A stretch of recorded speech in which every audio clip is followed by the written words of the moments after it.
从任人欺凌的老好人到遭人畏惧的豪门恶女，因意外惨死后，他竟然穿越成了暗黑小说里的反派千金。为了在弱肉强食的世界存活，他必须将恶名贯彻到底。宴会厅里，宾客正私下议论，吐槽德波拉的妆容打扮俗气。身穿暗紫晚礼服的德波拉冷艳出场，听到议论后，侧目扫了一眼对方，他踩着高跟鞋径直走过去，直接停在说话的宾客面前，缓缓抬起了手中的折扇。还没等对方反应过来，德波拉挥起折扇打过去，结结实实抽了他一巴掌，直接将对方打倒在地。周围的贵族一片惊呼，被打的宾客满脸不敢置信，大声叫喊着要他给个解释。德波拉神色冷淡，只轻描淡写的表示手滑了，紧接着反手又是一耳光，补充说这次是手腕滑了。面对宾客愤怒的质问，德波拉优雅的拿出手帕擦手，冷冷表示是你脸上的油太滑，劝他以后最好多洗洗脸。德波拉当场揭穿他的恶行，指责他出轨女佣，甚至把怀孕的妻子推下楼梯，全场瞬间一片死寂。周围宾客只敢低声议论。面对私下的嚼舌根，德波拉完全不在意，端起香槟优雅的喝了一口。作为公爵家的千金，根本没人敢真正拿他怎么样。音乐重新响起，宾客们继续跳舞，德波拉独自站在一旁，再也没有人敢上前挑衅。这时瑞普利子爵夫人走了过来，主动向德波拉打招呼，称有话要对他说。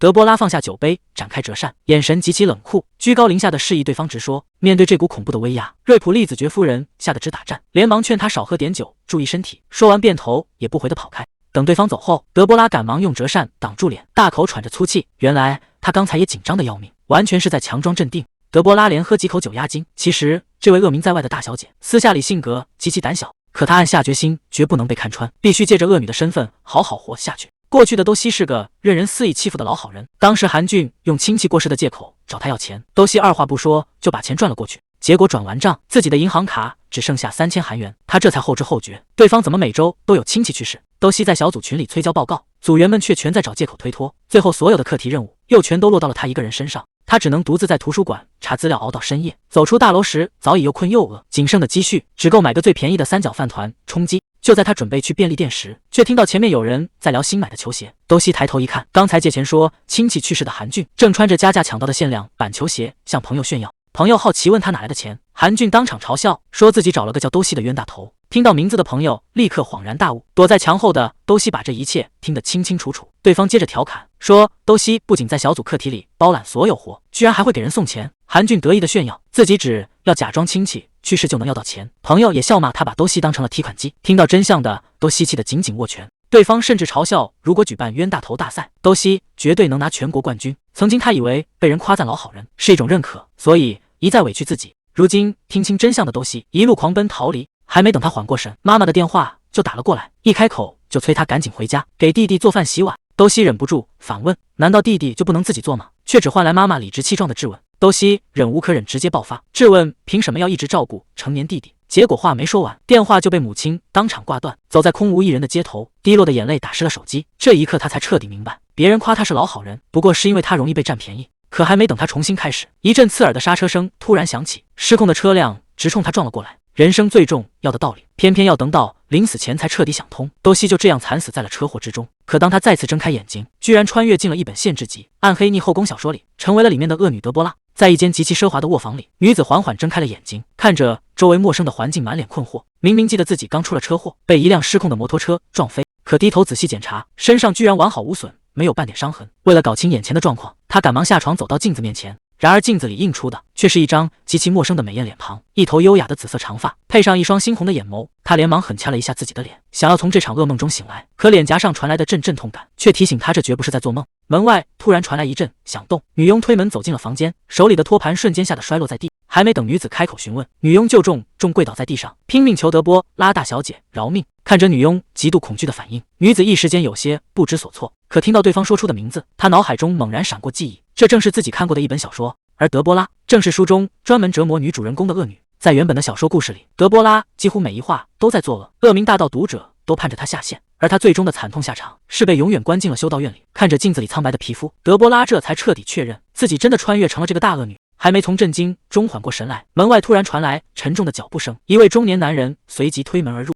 来人正是德波拉的父亲，公爵乔治亚·西摩。他不仅是家族史上天赋极高的顶级大魔法师，性格更是出了名的冷酷无情。在这个世界上，唯一能让他展现温柔一面的，就只有他已故的妻子玛丽安。自从妻子生下小儿子难产去世后，乔治亚的内心就变得更加冷酷，而他最厌恶的就是自己的大女儿德波拉。乔治亚一开口就是严厉训斥，指责他居然为了区区一颗宝石就绝世自残闹脾气，简直把整个家族的脸面丢尽。虽然模样长得像母亲，做事方法却愚蠢到了极点。听到宝石这2个字，德波拉这才猛然想起原著剧情，原主之所以要死要活，全是为了那颗帝国独一无二的粉色钻石。话还没说完，德波拉的肚子突然发出咕噜响声，他这才想起原主一直在绝食抗议。乔治亚冷冷地转身警告，表示自己的忍耐相当有限，从现在起禁止他走出府邸半步，随后重重摔门离去。面对父亲可怕的强大威压，德波拉被吓得心惊胆战。还没等他缓过神来，刚才摔倒的女佣又吓得疯狂磕头。面对这毫无尊严的惨痛开局，德波拉只能叫女佣赶紧滚出去。女佣连滚带爬收拾好东西逃了出去。没了外人在场，原本强撑着的德波拉瞬间脱力，直接瘫倒在地上。躺在地板上的德波拉越想越崩溃，自己前世委曲求全当了一辈子老好人，如今穿越居然偏偏成了臭名昭著的恶女，气得他在地上疯狂打滚。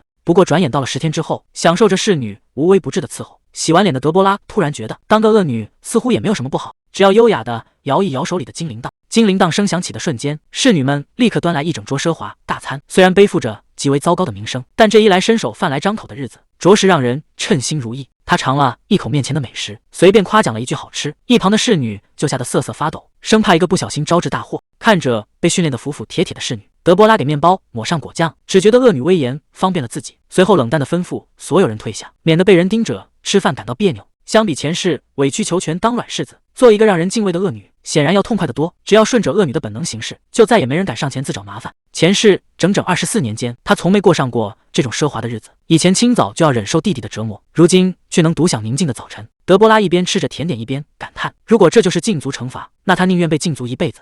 没过多久，服装设计师海伦被请到了府邸，亲自登门拜访德波拉。虽然被父亲限制出门，但只要他吩咐一句，设计师就会直接上门服务。这种顶级权贵享有的极致待遇，让前世习惯吃苦的他震撼不已。海伦随即叫来助手，将一整排华丽的礼服抬进房间，整齐摆满了整个空间。看着这些极其奢华的礼服与珠宝，德波拉不禁心生感叹，自己的私人闺房瞬间变成了顶级客人的专享展厅。海伦满怀期待地展示完全部礼服，可德波拉坐在沙发上一言不发，半天等不到回应。海伦瞬间出了一身冷汗，生怕眼前的恶女心生不满。原来3周前，原主曾强行闯进他的店里，强迫订单排满的海伦加班做衣服。海伦深知惹怒他的下场有多可怕，为了避免大祸临头，海伦赶忙硬着头皮介绍起一款毛皮礼服，询问要不要近距离看看。德波拉闻言起身朝礼服走去，仅仅是一个靠近的动作，就吓得海伦和助手们当场屏住了呼吸。德波拉一摸到华丽的皮草礼服，心里顿时开心的直放烟花，感叹这才是含着金汤匙的快乐。凭自己这张绝美的脸，穿什么都好看，但为了维持恶女的高冷形象，他死死闭着嘴，不敢随便说话。不料皮草的细毛突然钻进鼻子，呛得他瞬间想打喷嚏。为了不丢脸，他只能拼命用力死死憋住。可这因忍耐而极度狰狞的表情，在海伦眼里却成了暴怒的前兆。海伦吓得当场魂飞魄散，赶忙结结巴巴的保证，只要再给3天时间，绝对会奉上更多更华丽的新款。正拼命憋着喷嚏的德波拉一愣，怎么也没想到自己只是忍个喷嚏，居然又能白得一大批顶级礼服。海伦生怕动作慢了招来大祸，赶忙保证会给礼服缝满最昂贵的宝石，随后领着助手仓皇逃离了房间。随着房门重重关上，没了外人的德波拉这才松了一口气，揉了揉鼻子，暗自庆幸，刚才要是真打出喷嚏，可就彻底破功了。比起那些花哨的礼服，他显然对礼服上的宝石更感兴趣，毕竟这些东西随时都能换成沉甸甸的现金。他随后走到镜子前，发现自己只要瞪大眼睛就能威吓全场，不得不感叹长相确实能决定一切，对这套威风十足的恶女皮肤满意到了极点。回忆起前世，因为长得过于老实，每次出门隔几步就会被陌生人拉住，如今换上这副冰冷的恶女面孔，100米之内根本没人敢随意靠近。正当他享受着恶女面孔带来的便利时，门外突然传来侍女的声音，提醒他的家庭教师已经在等候了。德波拉顿时愣在原地，完全没料到原主居然还要上课，他只好动身前去见家教。可这公爵府大得宛如迷宫，光是沿着奢华的走廊往前走，就让德波拉觉得看不到尽头。对比前世连网课都买不起的窘迫，他不禁对原主这阔绰的人生起了羡慕。在去见家教的路上，德波拉翻了翻原主的记忆，发现原主不仅天天逃课不写作业，当年就因为被家教训了2句，原主居然直接把家教倒挂了起来。每次翻记忆都能查出一堆怪谈，但德波拉转念一想，别人日子不好过，自己不就能过得比谁都轻松？当了24年软柿子后，他瞬间悟了，既然身处这种环境，自己完全没必要受半点气。他决定把恶女的角色贯彻到底。正走者神，却一头撞上了一个人，来人正是家族里的2少爷维勒克。德波拉想起西摩家族代代都是双胞胎，继承人为了争夺家主位子互相残杀，难怪家族里没几个正常人。维勒克冷笑一声，说德波拉的荒诞名声都传到了法师塔，今天来的家教帕特里克是他关照的人，警告德波拉今天最好消停点。维勒克径直离开，只留下一脸蒙圈的德波拉。德波拉在心里疯狂吐槽，维勒克居然有脸嫌弃别人。在原著小说里，他可是把米娅绑架监禁的真疯批。要是原本的德波拉听到这番话，估计早就气炸了。可对比前世家里人对自己的态度，这点挖苦对他来说根本不算什么。况且长子和二哥为了争抢家主之位，每天都在拼命折腾，自己反而因为被禁足，过上了白吃白喝的清闲日子。德波拉推门走进房间，屋里的男人吓得连忙站起身打招呼。看对方这副紧张的模样，德波拉认出他就是家教帕特里克。他冷着脸径直坐下。帕特里克报警课本战战兢兢地开始上课。帕特里克翻开历史书，交代起帝国的基本格局。整个阿斯特亚帝国除了皇室以外，还有4大实力极其雄厚的贵族家族。在这4大家族中，西摩家族掌控法师塔已有500年，始祖更是帝国的开国元勋。听完这段历史，德波拉这才猛然意识到，父亲不仅是公爵，还是法师塔之主，自己哪是含着金汤匙出生，这背景简直能让他在帝国横着走。可他转念一想，既然拥有如此顶级的后台，原主到底的干出多离谱的蠢事，才会落得那么惨的下场。德波拉来到别馆的训练场，准备上最后一门魔法阵理论课。刚推开门，家教救下的双手直抖。德波拉环顾四周，才发现屋里凡是能扔的摆件居然全被清空了。翻看记忆，他才明白，原主以前因为感应不到魔力，没少向家教扔东西发疯，甚至叫嚣是老师太蠢不配教他，硬生生把历任魔法家教全给砸跑了。别人穿越要么自带魔法，要么剑术顶尖，况且公爵和双胞胎都是魔法天才，自己怎么就一点魔力都没有？难道是因为拿了恶女剧本自带负面属性？不过他转念一想，自己有绝世美貌，掏不完的金钱，还有顶级家世，这妥妥的就是人生赢家。家教战战兢兢的出声，想带他前往上课区域。德波拉正出神，根本没听到家教的劝阻。他心里倒是看得很开，原主是因为感应不到魔力自卑，这才四处找茬发疯。自己只要不主动拉仇恨，就不会落得惨死下场。况且原著里那些拥有强大魔力的主角，天天都要面对各种嫉妒和暗算，没有魔力，反倒更有条件享受这平静的阔绰生活。德波拉很快就彻底沉浸在了顶级恶女的奢华生活里，不仅有侍女围着她无微不至的服侍泡澡，还能品尝到限量版的顶级马卡龙。起初他还对这种待遇有些不太适应，可现在只觉得这才是神仙日子。但要想一辈子享受这种奢华生活，就必须彻底改写原著里的悲惨结局。在原著小说里，德波拉之所以最后会被关进修道院，完全是因为他疯狂找女主米娅的麻烦，又是打人扯头发，甚至还在饮料里下毒，各种恶毒手段全用了个遍。但真正让他彻底翻车的是一只巫蛊娃娃。原著里的男主皇太子为了给米娅出气，直接以亵渎罪名逮捕了德波拉。因为在这个帝国，米娅被奉为圣女的转世，连皇帝和贵族都不敢轻易冒犯。要不是靠着开国勋臣家族的庇护，他就不只是被送进修道院，而是当场没命了。想起这凄惨的下场，泡在浴缸里的德波拉下的一掌拍向水面，动静大到把门外的侍女都给吓了一跳。他当即下定决心，想一辈子想轻浮，就绝对不能去惹女主米娅。好在如今剧情才刚开始，他还没有和米娅正面遇到。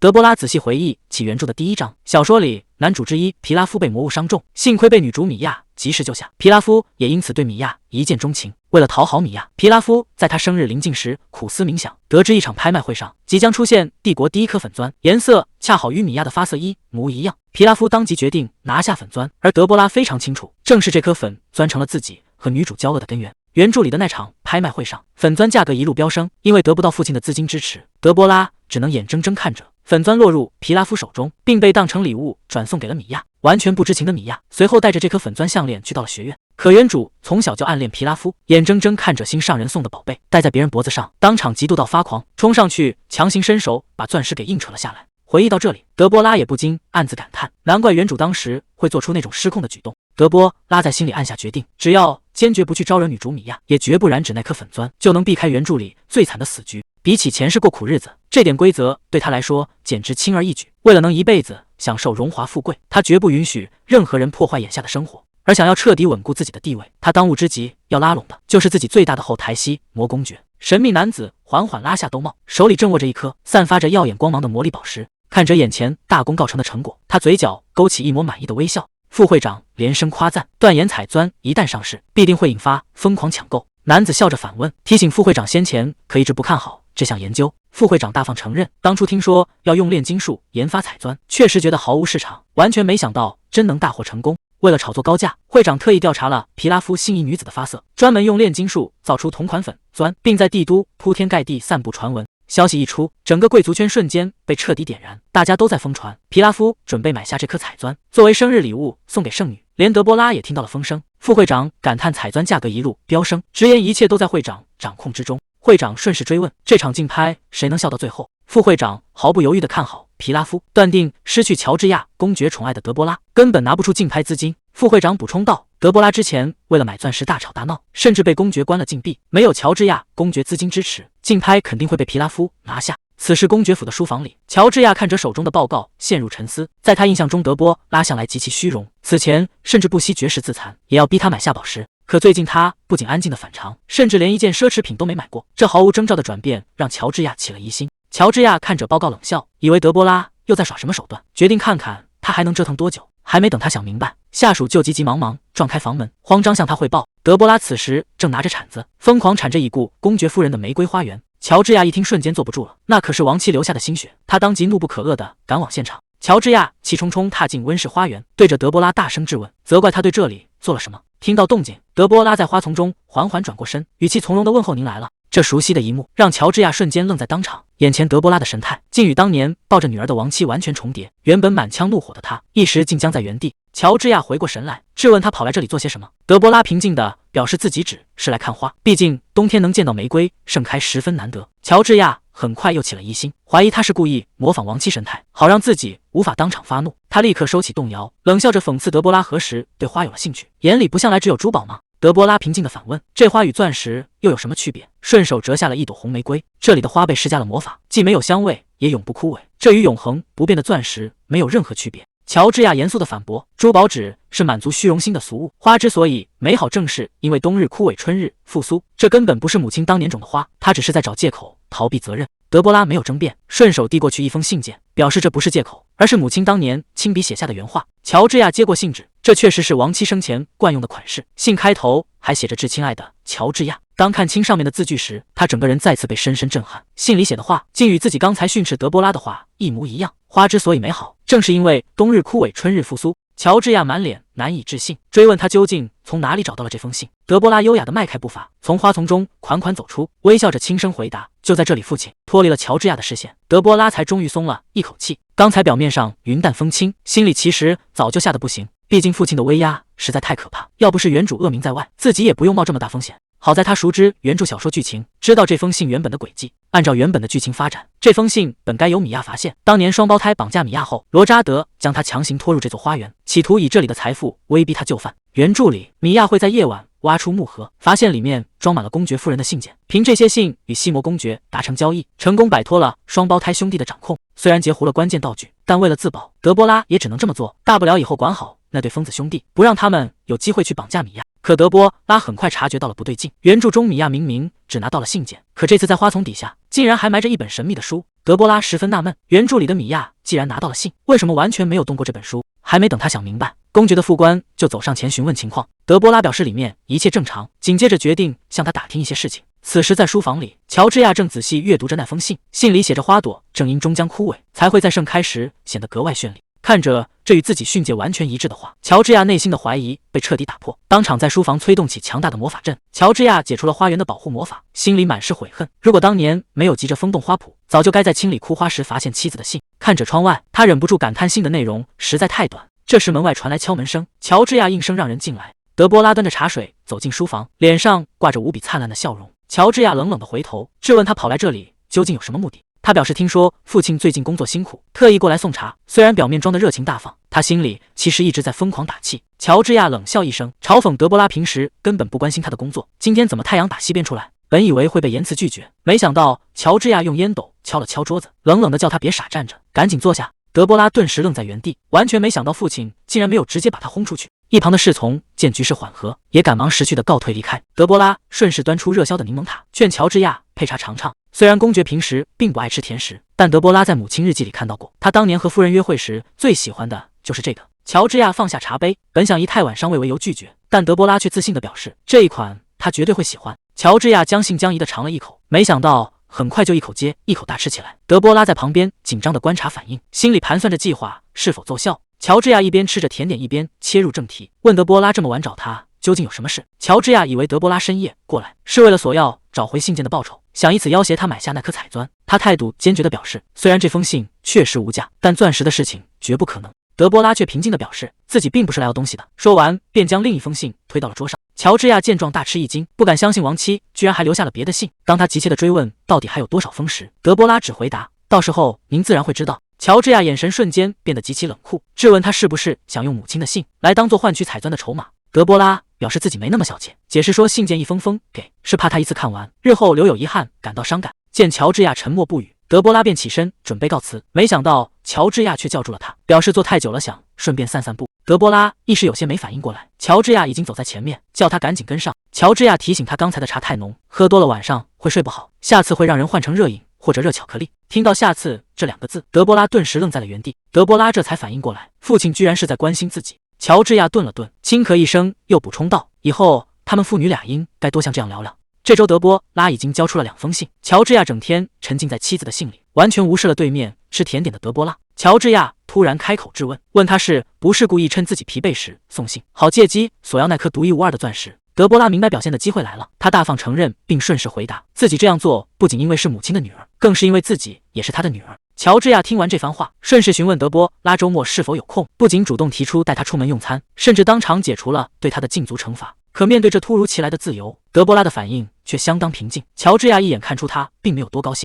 其实德波拉这段时间摆烂的极其舒服，根本不想结束这种惬意的生活。为了不露出破绽，德波拉赶忙表示能陪父亲喝茶同样开心。乔治亚见他突然变得如此贴心，反而戒备起来，逼问他究竟在图谋什么。还没等他回答，侍从的敲门声就打断了对话，提醒乔治亚会议厅里众人还在等待。德波拉趁机告辞，赶在父亲追问前溜出了书房。一走出书房，德波拉整个人彻底累瘫，在父亲的威压下演戏，极其消耗精力。好在禁足已经解除，他决定今天好好休息摆烂。可还没走几步，维勒克便迎面走来，一开口就冷嘲热讽，指责他连走路都粗鲁无救。维勒克顺势撞过他的肩膀，警告他最好消停点，别以为这样就能逃过惩罚。嘲讽完之后，维勒克便径直离开，留下一脸莫名其妙的德波拉，搞不懂这家伙为什么非要找茬。转眼到了约定的周末，乔治亚带他来到了豪华餐厅，桌上的美食让德波拉吃得相当过瘾。可他很快发现了不对劲，明明正值用餐高峰，整个餐厅里居然空无一人。坐在对面的乔治亚看他停下动作，淡定地问他怎么了。德波拉随口吐槽这里生意不太好。乔治亚冷笑一声，表示这并不好笑。德波拉这才反应过来，原来是乔治亚直接把整个餐厅包了。用餐间隙，乔治亚举起酒杯，主动问起今天有没有带信。德波拉给出肯定答复后，乔治亚坦言这种期待感确实让他受用。德波拉顺势表示只要父亲开心就好，不过今天他打算换一种方式交信，并询问乔治亚吃完饭后能否抽空陪他去个地方。乔治亚爽快地答应了请求，如今抽空陪女儿已经成了他日常最要紧的事。回想以前，除了埋头处理公文，就是面对2个冷冰冰的儿子，每天都过得压抑又煎熬。到了地方，德波拉笑盈盈的请乔治亚先闭上眼，表示今天打算亲自把信念给他听。乔治亚听完忍不住笑出了声，打趣他居然还演起了戏。看到向来严厉的父亲罕见露出笑容，德波拉心里暗暗吃惊，赶忙再次提醒父亲抓紧闭上眼睛，这样才能专心听信里的内容。乔治亚顺从地闭上了双眼，德波拉随后轻声念起了信里的诗句。听着那些关于思念与寒冷的词句，乔治亚立刻认出这是亡妻生前最喜爱的诗作。念完后，德波拉询问父亲感觉如何。乔治亚坦言这确实是妻子的喜好，比起自己看信，听女儿亲自念出来感觉好得多。可当他低头看向信纸时，上面赫然写着妻子当年正在阅读这首诗的记录。乔治亚仔细看信，才发现信里其实并没有附上那首诗，妻子只是在信中写道，每当读起诗就会想起他。他这才恍然大悟，德波拉是专门去查了信里提到的诗，特意念给自己听。面对女儿的询问，乔治亚十分触动，坦言要是没有先听到那首诗，自己绝不会有现在的感受，便点头承认确实非常喜欢。另一边，维勒克也注意到了异常，德波拉不仅频繁进出父亲的办公室，就连之前的禁足惩罚都被解除了。手下向他汇报，公爵身边的仆人口风极紧，如果继续私下打探，很容易打草惊蛇。看着手下无功而返，维勒克心里感到无比烦躁。维勒克越想越觉得不对劲，原本以为德波拉破坏母亲的花园会被直接赶出家门，没想到不仅没受惩罚，反倒每天都能陪父亲喝茶。他实在搞不懂父亲的心思，在他看来，德波拉就是家族耻辱，换做自己早就把他赶出去了。不过转念一想，到了秋天社交季之后，德波拉就会被嫁出去。看着罗扎德找来的相亲对象路易加泽尔，维勒克忍不住冷笑，觉得这2个没品位的家伙堪称绝配。为了能早点赶走德波拉，维勒克决定支持罗扎德的计划，彻底把他送出家门。德波拉直接问维勒克有什么事，维勒克却冷笑表示他地位低微，自己能有什么可图的。德波拉听完极度无语，让他没事赶紧走开。维勒克却摆出哥哥的架子，硬要给他提出建议。即便德波拉明确拒绝，维勒克依然自顾自提起他之前为了钻石大闹的事。他当面冷嘲热讽，说德波拉不仅虚荣粗鲁，而且没有任何魔法才能，除了年轻和长相一无是处。维勒克竟然自作主张要替德波拉挑选相亲对象，德波拉反手一巴掌将他甩开，质问他到底在干什么。维勒克不仅没有收敛，反而冷笑着报出路易加泽尔的名字，让德波拉记好这个相亲对象。听到这个名字，德波拉立刻反应过来，对方不就是原著里那个死缠烂打的变态骚扰狂吗？面对德波拉的质问与拒绝，维勒克反而拿他过去的单恋公开讽刺，嘲讽蒙特斯家族根本不可能接受他。维勒克正得意的嘲讽其他大贵族绝不可能娶她，德波拉却当面直接扔下一句自己根本不打算结婚。维勒克瞬间愣在原地，以为自己听错了。德波拉双手环胸，态度坚决，再次明确表示自己拒绝婚姻。维勒克反应过来后，只觉得荒谬，警告他作为贵族小姐，绝不能违背联姻的义务，更别在家族外面胡说八道。在他看来，德波拉完全是在胡闹，他依然自作主张要把路易加泽尔定给他，拍了拍他的肩膀，坚信德波拉以后一定会感谢自己。甩开维勒克后，德波拉回到房间，直接整个人瘫倒在床上，抱怨维勒克纯属多管闲事。但冷静下来一想，帝国法律确实规定，贵族小姐到了19岁，在社交界亮相后就必须结婚。上一世被渣男坑过，她这辈子压根不想碰感情，现在居然要被迫嫁给变态骚扰狂。更要命的是，维勒克作为继承人候选，他的话在家族里相当有分量。意识到事情严重性，德波拉立刻坐起身，直接把侍女叫到了面前。德波拉直接询问侍女，如果贵族小姐拒绝家族安排的联姻，到底会面临什么后果？侍女战战兢兢地表示，以前从来没有发生过这种事。在德波拉的逼问下，侍女这才试探着回答，违抗婚约的贵族小姐会被剥夺姓氏与头衔，直接驱逐出社交界，甚至可能被关进修道院。听到修道院3个字，德波拉顿时愣在原地，这后果简直和原著里的结局一模一样。他这才彻底想通，难怪刚才维勒克会那么震惊，原来他提到修道院根本就不是在开玩笑。但转念一想，德波拉又觉得有些古怪。德波拉不甘心，又追问侍女，难道就真的没有人拒绝过联姻？侍女这才想起，确实有位贵族小姐曾和平民佣兵私奔。听到这，德波拉顿时来了兴致。可侍女紧接着解释，那位小姐是6阶魔法师，靠在战场立下大功才保住爵位。可德波拉既不会魔法，也不会剑法，靠武力立功根本行不通。既然无法靠打仗立功，德波拉当即打定主意，要用自己的巨额财产直接买下一个爵位。德波拉翻出自己的所有宝石积蓄，这才发现手里的钱连最低等的男爵爵位都买不起。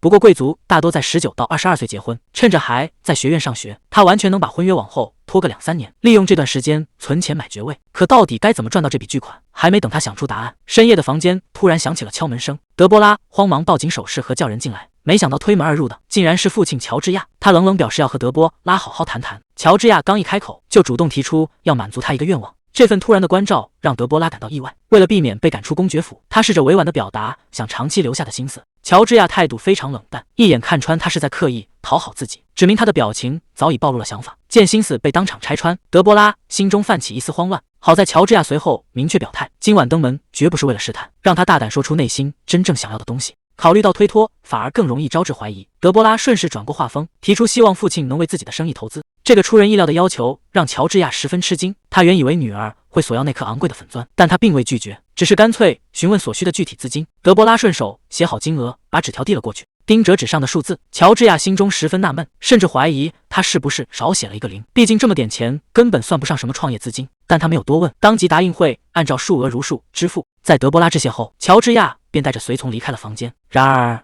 漫步在走廊上，他越想越觉得事有蹊跷，搞不懂女儿为何突然想要创业。乔治亚猝然停下脚步，想起自己曾当众宣称绝不为他买下粉钻，倘若食言必然会损害公爵的权威。他瞬间自以为恍然大悟，认定德波拉是为了体谅父亲的颜面，才故意只要了这一点微不足道的金钱。乔治亚心中越发感动，感叹女儿最近变得成熟体贴。为了回应这份懂事，他当即叫来属下，严厉下令，不惜一切代价也要拍下那颗粉钻。几天过后，璀璨的粉钻随同信件一并送到德波拉面前。看着眼前的粉钻，德波拉感到一头雾水。按原剧情发展，拍下这颗钻石的本该是另有其人。他拆开父亲的信件，信中乔治亚写满对女儿体谅的欣慰，坦言绝不能用一点微薄零钱打发他，这才倾尽全力买下粉钻相赠。看着父亲一并付上的巨额资金，数额远超预料，德波拉甚至有些后悔没多写一点。他不禁暗自感叹，扮演了这么久的恶女，难得体贴一次，竟然还收获了赞赏，这当恶女的日子反倒舒坦。想起前世作为多西生活时，他习惯了顺从与退让，可只要偶尔拒绝一次，就会招致无休止的挑剔与苛责。转头凝视着华丽的粉钻，虽然耀眼夺目，但带着出门难免招惹麻烦，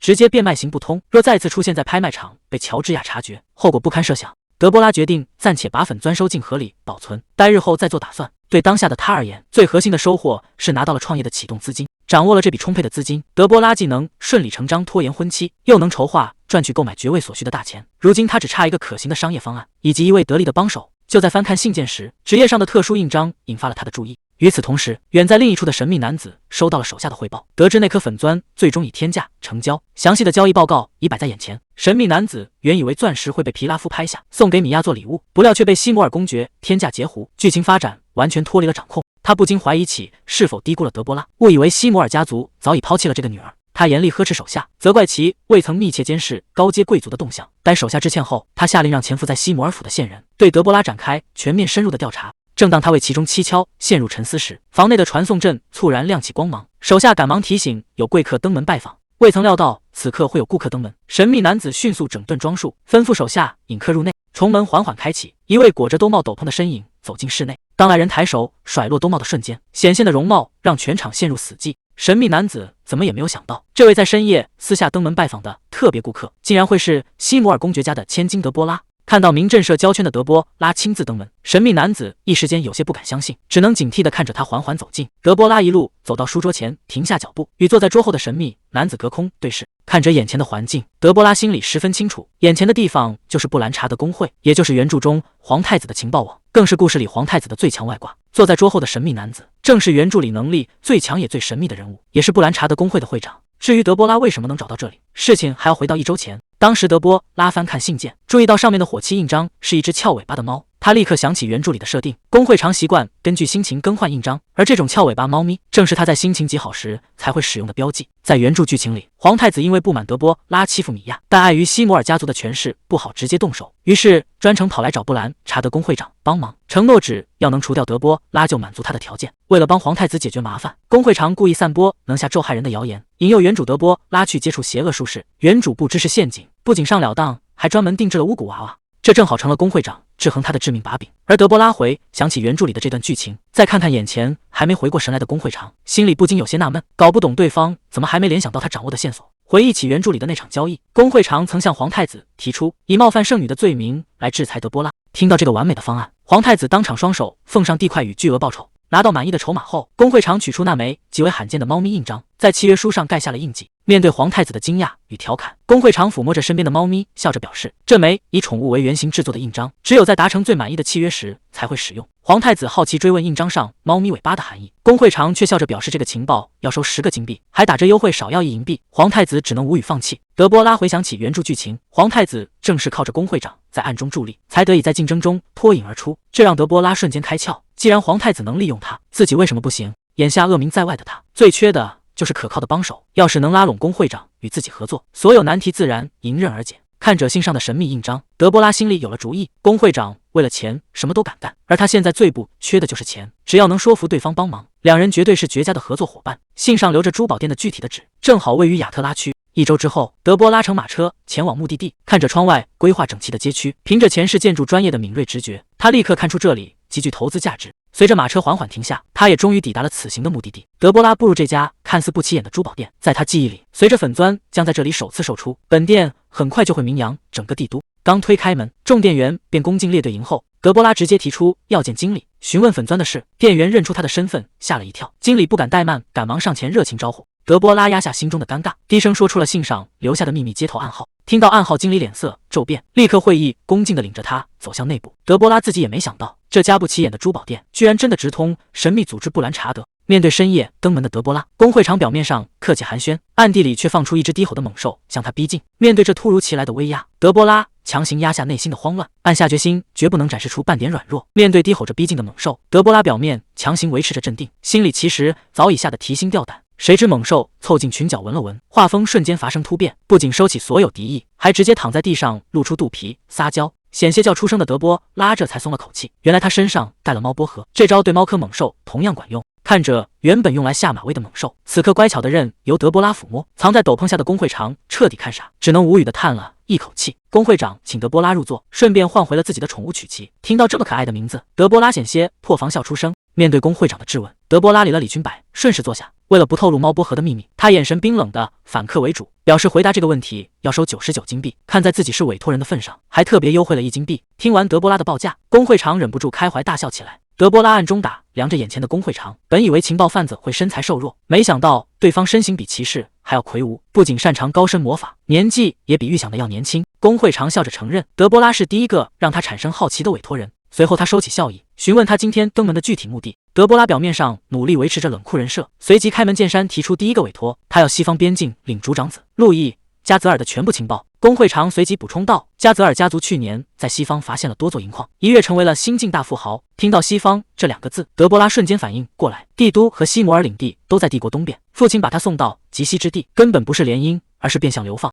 德波拉觉不可能坐以待毙，他当即打断工会长，表示自己不需要这些人尽皆知的信息，他真正要的是路易·加泽尔的致命弱点。看懂了对方伸手要钱的意思，德波拉二话不说，直接掏出一大袋精致宝石放在桌上，表示希望这只是2人长期合作的开始。他接着将宝石倒散在桌面上，明确表示第一印象至关重要，只要工会长能展现出足够的本事，自己手里的金钱要多少有多少。在德波拉看来，花钱就要豪爽大方，绝不能像皇太子那样斤斤计较。他顺势向工会长抛出橄榄枝，问对方是否愿意长期为自己效力。面对这番阔绰的筹码，工会长也给出回应，表示既然得到了满意的认可，自己定会给出同等价值的回报。看对方答应得如此爽快，德波拉心里忍不住暗暗欢呼。工会长自信地表示，只要去查，就绝对能拿到路易的把柄。看着对方意味深长的笑容，德波拉深知这人手段狠辣，做敌人固然可怕，但作为盟友却极为可靠。随后，德波拉抛出第2个委托，直接询问爵位能否用钱买到。工会长给出肯定的答复，表示只要钱给够，买下爵位根本不在话下，具体费用则取决于爵位的等级。德波拉见状，直接打听购买男爵爵位的行情。工会长在纸上写下金额递了过去，上面赫然写着的天价，让德波拉当场看愣了眼。上面写着的数字换算下来竟高达上百亿。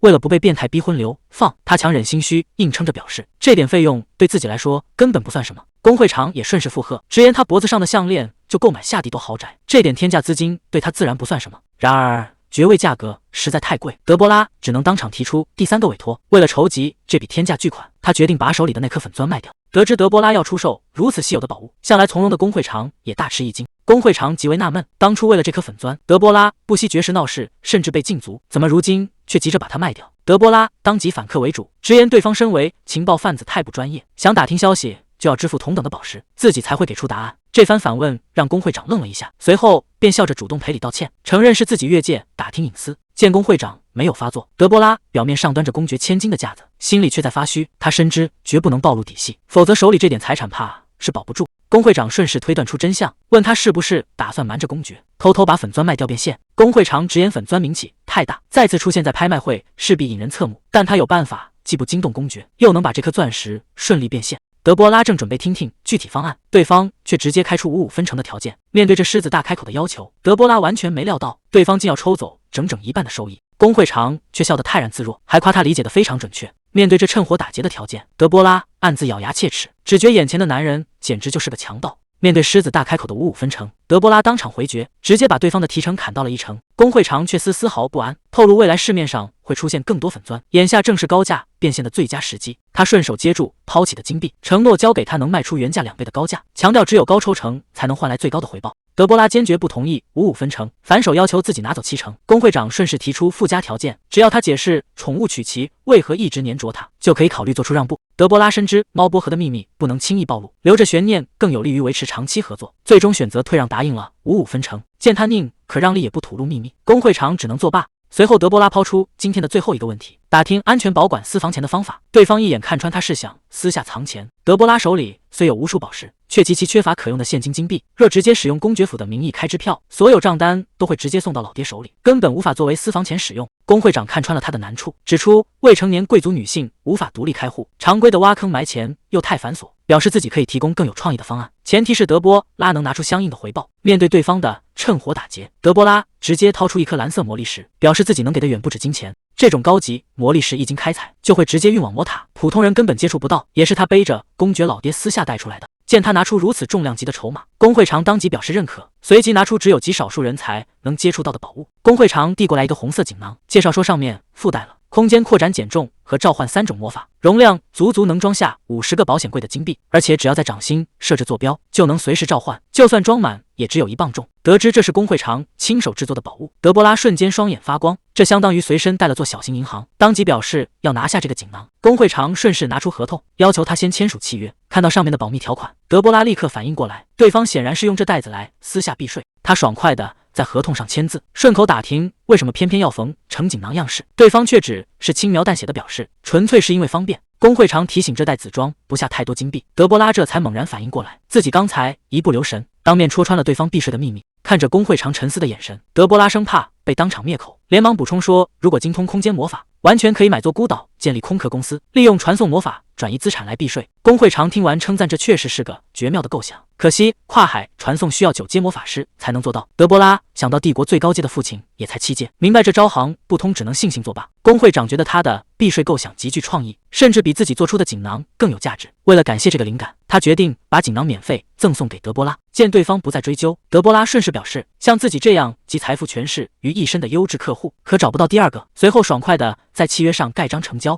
可等他定睛一看，却发现工会长盖下的并不是猫咪印章，而是一只天鹅。这让他不禁怀疑，对方难道是对这次合作不够满意？没等他多想，工会长便主动递上一张名片，表示以后要了解最新进展，就不必再亲自跑到阿特拉去了。看清名片上的地址，德波拉惊奇地发现，这居然是当地最火爆的网红甜品店。看来这位工会长的资产比想象中还要雄厚。德波拉当即表示下次会去那里，工会长也笑着回应，随时欢迎他这样的大客户。交代完后需事宜，德波拉便披上斗篷推门离开，独自留下的工会长看着手中的契约，黑天鹅象征着意料之外的贵客。工会长独自看着空荡荡的房间，心里忍不住暗自思忖，这位西摩尔千金和传闻中截然不同，她到底是个什么样的女人？对于向来追查秘密的情报贩子来说，一旦对某件事产生好奇，就绝不可能善罢甘休。伊西多尔回想起刚才那场对话，德波拉完全不按常理出牌，过程充满不确定，却显得格外有趣。更出乎他意料的是，对方竟然用他平时忽悠皇子的那一套，反过来套路了他。当时德波拉大方开价，说原本需要收100金币，给个特别优惠，算他99金币就好。参照外界的传闻，德波拉是个暴躁无能的恶女，可实际接触下来，伊西多尔发现她完全不同。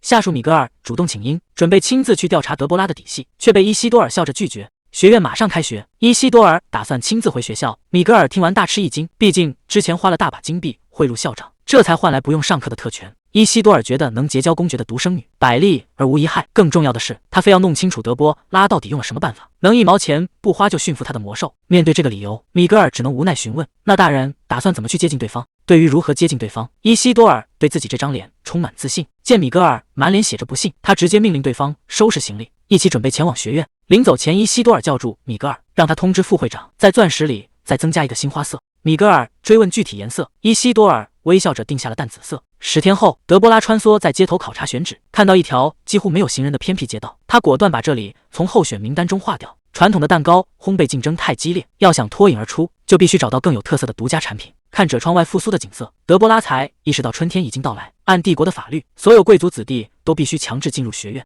虽说这里重社交亲学术，不需要卖力死读书，但他实在不想和女主角产生纠葛。一想到马上要开学，就无比抗拒。不过眼下开学无法避免，他决定先去工会长名下的那家甜品店，看看之前交代的委托进度如何。来到店门口，这里的生意火爆的超乎想象，不仅菜单上的招牌全部挂着售罄，门口更是挤满了前来光顾的人群。店内座无虚席，德波拉看着盖满售罄印章的菜单，立刻看穿了对方的商业套路。对方故意打着皇家大厨和限量的旗号，用饥饿营销精准拿捏了贵族们的虚荣心。正当他感叹工会长的商业头脑时，却在菜单角落有了意外发现。他指着一款即将下架的饮料要求下单，尽管店员提醒这款饮品口感过于苦涩，他还是坚持要了一杯，并搭配了一块蛋糕。等店员把那杯黑色液体和蛋糕端上桌，德波拉顿时喜出望外。这种苦涩的饮料居然就是咖啡。在帝国风靡甜食的当下，咖啡配蛋糕正是他一直在寻找的绝妙点子。可才刚喝下一口，德波拉就被难以下咽的怪味直接呛喷出来。店员在一旁无奈解释，之前就提醒过这款饮品并不推荐。德波拉看着杯里无比苦涩且毫无香气的液体，才明白是店家既没有掌握好烘焙火候，也没有用对萃取方法，难怪这饮品一直卖不出去。但这也让他意识到，只要能改良做法，依旧是个绝好的商机。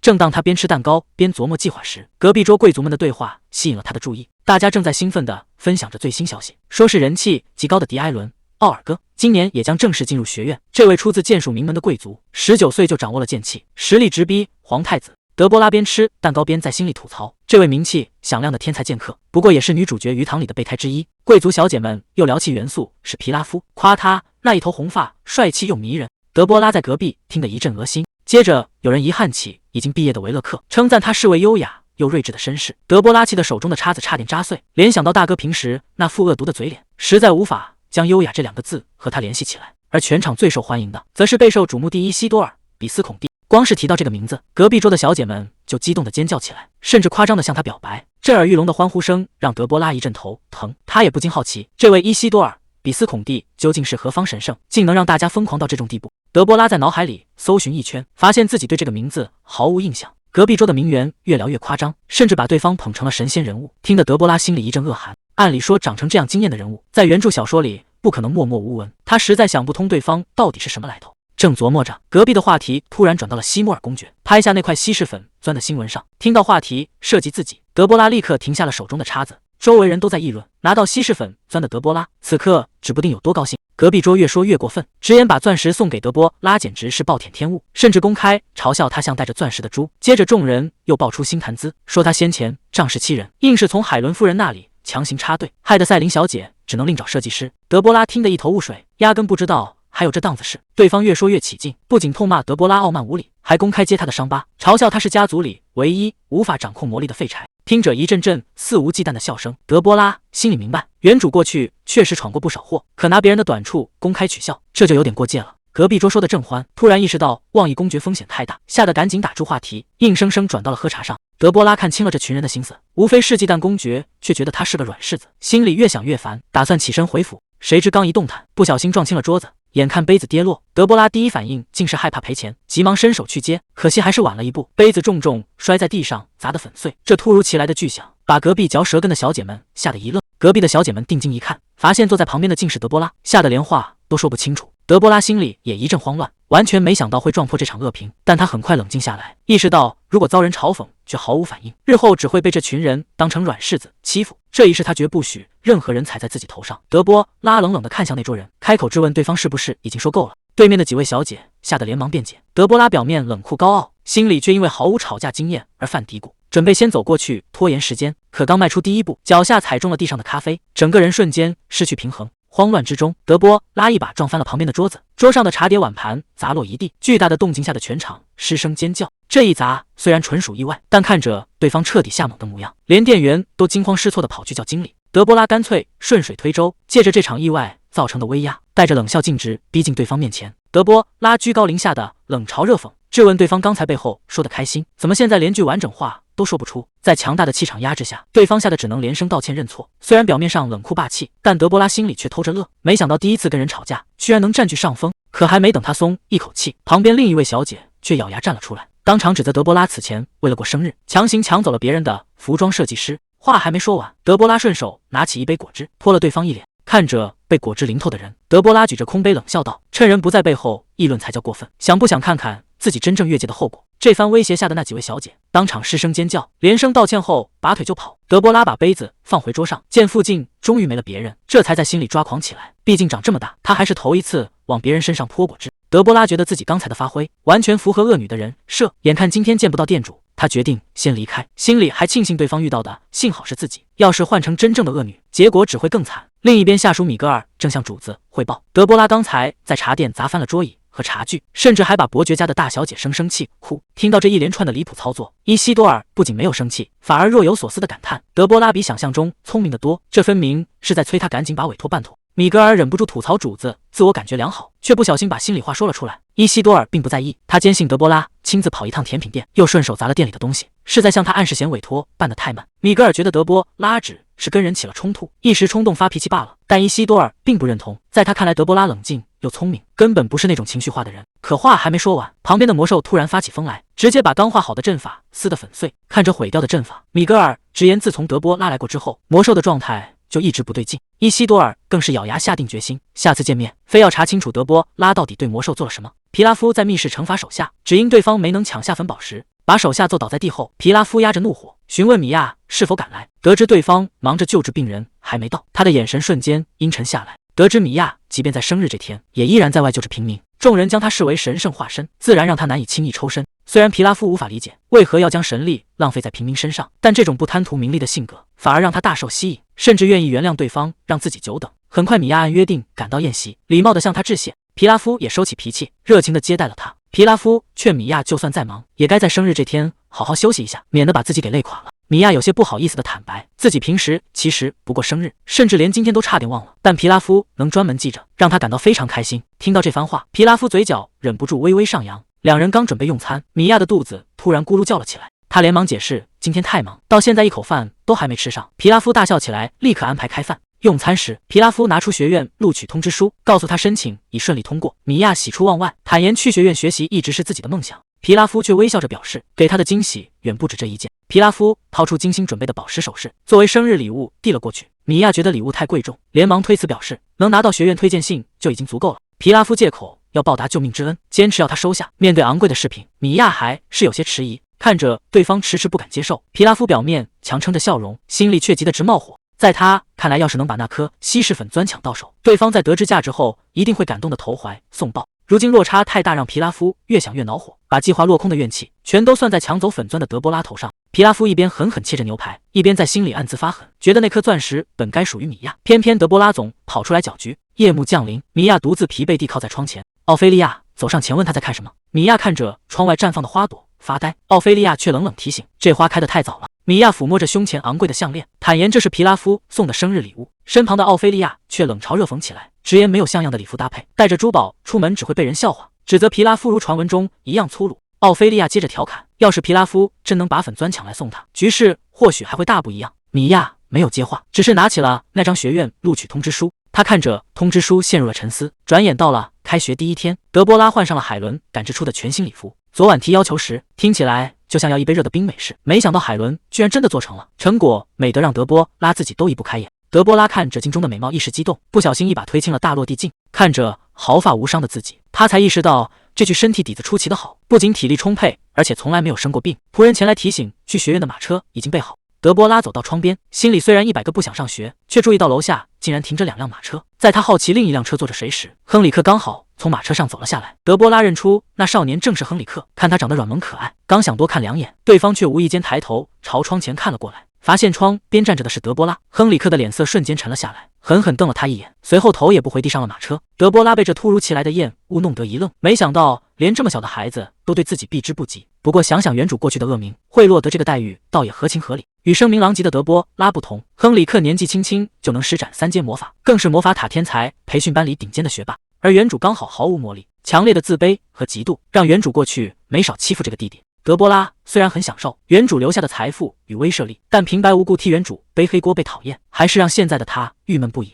不过转念一想，恶女身份带来的好处实在是太香了，他可没打算为了挽回关系就放弃，反正天下弟弟都一个样，恨就恨吧。马车顺利驶入了帝都的核心区域，这里集中了皇宫学院和魔法塔等重要机构，繁华程度远超其他地方。然而刚临近学院，前方的道路就被堵得水泄不通，成群的马车排起长龙。德波拉看着眼前的拥堵，懊悔自己没有早点出门。就在他发愁要怎么按时赶到时，车夫却突然打转方向，直接将马车驶入了一条完全空旷的专用通道。原来这是专门给顶尖贵族保留的特权车道，看着旁人还在老老实实排队，自己却一路畅通无阻。德波拉瞬间感受到了特权带来的快乐，体会到家族特权的好处。德波拉心情大好地推开阶梯教室的大门，可就在他踏入教室的瞬间，全场瞬间鸦雀无声，大家纷纷忌惮地看向这位名声狼藉的恶女。德波拉倒没在意别人的眼光，自顾自地寻找着合适的座位。他一眼看中了最后一排靠窗的位置，可惜那里已经坐了2个人。没想到他只是往那边多看了2眼，那2个男同学就被吓得浑身发抖，边找借口边慌忙起身把位置空了出来。看着被吓跑的学生，德波拉没想到恶女的名号居然这么好用。德波拉顺理成章地坐了下来，心中不禁暗暗吐槽，前面坐着的学生更是战战兢兢，生怕招惹到身后的恶女。从进校门起，大家就一直在躲着他，不过德波拉倒觉得这样挺方便，至少没人敢来惹麻烦。正当他感到轻松时，教室门口突然传来了动静，走进来的正是米娅的追求者皮拉夫。可就在看到对方的一瞬间，德波拉的心脏突然剧烈跳动起来，他捂住胸口，感到十分纳闷，想起原主当初第一次见他也是这感觉。德波拉意识到了，这是这具身体残留的本能反应。6年前原主的裙子意外起火，皮拉夫顺手用魔法救了他，原主便就此对他一见钟情。事后原主高调示爱，甚至逼父亲去对方家里提亲，却被皮拉夫当场拒绝。自尊心受挫的原主从此变得更加恶毒，动不动就找旁人发泄脾气。虽然这一切都是原主做出来的，但看着皮拉夫此刻充满敌意的眼神，德波拉心里直犯嘀咕，就算过去有恩怨，也没必要一进门就死死瞪着自己。还没等德波拉回过神，皮拉夫直接大步上前，用身躯将身后的米娅死死挡住，生怕德波拉会对他不利。德波拉被这反应搞得一脸莫名其妙，难道这家伙以为自己会当众害人不成？不过当他看清米娅的模样时，也不由得感慨，不愧是原书里光彩照人的女子。眼看周围的学生都在暗中围观，为了避免引火上身沦为笑话，德波拉索性收回视线，转过头去。米娅忍不住夸赞德波拉长相出众。皮拉夫听完心里直摇头，觉得米娅太过于单纯，要是知道德波拉平日的恶行，绝对不会觉得她优雅。而且皮拉夫越想越觉得奇怪，平日里极其虚荣、爱炫耀的德波拉，今天居然反常的极其安静，甚至连刚抢到的那颗粉钻都没带。皮拉夫甚至开始怀疑德波拉是不是故意改换套路，想用这种态度来引起自己的注意。然而后排的德波拉只是单纯在发呆。皮拉夫本想开口反驳米娅，可当他再次看向后排，不得不承认现在的德波拉确实优雅迷人，甚至让他看愣了神。直到米娅出声提醒，皮拉夫才猛然惊醒，懊恼自己竟然看走了神。为了掩饰尴尬，他赶忙转身向米娅献殷勤，夸赞米娅的美貌无人能比，还不忘顺带贬低远处的德波拉。然而被当成假想敌的德波拉根本懒得理会他们的表演，坐在后排只想打瞌睡。台上老师在枯燥的讲课，德波拉听着听着直接趴在桌上睡了过去，旁边的学生连动都不敢动。迷迷糊糊间，德波拉梦到了前世的记忆，刚下课就被韩俊叫住。韩俊大方的说要请他吃饭，正饿肚子的多西高兴的答应了。可即便说是请客，端上来的也只是一盘无比寒酸惨淡的食物。韩俊说是请客，吃完却厚着脸皮要多西凡请喝咖啡，甚至点名要最昂贵的新品。见多西答应，他又顺势套走了都西攒的所有优惠贴纸。想起前世被渣男白嫖的憋屈经历，德波拉在梦里只喊别给他，猛地从噩梦中吓醒过来，起身时差点撞上身旁的人。德波拉还在为梦郁闷，耳边突然传来一句提醒，抬眼一看，身旁站着一位金发男子，正温柔地告诉他已经下课了。德波拉看亲眼前人的模样，被这出众的外貌惊到了，甚至怀疑自己是不是还在做梦，顺口就问了一句对方是谁。金发男子显然没想到会被这么问，有些意外地反问他难道不认识自己。德波拉则理直气壮地回应，难道自己非要认识不可吗？在他的记忆里，要是原作里有这种级别的帅哥，自己绝对不可能毫无印象。对方倒也没有生气，依旧微笑着做自我介绍，他就是风靡学院迷倒无数少女的伊西多尔。德波拉这才反应过来，眼前这人就是大家议论的万人迷，凭着出众的颜值的确很有资本，搁在前世随便拍广告就能赚翻。德波拉收回思绪，冷冷问他找自己有什么事。伊西多尔顺手递过来一份讲义，提醒他课间忘了拿。然而这熟悉的一幕瞬间勾起德波拉极其糟糕的回忆，前世渣男韩俊就是用这招搭讪他。德波拉顿时没了耐心，没好气的让他少管闲事。伊西多尔却依旧微笑着表示是因为看到他睡梦中一直在皱眉，随后顺势提醒他午餐时间到了。德波拉一口回绝，表示自己不饿。伊西多尔顺干就爬，顺势邀请他改去喝下午茶。看着眼前这熟练的搭讪套路，德波拉觉得这人和前世渣男如出一辙，当即拿没时间当做理由，话音未落便一溜烟跑出教室，不等对方回应就重重关上大门。风靡学院的伊西多尔第一次被人如此冷落，独自站在原地怀疑人生。跑出来的德波拉在走廊急行，按着墙这才松了一口气，刚才要不是跑得快，差点就被对方的美色迷住了。德波拉深知自己是被颜控，前世就是因为看脸沦为渣男韩俊的提款机，这要是再对伊西多尔动心，整个家族怕是都要被他赔光。他赶紧强行冷静下来，暗下决心绝不能重蹈覆辙。帅哥对身心健康百害而无一利。而另一边的庭院里，伊西多尔正坐在椅子上闷闷不乐，本想约德波拉共进午餐，结果却被对方当场拒绝。侍从米格尔战战兢兢地过来询问，调侃他这次居然没用美色拿下对方，结果直接挨了伊西多尔一记重拳。伊西多尔百思不得其解，凭自己的美貌怎么会失手？米格尔捂着小腿委屈地提醒，也许他根本就不喜欢你这一款。但伊西多尔对自己相当自信，坚信美貌面前人人平等。米格尔却当场泼了盆冷水，透露德波拉真正喜欢的人是皮拉夫，甚至当初德波拉的父亲还亲自向皮拉夫家提过亲，只是被对方当场拒绝。得知这件事的伊西多尔心里莫名烦躁，为了挽回面子，他起身表示自己可不单单只有美貌。米格尔在一旁暗暗吐槽，主人这是遭一次拒就急着要换套路了。伊西多尔可不承认自己失败了，直言刚才根本没发力，真正杀伤力的美貌还没拿出来呢。德波拉站在学院的告示栏前，看着上面贴满的社团招新海报，心里忍不住叹了口气。逃过了感情纠葛，居然还有社交社团这道难关。学院设立社团主要是为了给贵族建立社交人脉，能否加入有声望的社团，直接决定了在上流社会的地位。德波拉盯着公告仔细回想，在原著小说里，原主加入的社团叫阿拉克隆。原主当年加这个社团是为了发动成员孤立女主米娅，结果弄巧成拙，反噬了自己。为了不跟女主扯上关系，德波拉果断扔掉了阿拉克隆的申请表。除了阿拉克隆之外，有声望的社团只剩厄普西龙桃和斯蒂格玛，但这几个社团门槛极高，除了看重出身，还要考核个人能力、品格与声誉。偏偏这3样要求，现在的德波拉是一样不占。他不仅毫无特长，而且性格恶劣，名声狼藉。要是退而求其次选个烂社团，不仅会被其他贵族轻视，还会被维勒克抓住把柄，顺理成章的将他扫地出门，甚至被迫走向联姻的悲惨结局。想到这些糟糕的可能性，德波拉郁闷的直揉太阳穴，感到整个人都要崩溃了。德波拉正盯着告示栏发愁，耳边却突然传来一阵兴奋的讨论声。他顺着人群看去，只见伊西多尔正被一群贵族名媛簇拥在中央，优雅地应对着周遭的追捧。德波拉这才想起，眼前这个风靡学院的金发男子，正是之前在教室跟自己搭讪的人。旁边的女生们情绪高涨，不停夸赞着伊西多尔的帅气与品味，甚至觉得他全身都在散发光芒。看着这群疯狂花痴的人群，德波拉只觉得一阵无语，甚至起了一身的鸡皮疙瘩。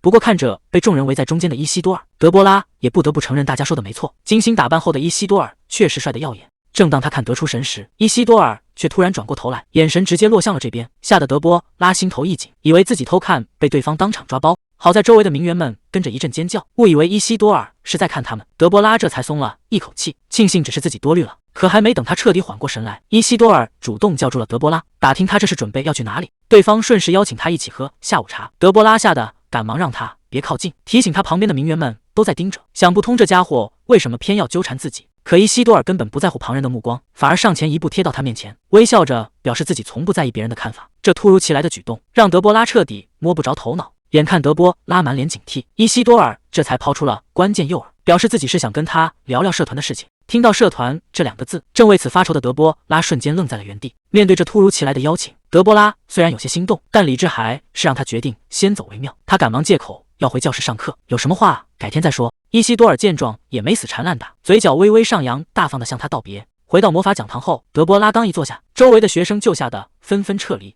宁可抢着去挤别的位置，也不敢离他太近。面对人人躲着自己的排场，德波拉早就习以为常，心里甚至还有些得意。看来自己这恶女人设塑造的相当成功。这时讲台上走来了一位讲师，周身散发着一种说不出的疲态。德波拉看着对方死气沉沉的模样，心想这魔法师干的活简直跟前世实验室里的研究员一模一样，终日埋头于堆积如山的繁杂研究，根本毫无休假可言。看到这里，德波拉反而感到一丝庆幸，幸好自己无法控制魔力，省得在这受苦受难。讲台上的凯尔教授直接砸下了整整几大堆厚重的公式资料，冷冷地提醒所有人，这些全是本学期必须掌握的内容，缺乏逻辑的人在这门课上绝不可能好过。此话一出，教室里瞬间哀嚎一片。然而还没等大家缓过神来，凯尔教授便抛出了重磅炸弹。今天这第一节课就要立刻进行随堂小测试。凯尔教授压下台下的哀嚎，冷冷表示做完测试就可以下课。德波拉对此完全无所谓，毕竟他连魔力都无法控制，当初纯粹是靠关系挤进魔法专业。他本想干脆申请转系，可一想到父亲乔治亚发飙的样子，只能打消了这个念头。正当他发愁怎么熬过去时，抬头看了看黑板上的题目，却突然愣住了。为什么会这么简单？凯尔教授在批改测试卷时，发现了一张只有最终答案，却完全没有解题步骤的试卷。得知这是德波拉的答卷后，凯尔教授认定他是威逼同学抄来的，对他的行为感到极其失望。可碍于西魔公爵对德波拉的偏爱，他又犹豫要不要叫他来训斥。正当凯尔教授下定决心叫人时，助理却在一旁尴尬地提醒，德波拉绝对不可能抄别人的答案，因为他是全场第一个交卷走人的。听说德波拉5分钟就交了卷，凯尔教授震惊得满脸不可置信，别人至少需要15分钟才能完成，可德波拉不仅最早交卷，而且答案还全都正确。凯尔教授根本无法接受这个事实，气得把试卷扔在地上，狠狠踩上一脚，认定他纯粹是瞎蒙碰上了好运，抱怨他连魔力都不会用，凭什么能比死记硬背的研究员还轻松。而此时的德波拉正漫步在西魔家族庞大的图书馆里，看着眼前宏伟壮观的藏书楼，忍不住在心中打量比较起来。刚走没几步，图书管理员就迎了上来，问他是不是想找什么书。德波拉表示自己只是随便看看，男人却冷嘲热讽起来，提醒这里只有历史和魔法文献，可没有贵族小姐爱看的无聊言情小说，建议他去城里的书店寻找。面对这明里暗里的挖苦，德波拉当即冷笑着反唇相讥，直言自家图书管理员眼界如此狭隘，父亲把重任交给无能之人真是个错误。男人被对得气急败坏，指责他说话时在欺人太甚。德波拉却顺势反问过去，难道刚才不是他自己在承认这间图书馆的藏书范围有多狭隘吗？男人硬着头皮辩解，觉得没必要收集三流小说。德波拉反问他到底读过没有，男人理直气壮地表示不用读也知道差劲。这番话让德波拉当场戳穿他的狭隘，甚至质疑他管理图书馆的能力。男人被激得直冒火，让德波拉直接报出想要的书名，他能立刻找出来。德波拉随即报出一本魔法公式书，问他能不能不走一步弯路瞬间定位。面对这突如其来的难题，男人当场愣在原地，讲不出话。德波拉冷冷地断定他根本做不到，接着语气一沉给出了最后警告，要是因为找不到书浪费了他的时间，后果他心里最清楚。男人赶忙跑去找书，德波拉独自坐在桌前，琢磨这家伙是不是有什么靠山，看来绝不能对他太温和，免得被人当成软柿子。没一会儿，那本厚重的魔法公式书就被送了过来。看着眼前砖头一样厚的大书，德波拉忍不住叹了口气。没想到穿越到异世界，居然还得继续苦逼念书。他随手翻开书页，里面全都是作者的复杂理论，以及献给爱人的繁琐前言。德波拉索然无味的快速翻过，吐槽这前言废话实在太多。翻过冗长的前言，德波拉终于找到了3阶魔法公式的正文。书里记载着古代法师建立魔力公式的历史，以及如何将自然魔力转化为实用力量的理论。德波拉快速翻完全书，随即一巴掌将书合上，觉得这内容简直荒谬透顶。这被吹得神乎其神的魔法理论，总结起来居然就是前世的几何级数，专门用来扩大范围魔法的覆盖面积。而把魔力凝聚成球体的公式，本质上就是球圆直径的数学公式。换句话说，魔法在本质上就是数学，而自己前世好歹是个工科生，这种难度的算术对他来说简直小菜一碟。别人眼里难如天书的题目，在他看来不过是基础应用题。可奇怪的是，整本书里居然完全没有提及公式的概念。正当德波拉感到纳闷时，耳边突然传来一阵乱响。他好奇地循着声音走过去，没想到站在书架那头的居然是亨里克。看着放下刘海的亨里克，德波拉在心里直呼可爱。此时亨里克正奋力向上跳着，试图够到书架高处的书籍，可折腾了半天都没能成功。眼看他够得如此费劲，德波拉干脆走上前去，轻松帮他把那本书拿了下来。亨里克吃惊地转过头，发现递书给自己的居然是德波拉，整个人顿时愣在原地。他吓得连忙往后退开。德波拉在心里无奈叹气，原本计划好要离他远点，可谁让他刚才够书的样子实在太可爱。亨里克战战兢兢地问他，是不是一直在旁边偷看？德波拉不仅大方承认，还笑着再次夸他可爱，说他看起来就像一只小兔子。被夸可爱的亨里克当场愣住，以为德波拉是在故意捉弄自己，急忙嚷嚷着父亲和哥哥都很高，自己以后也一定会长高。德波拉觉得他这模样活像只小猫，顺手摸了摸他的头，敷衍着答应。结果这一摸，直接让亨里克羞红了脸，气得大叫一声拔腿就跑。看着一溜烟跑没影的亨里克，德波拉把书放回书架，无奈吐槽他跑得像只松鼠一样快，明明自己只是真心想夸夸他，却又被当成了恶意调侃，这让他不禁郁闷起来，怎么大家对自己都有这么大的敌意呢？一路狂奔出图书馆的亨里克停在走廊边，大口喘着粗气，拍了拍脸让自己清醒过来，认定德波拉只是在拿身材嘲笑他，绝不可能真心觉得他可爱。况且在这个家里，自从公爵夫人离世后，公爵便把所有心思都扑在工作上，仆人也总是反复告诫他，必须时刻当个听话懂事的好孩子。在亨里克的记忆里，只有听话才不会被父亲厌恶，因为在他看来，正是自己的出生夺走了母亲的生命。画面一转，德波拉来到了此前订蛋糕的店铺，店员赶忙上前热心迎候，表示店主已交代好取货事宜。德波拉随即让店员在前面带路，跟着店员来到房间内，眼前竟然亮起了一个空间魔法阵。德波拉有些意外，没想到稀有的传送阵会出现在这里。他顺口询问店员这个阵法的最大承重量，店员表示曾传送过5个成年人，具体总重量并不清楚。德波拉随口心算，推断传送极限至少在550磅以上。随着店员启动传送，伴随着一阵强烈的光芒，两人瞬间被送到了目的地。还没等德波拉回过神来，店员已经向眼前的店主汇报，德波拉小姐已经送达。门一打开，一只巨大的黄猫突然猛地扑了过来，店员吓得当场大叫摔倒，德波拉却一把接住了这个庞然大物。这只叫曲奇的宠物一见到德波拉，就兴奋地在他怀里不停蹭来蹭去。德波拉边摸边夸他可爱，询问他最近过得怎么样。就在两人亲密互动时，伊西多尔开口叫曲奇过去，然而曲奇根本不给主人面子，窝在德波拉怀里，对着他气哼哼地低吼起来。德波拉这才明白是自己身上的猫波和吸引了曲奇，随后顺势在沙发上坐下，曲奇立刻趴在他腿上惬意地打起撸。德波拉一边摸猫一边夸他可爱，询问魔法小袋是否已经制作完成。伊西多尔顺手拿出做好的魔法小袋，当场讲解起它的具体使用方法。想拿东西直接伸手就行，不过里面一片漆黑，建议最好只用来存放金币。德波拉听完连连赞叹。随后伊西多尔突然开口要德波拉把手递给他，德波拉有些不满，质问他难道是在命令小狗？伊西多尔解释这是为了设定坐标，好让小袋弄丢后能随时召唤。接着又顺口补充了一句，真要选的话，他看起来其实更像猫。还没等德波拉细想这句话的意思，伊西多尔已经牵起他的手，直接启动了绑定魔法。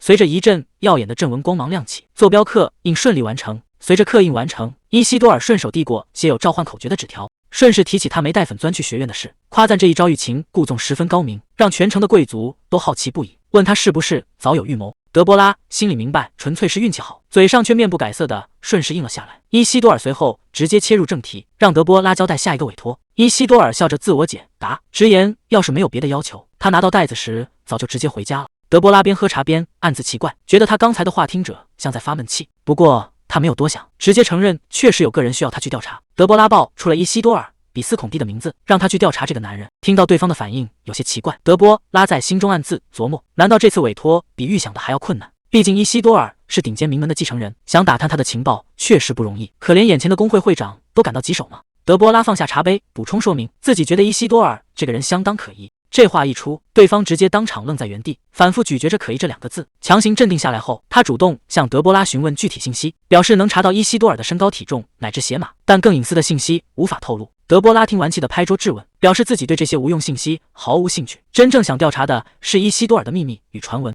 得知德波拉并不是伊西多尔的粉丝，而是怀疑对方暗中图谋不轨，伊西多尔这才明白过来。德波拉暗自打算查出原作小说里没写过的幕后真相。看着对方往茶里连加方糖疯狂搅拌，德波拉愣在原地，还以为他是低血糖犯了。见事情谈完，伊西多尔顺势准备送客，德波拉却表示想把茶喝完再走。没想到对方当场做得起价，要收他1枚金币的茶钱。面对德波拉嫌贵的质问，伊西多尔理直气壮地表示自己的劳动力很贵。德波拉虽然有些郁闷，还是扔出1块宝石，干脆买单。德波拉边喝茶边琢磨，对方刚才怎么像在生闷气。他顺口打听这款茶叶卖不卖，对方冷淡地表示自己喝茶的时候不谈工作。德波拉见状也不强求，直言本来还想顺便聊个合作。伊西多尔提出让德波拉分享训猫秘诀，才愿意听听看。德波拉根本不吃这一套，坚持要对方直接听自己说。面对这般强硬的态度，伊西多尔忍不住吐槽他太固执。德波拉不仅不生气，反而暗喜恶意身份真方便，哪怕态度傲慢，别人也会觉得理所当然。随后，德波拉将一张设计图拍在桌上，伊西多尔拿过图纸仔细端详，询问上面画的是不是个女人。德波拉笑着点头确认，表示这不仅是个独特的图案，更是自己未来的咖啡品牌标志。对方好奇询问这图是不是他亲手画的，德波拉爽快承认，表示要用这个标志来开店。伊西多尔有些疑惑，觉得开个小店根本没必要搞标志。德波拉却笑着表示这才是核心，他打算把带有该标志的店铺开遍帝国，从首都皇宫到偏远岛屿，甚至要让大家看到这种薰衣草色就立刻联想到他的品牌。伊西多尔直言这根本不可能，哪怕是帝国皇帝也没有这种财力与人力。德波拉却面不改色地解释，自己根本不需要亲自雇人，只需要授权别人使用品牌名称就行。听完授权品牌的思路，伊西多尔若有所思。德波拉顺势说明加盟模式，只要首店成功，想降低风险的商家自然会加盟，到时候统一装修风格与菜单，收取品牌使用费与技术指导费，批量采购材料，还能大幅压低成本，靠规模优势持续获利。伊西多尔很快听懂了门道，但也立刻指出隐患，表示若缺乏监管，盲目扩张，容易导致店铺恶性竞争，商品的品质也难以保证。在尚未出现加盟概念的时代，对方能一眼看透弊端。德波拉暗赞他确实敏锐。伊西多尔肯定了这个精妙的点子，随即询问德波拉为何要向自己透露这个机密。德波拉直言不讳地表示，自己之所以透露这些，就是想让对方成为合作伙伴，来投资自己的生意。镜头一转，来到工会内部，米格尔走到伊西多尔身旁，笑着打趣对方接了个棘手的委托，看来这次调查得由会长亲自出马了。伊西多尔冷声质问他是不是觉得很有趣。米格尔表面上赶忙否认，心里却早已乐开了花，表示自己刚才差点没憋住笑。米格尔顺势提出疑问，明明刚才有机会狮子大开口多要报酬，不知会长为何轻易放过。伊西多尔看着手中的协议书，平静表示拿到的已经足够。不同于那些视商业为低贱的贵族，德波拉不仅直言不讳地筹集资金，更提出了出售品牌这种惊人的合作构想，这让伊西多尔越看越觉得有趣，忍不住开口赞叹。看着自家会长反常的模样，米格尔在心里暗暗吐槽，看来这次委托调查，会长反倒先把自己陷进去了。看着还在努力憋笑的米格尔，伊西多尔开口叫住了他，拿出手链顺口打听，想知道德波拉平时最青睐哪种装扮风格。米格尔仔细回忆后表示，虽然德波拉平时表现得有些冷淡，但每次会长穿上利落的正装，对方的目光都会多停留一会儿，看来大概率偏爱干练有型的成熟风格。听到这番分析，伊西多尔若有所思，随即脱下外套换了个造型，询问米格尔觉得这个样子如何。宴会上突然刮起了一股奇怪的风潮，众多男士竟纷纷戴上了眼镜。看着眼前这群装扮奇特的人，德波拉只觉得无比辣眼睛。而造成这一局面的罪魁祸首，正是顶着新造型登场的伊西多尔。这次他走起了知性路线，戴上眼镜后的极致颜值瞬间抢尽风头，甚至引得全场男士争相效仿。原本主打知性人设的维勒克，直接被他这一出抢光了风头。德波拉看着满场盲目跟风的人，心里忍不住无奈吐槽。同情归同情，德波拉暗想伊西多尔穿什么都会引发轰动，难怪他总得频繁更换风格。不过他转念一想，这不就是现成的带货能力吗？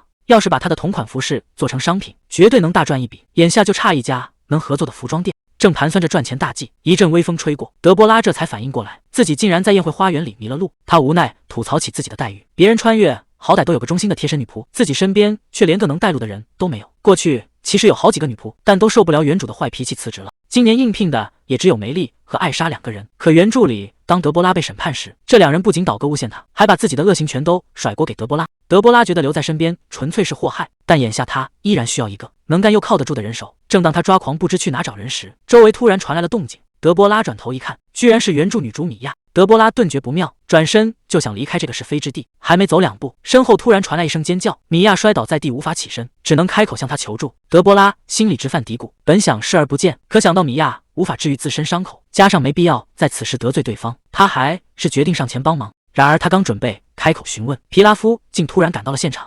德波拉刚准备伸手相助，皮拉夫竟猛地将他一把推开。他抢先上前询问米娅的情况，随后顺势将米娅抱在怀里。这卡点登场让德波拉十分无语。皮拉夫直接先入为主，认定是德波拉背着众人暗算米娅，讽刺他手段下作，甚至自作多情地表示，即便迷恋自己，也不该对米娅下手。听着皮拉夫这番荒谬的指责，德波拉只觉得头疼不已。他冷淡地澄清，米娅分明是被树根绊倒，自己只是准备伸手帮忙。说完便让米娅出面作证。即使米娅开口证实却是自己摔倒，皮拉夫却坚信他是受到了威胁，擅自认定米娅是在帮德波拉撒谎。见对方完全听不进人话，德波拉当场怒斥他耳朵不好使，说完便打算转身离开。被当面反驳的皮拉夫恼羞成怒，搬出自己水火双系精灵使的身份，释放出强大的魔力威压，强行逼迫德波拉给米娅道歉。虽然身体被这股威压震得无法动弹，德波拉依然坚决拒绝为没做过的事道歉。皮拉夫却眼神冰冷，再次冷声下达了最后通牒。眼看德波拉在强大威压下支撑不住，即将瘫软倒地。就在这时，伊西多尔突然出现在他身前，直接替他隔绝了所有压力。得以喘息的德波拉终于松了一口气，伊西多尔则摘下眼镜，指责皮拉夫竟敢用武力威胁女士，简直粗暴又野蛮。皮拉夫抱着米娅，厉声叫他别插手，威逼他立刻让开。伊西多尔却冷笑一声，当场明确拒绝了皮拉夫的要求。伊西多尔义正言辞地表示，保护受威胁的女士是骑士的本分。他顺带调侃，早在皮拉夫炫耀双系能力时，自己就已经在场了。面对皮拉夫气急败坏的质问，伊西多尔反手一句，以为他是故意搞笑，对的皮拉夫哑口无言。一旁的德波拉都暗自佩服他的毒舌。彻底被激怒的皮拉夫怒骂出声，当场引爆了猛烈的火系魔力，滚滚热浪瞬间吞噬了周围。强烈的灼热感让德波拉暗叫不好，伊西多尔却抢先一步释放水系魔力，精准挡下了汹涌的烈焰。他看着被压制住的皮拉夫，再次冷声嘲讽对方，说不出道理，就只剩动手这一招了吗？水火两股魔力在空中剧烈交锋，恐怖的余波瞬间笼罩周围。看着眼前剑拔弩张的两人，德波拉一时间愣在原地，完全没想到事情演变成这样。还没等两人分出胜负，被皮拉夫紧抱在怀里的米娅先一步承受不住灼热魔力，痛苦的几近窒息，连忙开口向皮拉夫求救。听见怀中人的哀求，皮拉夫这才猛然惊醒。皮拉夫连忙收起魔力，询问米娅，确认她没有受伤，才放下心来。一旁观战的德波拉一阵无语，明明刚才差点伤到米娅的人，分明就是皮拉夫自己。皮拉夫反而厉声指责伊西多尔，称德波拉惯会背后耍手段，根本不配受到保护，甚至强硬的要求德波拉道歉。伊西多尔听完却冷笑一声，反驳当事人都还没发话，皮拉夫凭什么自作主张？说罢，伊西多尔转向米娅，问他德波拉做了什么需要道歉。面对逼问，米娅怯生生承认什么都没有。伊西多尔顺势嘲讽米娅还算识相，这让皮拉夫瞬间恼羞成怒。伊西多尔语气冰冷的补充，西魔家族声望尊贵，逼迫西魔家的人道歉才是越界。随后他转头看向米娅，反问他是否认同。面对皮拉夫咆哮喊出名字，伊西多尔轻描淡写的淡然回对。一旁的德波拉看在眼里，暗自佩服他用公爵名义压人。见皮拉夫哑口无言，伊西多尔出言提醒，与其争吵，不如关心米娅的膝盖。说罢便准备带德波拉离开。被当面羞辱的皮拉夫咬牙切齿，凶狠地对着伊西多尔留下狠话，警告今天结的仇日后必定后悔。走在一旁的伊西多尔关切询问，看到德波拉苍白的脸色，他忍不住凑近提醒。伊西多尔带着德波拉离开现场，德波拉心里直犯郁闷，这场无端的闹剧搞得自己像是在极度生事。面对突然靠近的伊西多尔，德波拉赶忙开口辩解，强调自己平时就是这种白皙肤色。可话还没说完，受到魔力影响的身体撑不住，脚下一软便向后倒去。伊西多尔及时伸手揽住他，当场拆穿德波拉强撑身体的谎言。他提出护送德波拉回马车休息，并奉劝他别硬撑着拒绝，除非打算一路爬过去。看着态度恢复冷淡的伊西多尔，德波拉这才意识到，刚才对付皮拉夫时语气轻浮的他，此刻不仅态度冰冷，甚至隐约带着几分怒意。德波拉疑惑对方听过自己的恶名，为何还要插手相助？伊西多尔回应，称是出于骑士精神，又或是自己多管闲事。随后他护送德波拉来到马车前，看到自家大人亲自搀扶德波拉，前来的随从顿时吓得目瞪口呆。随从赶上前想伸手接扶，伊西多尔却直接拒绝，示意对方打开车门就好。还没等德波拉回过神来，伊西多尔突然伸手将他一把抱起，轻柔地将他安置进马车。面对这突如其来的举动，坐在车里的德波拉瞬间乱了方寸，心脏止不住的狂跳。他强自镇定地表示，这次欠了对方一个人情。伊西多尔却忍不住轻声一笑，调侃他这种时候只要道谢就好。德波拉微微一愣，最终低声回应了一句谢谢。听见这句话，伊西多尔当场愣在原地。德波拉这才猛然醒悟，作为恶意千金，自己竟然说了谢谢。他连忙慌乱地开口找补，强调自己极少向人谢恩，警告伊西多尔别得意忘形。伊西多尔反而扬起嘴角，表示这是自己的荣幸，随后叮嘱他早点回府休息。随着车门准备关上，德波拉在车里郁闷的抓耳挠腮。就在他懊恼不已时，伊西多尔突然再次打断了他。伊西多尔劝他该重新审视一下选男人的眼光。没等德波拉反驳，车门便被顺势关上。独处车内的德波拉瞬间抓狂，在心里疯狂咆哮，自己根本不喜欢皮拉夫那个蠢货。看着马车渐渐远去，伊西多尔独自站在原处。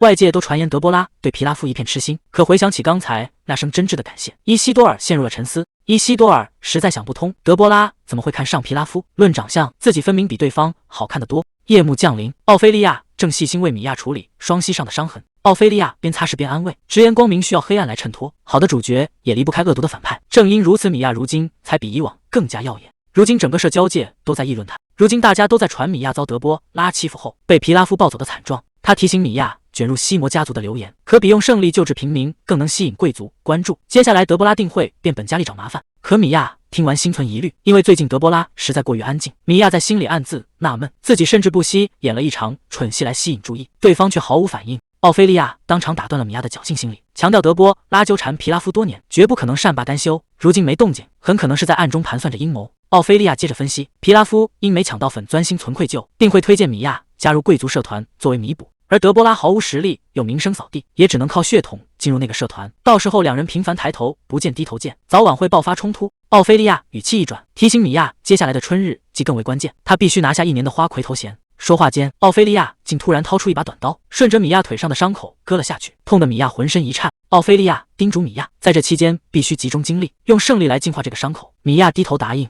几天后，德波拉独自走在大理石长廊中。这几天他反反复复思考，总觉得事有蹊跷。米娅当初真的不知道自己的身份吗？开学第一天，两人就见过面，米娅不可能没听说过关于自己的风言风语，况且皮拉夫肯定也警告过他，一定要远离紫头发的恶女人。可米娅不光没有躲开，反而像是在故意挑衅。难道这个世界非要有人来扮演恶人吗？正当德波拉怀疑是自己多虑时，一阵微风忽然吹拂而过，伴随着漫天飘落的花瓣。德波拉若有所觉地猛然回头，父亲乔治亚走上前，问他这里是不是比粉钻还要漂亮？为了建起这片花园，他特意雇人在各地搜罗稀有花草，才拼接出如彩虹般的花海。德波拉顺从的附和，心里盘算着，这正是向富豪老爹表现的机会。然而当他放眼望去，也不禁被眼前的景色彻底震撼。眼前盛开的花海壮丽非凡，甚至比皇室花园还要气派。乔治亚清了清嗓子，叮嘱这种夸奖千万别对别人说，接着却又顺口补充，对自己说倒是无所谓。看父亲心情不错，德波拉暗暗吐槽老爹偶尔还挺好懂，随后便提出想去花园里转转。乔治亚爽快答应。可刚走没2步，德波拉就发现老爹一直跟在身后，他心里一阵纳闷，难不成对方还想听更多夸奖？他索性再次卖力夸赞起花园。乔治亚嘴上故作镇定，心里却显然极为受用。不过他很快恢复严肃，敏锐地指出他看起来心事重重。提起这事，德波拉就气得咬牙切齿，全怪皮拉夫那个蠢货对自己徒增压力。乔治亚叹了口气，警告德波拉注意西魔家独生女的身份，别总为皮拉夫那种人卷进荒谬的谣言里。德波拉却回头解释，自己关心的根本不是那个蠢货。他坦言这次传言纯属误会，全因皮拉夫在学院公然抱着个女孩，才惹来满城风雨，自己根本没有任何欺负对方的举动，自然也找不出所谓目击者。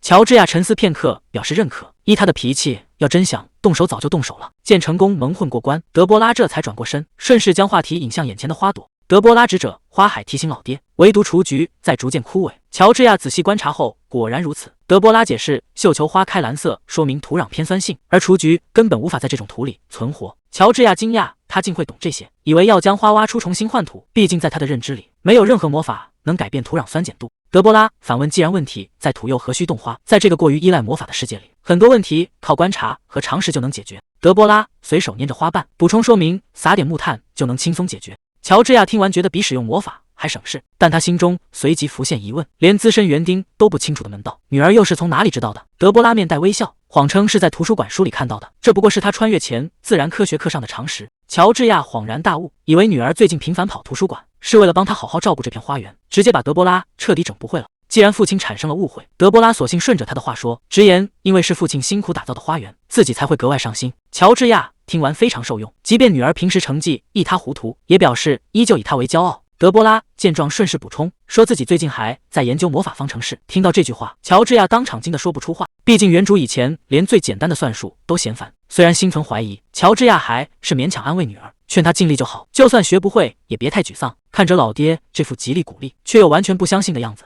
德波拉心里感到一阵无奈。德波拉接着忍不住吐槽，大家解方程的速度就像蜗牛一样慢。乔治亚一时间都没听明白。德波拉解释道，别人计算范围魔法的魔力量要花10分钟，而对工科出身的他来说，这不过是不到1分钟就能搞定的口算题。乔治亚指着黑板上的古代方程，质疑女儿怎么可能在1分钟内解开。德波拉看了一眼这里的计算逻辑，发现大家居然还在用连加代替乘法，从古至今数学居然毫无进步。他索性直接反问父亲，为何非要使用这种低效的方法？乔治亚被问得一愣，严肃表示这可是9阶大导师与银龙创制的方程，他是史上第一个敢质疑权威的人。德波拉这才反应过来，众人不敢修改公式，不过是因为盲目崇拜。他索性起身表示，下一道题自己同样能在1分钟内解出来。乔治亚以为女儿只是在开玩笑，刚准备配合他演戏，德波拉就已经当场写出了最终答案。乔治亚彻底看懵了，整套流程甚至连30秒都没用上，这种题目根本不可能凭运气猜出来。毕竟对学过高2数学的他来说，这种等比数列本就信手拈来。乔治亚扶额叹气，直言要是德波拉能够使用魔力，绝对能成为这个时代的顶级战斗法师。这话反倒把德波拉听得一脸茫然。乔治亚连忙解释，解题速度直接决定了范围魔法的释放时间。德波拉这才恍然大悟，原来这个世界的魔法失速全靠算力支撑。他暗自叹息，要是自己拥有魔力亲和，凭着现代人的数学基础，在这个世界当上家主简直轻而易举。不过转念一想，真要用魔法去战斗杀人，自己反而可能接受不了，可手心还是忍不住微微紧握，心里终究少不了几分遗憾。这时乔治亚再次叫住德波拉，看着黑板上的算式沉吟，直言他用了一种脱离传统的全新方法，竟然打破了延续至今的经典解法。面对父亲的惊叹，德波拉顺势承认自己采用了全新解法。乔治亚彻底被勾起了好奇心，当场追问起具体的推导过程。随后二人移步到书房桌前，德波拉耐着性子把过程写在纸上，看着老爹拿着草稿纸热切研究的样子，德波拉长舒一口气，暗自吐槽，感觉自己反倒成了补课老师。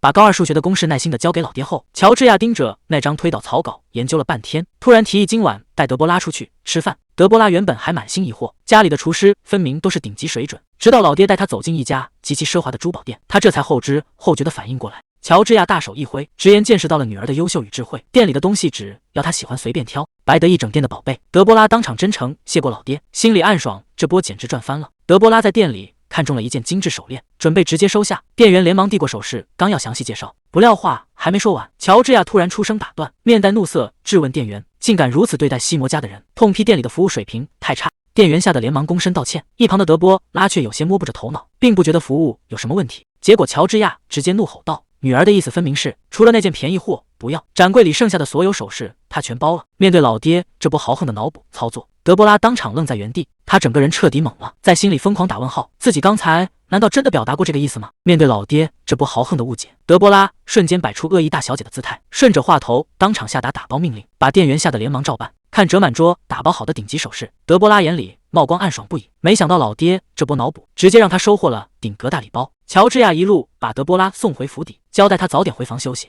德波拉还在感慨老爹居然亲自护送，维勒克却突然冒了出来。德波拉被吓了一跳，维勒克反倒抱怨他眼神像毒蛇，还冷嘲热讽说他又在外面惹麻烦。德波拉心知这哥们纯粹是来找茬的，直接反手戳中他的痛处，质问他魔导剧研究都卡壳了，哪来的闲心管别人。维勒克被戳得脸色一沉，硬撑着回了一句不用他操心。德波拉直接摆手表示自己也没兴趣，让他有话快说，别耽误时间。维勒克也不再绕弯子，直接质问他最近为何频频跟父亲私下见面。德波拉云淡风轻的回应，父亲想见女儿本就不需要理由，纯粹是想多陪陪自己。他甚至顺势反手对了一句，还不是因为你和大哥罗扎德太忙，根本抽不出时间来。一句话把维勒克噎得哑口无言。其实德波拉心里也清楚，大哥罗扎德一直在外远征，但自从他穿越过来后，一家人也确实从没一起吃过饭。维勒克压下尴尬，上前一步严词警告，就算父亲只是图个陪伴，也就到此为止，警告他最好别得寸进尺，做出蠢事。面对这番莫名其妙的警告，德波拉只冷冷回了一句，完全听不懂他在说什么。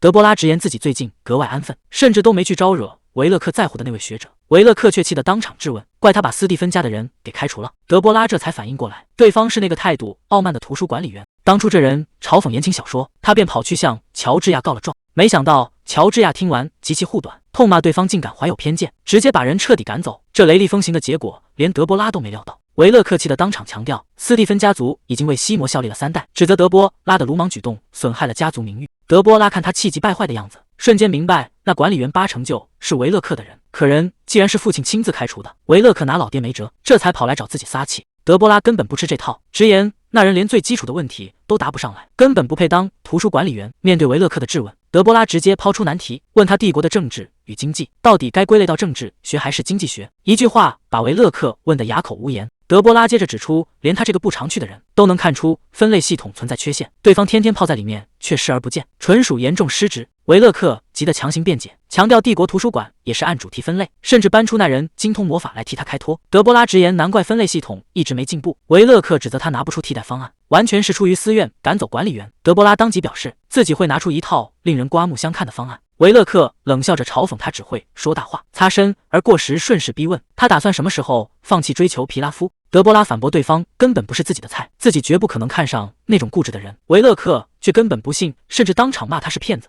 德波拉直接叫住他，提出如果自己能证明这不是谎话，怎么算？维勒克当场挑衅，只要他能证明，就甘愿认他做姐姐。维勒克答应赌约后转身离开，德波拉却露出了得逞的笑容。原来他身上带着能录音的魔晶石，刚才维勒克许下的承诺已经被他原本的录了下来。随后场景来到了学院，德波拉因为前一晚熬夜记账，整个人困得直打哈欠，可为了维持恶意大小姐的形象，他连打哈欠都得拿扇子遮着。周围路人吓得纷纷避让。德波拉正犯着困，突然听到不远处传来一阵嘲讽声，有人正当众刁难一名破产的女学生，甚至一把抢走了对方的书本。他当场嘲讽女生看魔力方程式毫无意义，甚至搬出所谓的法师男女比例冷嘲热讽。德波拉在一旁听得极度无语，眼看对方越说越过分，竟然当场把女学生的书本撕得粉碎，还当面劝她认清身份，早点嫁人，免得以后年纪大了没人要。正当那男的得意洋洋继续出言羞辱时，一把折扇重重砸在他脑袋上，痛得他当场破口大骂。那男的怒气冲冲地转过身去，迎面撞上的正是眼神冰冷的德波拉。德波拉冷冷开枪，叫他立刻闭上臭嘴。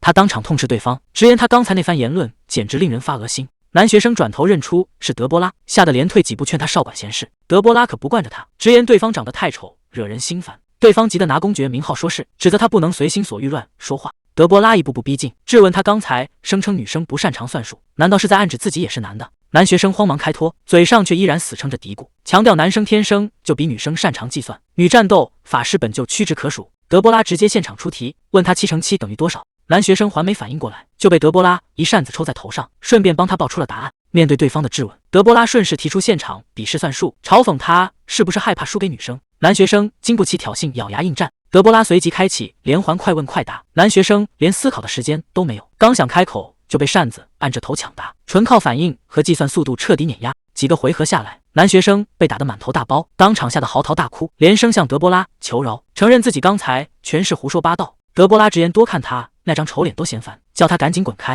男学生如蒙大赦，连声答应着撒腿就跑。德波拉吐槽对方连乘法口诀都没记熟，随后转身看向被欺负的女学生，对方吓得浑身一缩。德波拉心想，这场面搞得像自己在霸凌他，不过恶意人设倒是维持住了。他没有多说什么，径直离开，只留下一脸呆滞的女学生，愣愣地看着他远去的背影。德波拉正趴在课桌上犯着困，感慨今天天气真不错。台上讲课的凯尔教授却突然拍桌，郑重强调考试诚信的重要性，还特意要求所有人，如果遇到索要答案的情况，必须举报。他说话时眼神直勾勾盯着德波拉，说完便直接宣布下课。德波拉还在疑惑对方是不是在暗指自己，凯尔教授就已经大步走到了他的桌前，冷冷地叫了他的名字。他直接警告德波拉别再作弊，声称过去小测验只是睁一只眼闭一只眼，劝他不要在课上树立坏榜样。德波拉直言完全听不懂他在说什么。凯尔教授当场扣下大帽子，指责他仗着家族势力强迫别人给答案，要求他以后收敛一点。德波拉指出他没有任何证据就血口喷人，凯尔教授反倒拍桌逼近，嘲讽他毫无天赋，全靠老爹才混进来，如今作弊被抓居然还有脸要证据，叫他最好赶紧跪下求饶。他甚至当面进行人身攻击，指责德波拉除了打扮一无是处，连不作弊这种常识都需要别人来教。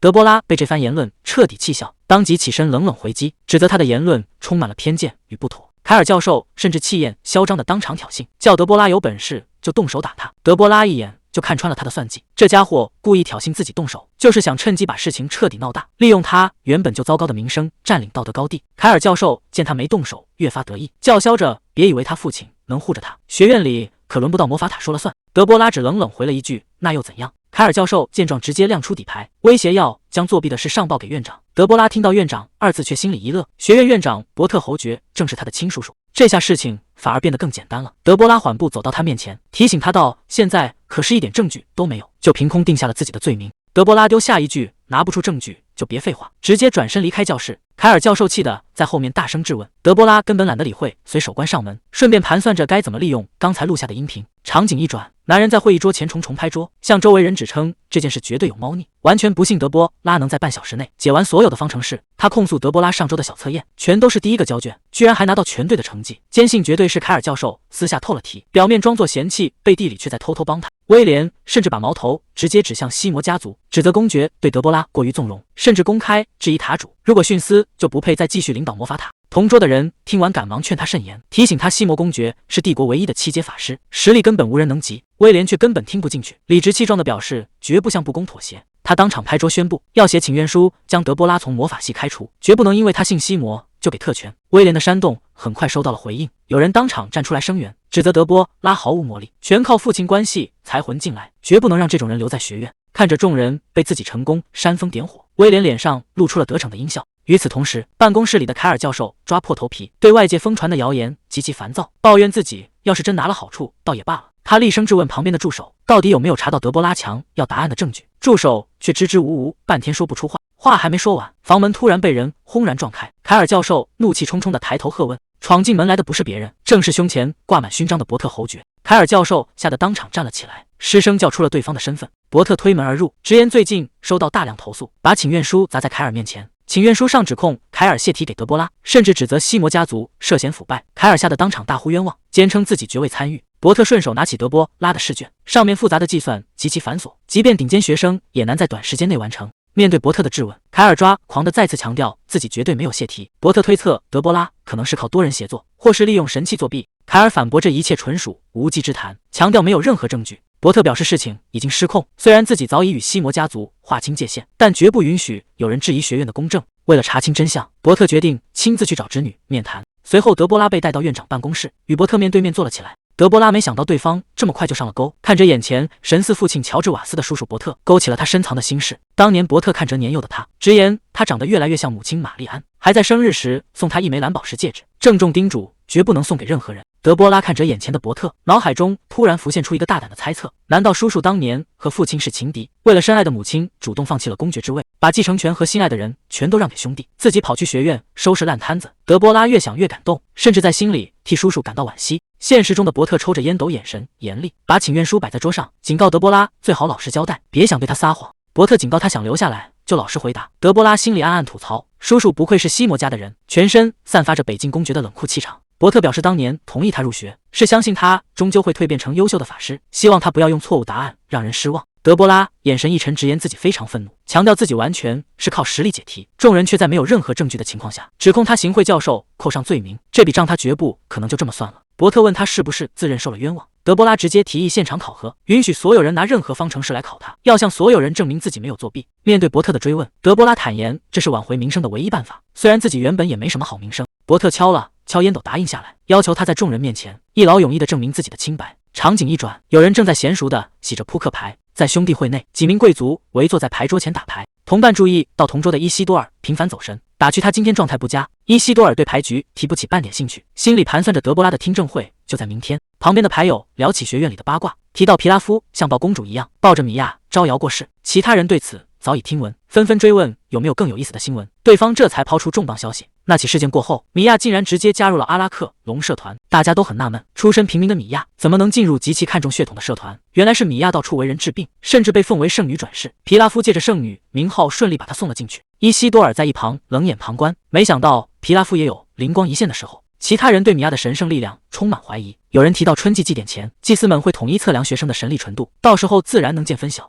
听到春季祭典，伊西多尔不禁感叹时间过得飞快。这时牌友敲了敲桌子，拉回正题，提醒大家今天聚在一起是为了讨论社团招新。同伴却有些疑惑，问伊西多尔怎么外面都在转，他们社团今年根本不打算招人。蒂埃里忍不住笑了起来，解释那不过是推脱西里尔小姐的借口，毕竟不能直接说对方不够资格。随后他转头看向一旁的伊西多尔，问他自己说的对不对。蒂埃里出自帝国剑术世家，他是奥尔戈公爵的三儿子，脾气有望成为大剑圣的大哥，他平时显得有些轻浮。伊西多尔解释不招人是因为情况有变，社里曾有成员因抄袭论文退了社，大家这才坐下来商讨招新。米格尔当场揭穿，明明是伊西多尔逼人退社的，他为何把心思全花在德波拉身上？就像昨天一样，伊西多尔半开玩笑的强调是因为自己长得帅，直接把米格尔给整不会了。米格尔强忍着笑意，迅速把话题拉回招新正题。他提议由今天牌局牌面最大的人来决定推荐的新成员。此时在场的6位理事刚好过半，众人纷纷表示赞同。蒂埃里直接亮出一手期待意的满堂红，顺理成章拿下了决定权。他当场提名赛琳、贝鲁奇小姐，表示她拥有极高的魔力亲和度。连五皇女维维安也对赛琳青睐有加。作为皇太子的亲妹妹，维维安可是姐妹会的核心人物。米格尔听完也觉得这个人选十分合适。然而就在众人准备敲定结果时，伊西多尔突然微笑着打断，提醒大家还有人的牌没有亮出来。说完便顺手摊开了自己的底牌，桌上赫然摆着一把方块皇家同花顺，这极其罕见的顶级牌面，瞬间让在场所有人当场愣住。面对这绝不可能的牌面，蒂埃里气的当场拍桌直呼荒谬，伊西多尔却只是微微一笑，调侃自己只是运气好。实际上他私下用念力出了签，但凭借在社团积累的良好名声，根本没人会怀疑到他头上。蒂埃里看着他得意的模样，在一旁小声吐槽他爱炫耀。既然赢下了决定权，大家便顺势问他打算提名谁。伊西多尔坦言自己没有合适人选，虽然心里确实有一个人，却不确定对方是否愿意接受。同伴们听完震惊不已，不敢相信居然有人会拒绝他的邀请。伊西多尔脑海中浮现出德波拉那句少管闲事，一时间陷入了沉默。伊西多尔顺势提出，既然自己赢下了牌局，不如大家替他去参加一场活动。得知是学生听证会，同伴们立刻反应过来是德波拉又惹了麻烦，纷纷嘲笑他是麻烦精，还将他与四处行善的米娅做对比。面对众人的调侃和笑声，伊西多尔脸色微微一沉，突然开口打断他们，表示现在下结论还为时尚早。他优雅地收起手中的扑克牌，意有所指地补充道，不到彻底揭晓底牌的那一刻，谁都不会知道最终的结果。第二天学生听证会如期举行，对面站着的正是发起控告的威廉。德波拉明白对方特意选在这么大的场地，就是想在众目睽睽之下让他彻底难堪，但环顾四周，局势比他预想的还要夸张。院长、副院长以及4位魔法教授全数到场，学院高层几乎全员坐镇，场下的重磅嘉宾还不止于此。随着脚步声响起，连五皇女维维安也带着一众贵族陆续步入了大厅。除了五皇女维维安之外，一同现身的居然还有伊西多尔以及蒂埃里。这群重量级人物的登场，让全场瞬间沸腾起来。众人纷纷纳闷，大佬们为何齐聚一堂？德波拉看着看台上坐满的要员，心里十分疑惑，没想到自己的案子能引发如此关注。他表面强称平静，实则极度不擅长面对众人注视，心头承受着巨大的压力。发起控告的威廉见状，反倒在暗中窃喜，认为自己的目的已经达成。看台上的贵族们议论纷纷，直言一旦坐实西摩家族腐败，必将在社交界引发巨大震动。随着裁判一声令下，听证考核正式开始。威廉当场提出考核规则，由他在黑板上亲自出题，德波拉现场解答以证明未曾作弊。说罢便拿着讲义在黑板上抄写题目。德波拉下笔如飞，边写边嘲讽对方解题比抄题还快，这种难度自己闭着眼睛都能搞定。威廉被这突如其来的反转吓得当场说不出话来。德波拉扫了一眼题目，发现不过是高中水平的基础计算，见威廉抄写得慢吞吞，他干脆直接上前拿起粉笔解题。威廉急忙向一旁的副院长求证，询问德波拉的解法是否正确。副院长端详黑板后，当众确认答案完全正确。听到这个结论，威廉顿时瘫愣在原地，全场瞬间一片哗然。谁也没想到局势反转得如此之快，威廉根本不敢相信，还试图强撑着质问，怀疑德波拉是靠蒙才答对的。德波拉转过头冷哼一声，提醒他这可不是选择题，怎么可能凭运气连猜对5道大题。紧接着他拿起粉笔，把黑板上剩下的题目也全部流畅地解答完毕。当现场再次确认剩下的题目也完全无误时，威廉彻底瘫软了下来。德波拉一步步逼近威廉，表示既然已经证明了清白，接下来就该好好算算他毁坏自己名声的账了。面对铁一样的事实，威廉仍试图垂死挣扎，甚至慌乱中诬陷德波拉使用了黑魔法。教授当场严厉呵斥，质问他难道是在怀疑现场所有教授？导师凯尔更是激动发难，斥责威廉凭空指控自己收受贿赂，当场剥夺了威廉听课的资格。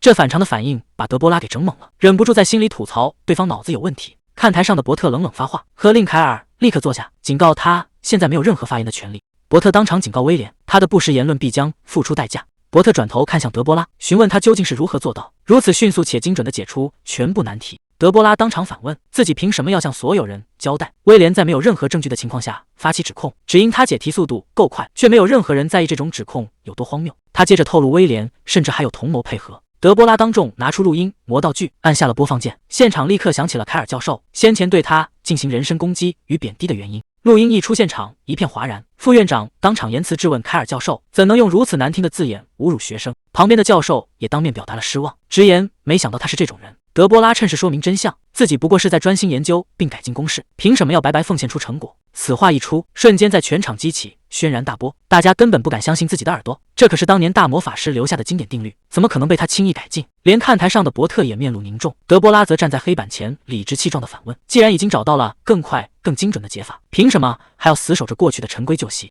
台下的质疑声此起彼伏，有人坚信经典公式不可撼动，也有人意识到如果这是真的，就能大幅缩短魔法的吟唱时间。面对依然心存偏见的众人，德波拉冷声提醒自己，不仅已经证明了清白，他们质疑的更是魔法世家西魔家族的直系血脉。紧接着，他当场宣布要把改进后的公式完全公开。副院长惊得赶忙上前确认，德波拉没有丝毫犹豫，直接应下。他顺手拿起粉笔，心里很清楚，这个世界的人根本不懂未知数代数的概念，才会每次都死板地运算所有数据。德波拉直接在黑板上写出了通项公式与代数推导，告诉全场只要套用公式就能瞬间算出结果。如此神奇的化简方法，让台下所有人大受震撼，大家惊叹这能极大缩短施法时间，哪怕没有魔力亲和度，也证明了他的绝顶天赋。德波拉拍掉手上的粉笔灰，问大家现在还有什么异议？随后他话锋一转，表示自己的怒火可还没消，剩下的账也该好好算一算了。在全场的注视下，德波拉当众叫出了阿林的名字。阿林当场揭穿威廉发起这场听证会，完全是为了恶意抹黑德波拉。威廉手头根本没有任何证据，全凭散发谣言骗大家签名请愿，甚至还在私下诋毁伯特公爵，说他不配掌管西魔家族与魔法塔。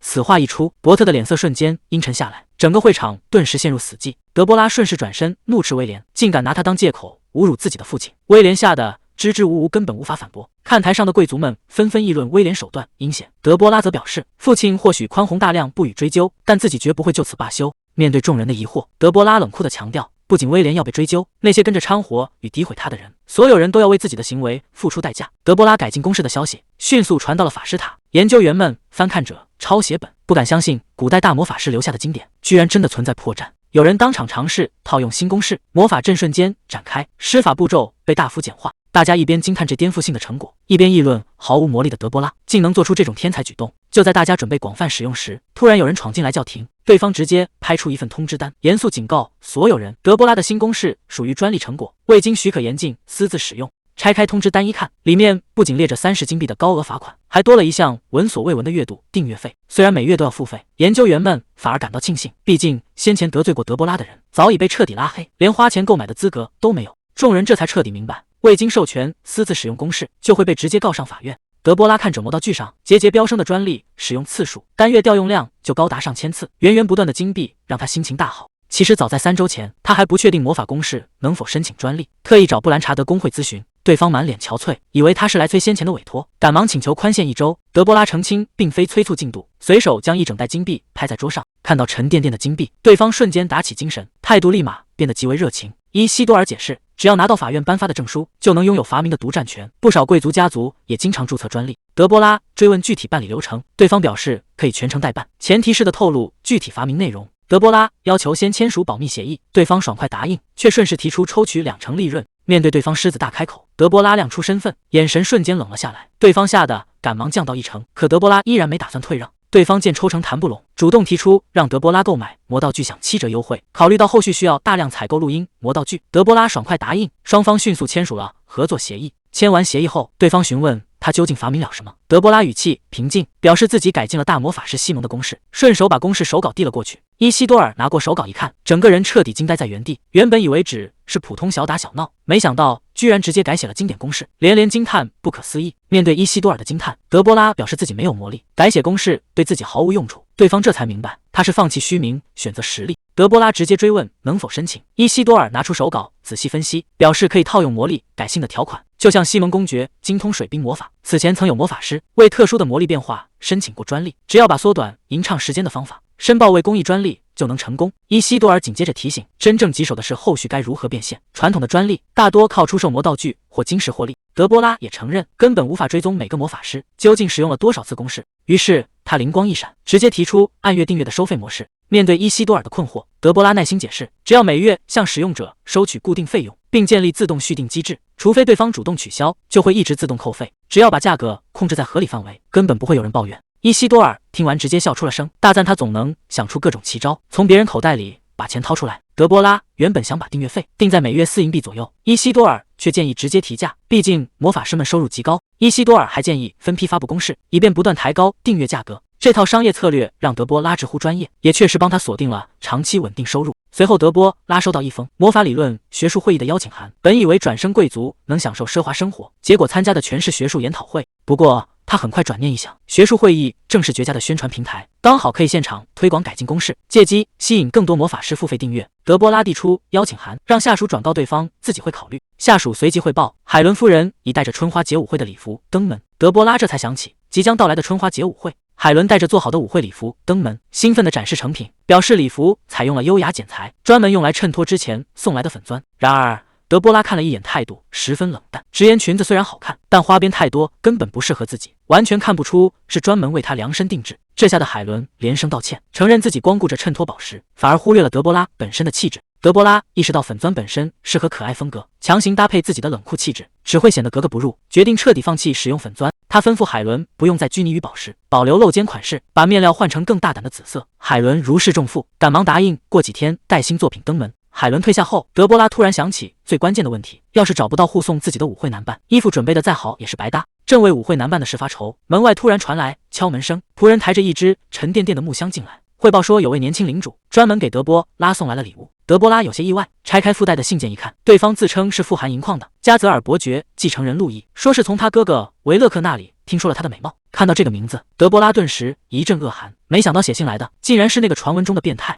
还没等他想通对方为何突然联系自己，仆人紧接着开口询问箱里的礼物该如何处理，并提醒这位领主送来的居然是一整箱闪闪发光的纯银锭。看着眼前一整箱银锭，德波拉一反常态，吩咐手下先留下来。手下听到这话大吃一惊，按照他过去的脾气，只会下令把东西全部烧掉。但在现在的德波拉看来，再讨厌对方也没必要和钱过不去，甚至还暗自感谢哥哥维勒克。与此同时，维勒克的书房里，下属赶来汇报最新进展，表示德波拉不仅没有生气，反而十分爽快地收下了礼物。得知德波拉不仅没烧兴，反而痛快收下了银锭，维勒克大感震惊，完全想不通妹妹为何一反常态，觉得她越来越难以预测。更让他头疼的是，德波拉先前改进的魔法公式，不仅让他一跃成为理论魔法界的新星，还极大缩短了施法吟唱时间。这种能减少魔力消耗的改进，对战斗法师来说无疑是巨大提升。一想到竞争对手正为此得意，维勒克就郁闷的不行。下属随口质问，改进公式能有什么大不了的？这话瞬间点燃了维勒克的怒火，大发雷霆，直接将人赶了出去。气还没消，门外再次传来敲门声，仆人紧急汇报乔治亚正召见他。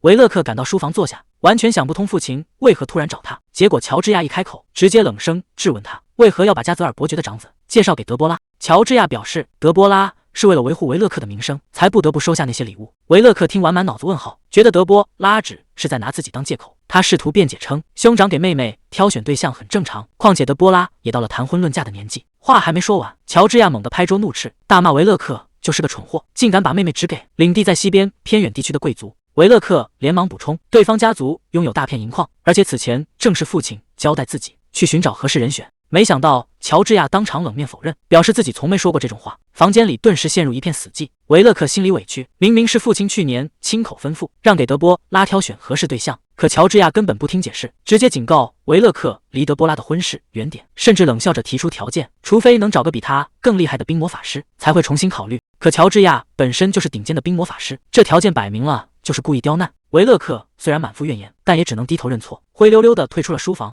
走在走廊上的维勒克越想越不对劲，完全搞不懂父亲的态度为何会突然发生如此大的转变。其实早在父亲送给德波拉粉钻时，维勒克就觉察到了异常，如今事情的发展更是越来越难以捉摸。与此同时，广场上聚集了不少贵族，有人正准备在公开场合大张旗鼓的求婚，围观路人纷纷低声议论，吐槽这种求婚方式实在太老套尴尬。可手捧花束的求婚者却浑然不知，看着大家围观，反而沉浸在自我感觉良好中，以为所有人都被他的惊人财富所震撼。求婚的正是西部银矿继承人路易，他正沉浸在自己的财力中放声大笑，全然不知旁人正将他与刚离开的人做对比。就在这时，德波拉身穿华丽的暗紫色礼服，优雅地出现在广场中央。看到德波拉出现，路易立刻手捧鲜花迎上前去，主动向他打招呼，还特意强调是维勒克促成了这次见面。路易还在得意的自我介绍，大夸特夸德波拉的美貌。可话还没说完，德波拉反手一巴掌，直接打断了他的奉承。路易当场被打懵，刚想质问怎么回事，德波拉直接冷声念出了一个女仆的名字，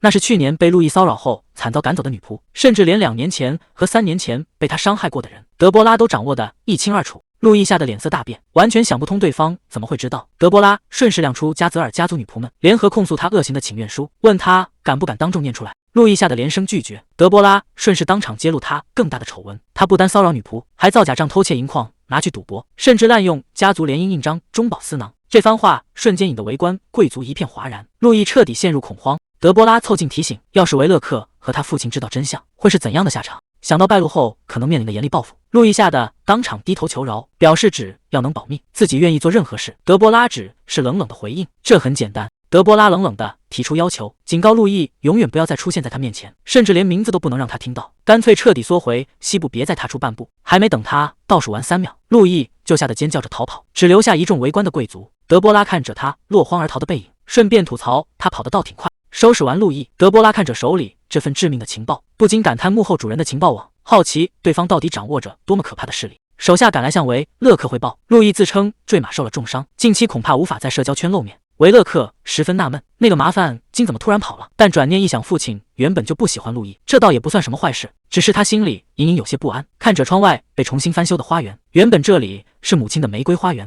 他不明白父亲为何突然全部种植，难道这一切都和德波拉有关？维勒克正怀疑这一切与德波拉有关，德波拉就出现在面前。维勒克没好气地质问他到底想干嘛，德波拉顺势回应，兄妹之间见面根本不需要特别理由。维勒克当场冷嘲热讽起来，表示两人向来关系冷淡，少在这里假惺惺的叙旧，要是想就改进魔法公式的是炫耀，大可以直说。德波拉并没有被挑衅激怒，反而语气淡然地表明来意，自己今天过来只是为了问他要一个道歉。维勒克顿时满脸错愕，德波拉随即当面算起旧账，指出维勒克长期对他言语贬低，甚至未经同意强行给他安排相亲，连带他的下属都敢出言不逊。他要求维勒克必须为此道歉。维勒克非但没有一丝悔意，反而当面冷笑回击，直言这全是因为他多年来一直表现得像个愚蠢的废柴。面对维勒克的嚣张态度，德波拉确认他绝不道歉后，直接将一封信甩在他身上。维勒克拆开信件，德波拉冷淡地告知，里面全都是关于路易的机密情报。看着信上的内容，维勒克大受震撼，德波拉则趁机嘲讽他消息落后。慌乱中，维勒克脱口而出说这些事在罗扎德的情报里根本没写。德波拉瞬间抓住了关键，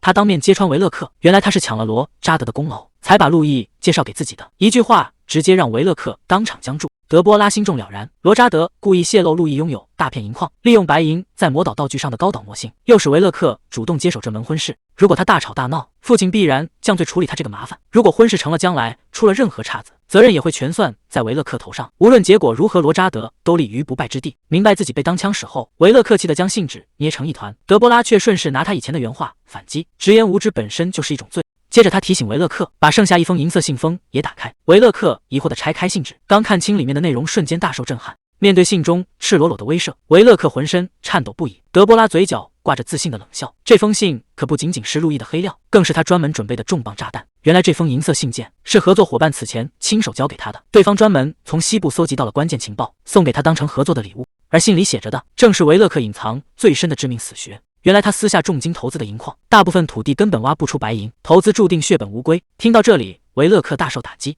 德波拉顺势提出威胁，不仅要向父亲告发他给自己安排烂桃花，还要把这份信件高价卖给罗扎德。维勒克吓得连忙开口阻止，一旦黑料落入竞争对手手中，自己在家族中将彻底陷入绝境。维勒克连忙表示，只要肯放他一马，开出什么条件都可以。德波拉顺势提出要求，只要维勒克向他真诚道歉，自己就可以考虑放过他。维勒克满脸不可置信，德波拉见他迟迟不肯开口，当即转身准备去找父亲。维勒克吓得赶紧一把拽住他，在败局一定的威胁面前，只能咬紧牙关低下头，屈辱地向德波拉说出了对不起。看着被逼到绝境的维勒克，德波拉嘴角微微上扬，得到了满意的结果。维勒克赶忙罗列自己的罪状，承认不该看不起他乱点鸳鸯谱，甚至懊悔没有早点发现他的天赋。德波拉看穿他眼里只有利益和实力，不过倒也省去了废话。既然对方主动低头，他顺势摆出一副大度的姿态。还没等维勒克松一口气，德波拉直接掏出了一份契约，明确要求维勒克以后必须随时为他制作所需的魔力道具。维勒克当场表示抗拒，德波拉却不紧不慢地点破他私下正在研究的魔力转动能实验。德波拉甚至点破他在地下室藏着的私密研究成果。维勒克急得连忙阻止，彻底放弃抵抗，只能乖乖在契约上注入魔力落款，顺利拿下帝国顶尖工匠的专属契约。德波拉心里暗爽，以后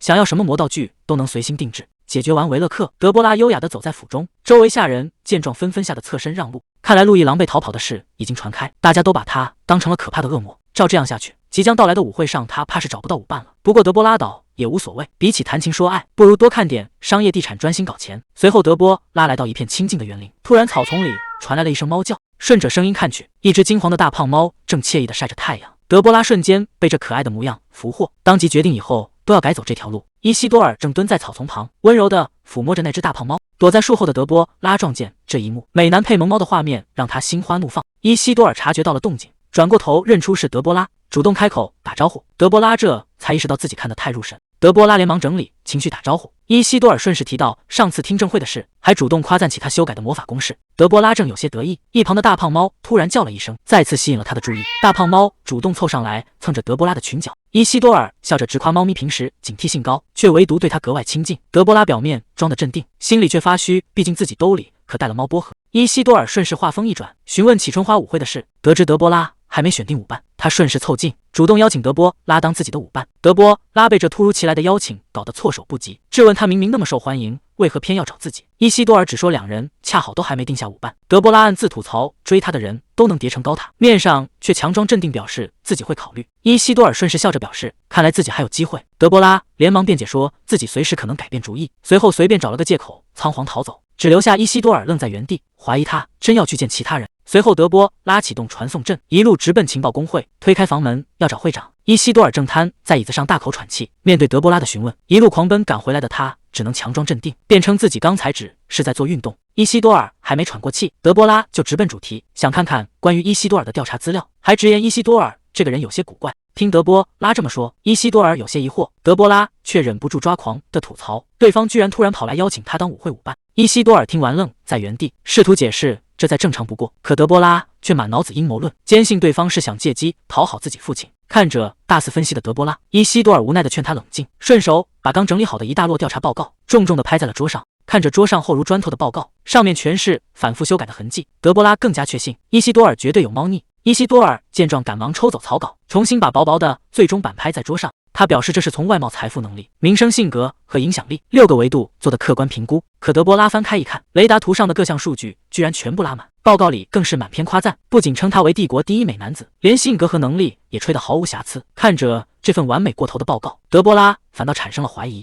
德波拉直接点破报告过于偏颇，怀疑会长是不是收了对方好处，甚至打趣他是不是对伊西多尔有特殊好感。伊西多尔听完当场僵住，委屈的连忙否认自己绝对没拿钱，反只是德波拉对伊西多尔偏见太深。既然确定没有私下贿赂，德波拉打量着眼前的会长，怀疑对方怕不是伊西多尔的忠实粉丝。伊西多尔无奈感叹，德波拉戒备心实在太重，根本不愿相信任何人。德波拉见他有些郁闷，心想粉丝果然听不得偶像受质疑。不过他也意识到，连工会长都查不出黑料，甚至被他圈粉，足见伊西多尔有多难缠。了解完信息，德波拉起身准备离开，没想到伊西多尔却突然叫住他，打听他打算和谁参加春花舞会，还刻意补充自己只是随便问问。德波拉顺势提出，不如由他来当自己的舞伴，甚至表示可以支付丰厚报酬。见伊西多尔当场尴尬的说不出话，他又笑着称自己只是开个玩笑。伊西多尔无奈直言这一点也不好笑。说完，德波拉便径直开门离开，只留伊西多尔独自愣在原地，若有所思。春花节当天，广场上热闹非凡，一辆马车缓缓停下，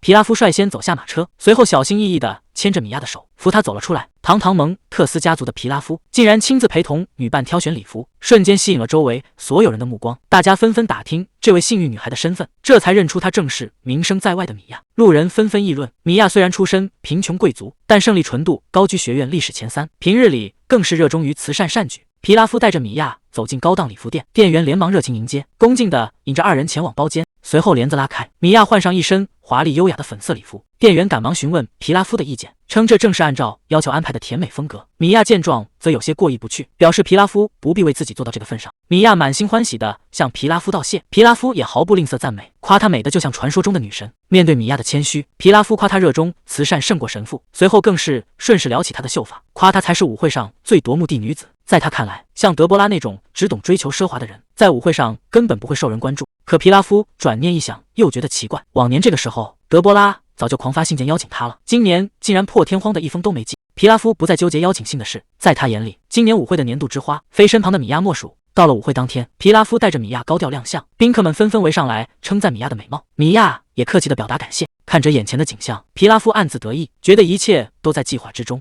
可还没等他高兴多久，人群中突然传来一阵骚动，一位身穿华丽紫裙的女子踏入大厅。德波拉光彩夺目地出现在众人面前，与她一同优雅步入舞会的，居然是金发蓝眼的伊西多尔。更让全场震惊的是，德波拉脖子上戴着的正是价值超越首都别墅的顶级粉钻。人群中的皮拉夫直接看傻了眼，完全无法相信这2个人怎么会走到一起。在场宾客无不被2人的惊人颜值与气场折服，议论声瞬间响彻整个宴会厅。看着众人目瞪口呆的样子，德波拉嘴角微微上扬，这场舞会的焦点已彻底落入他的手中。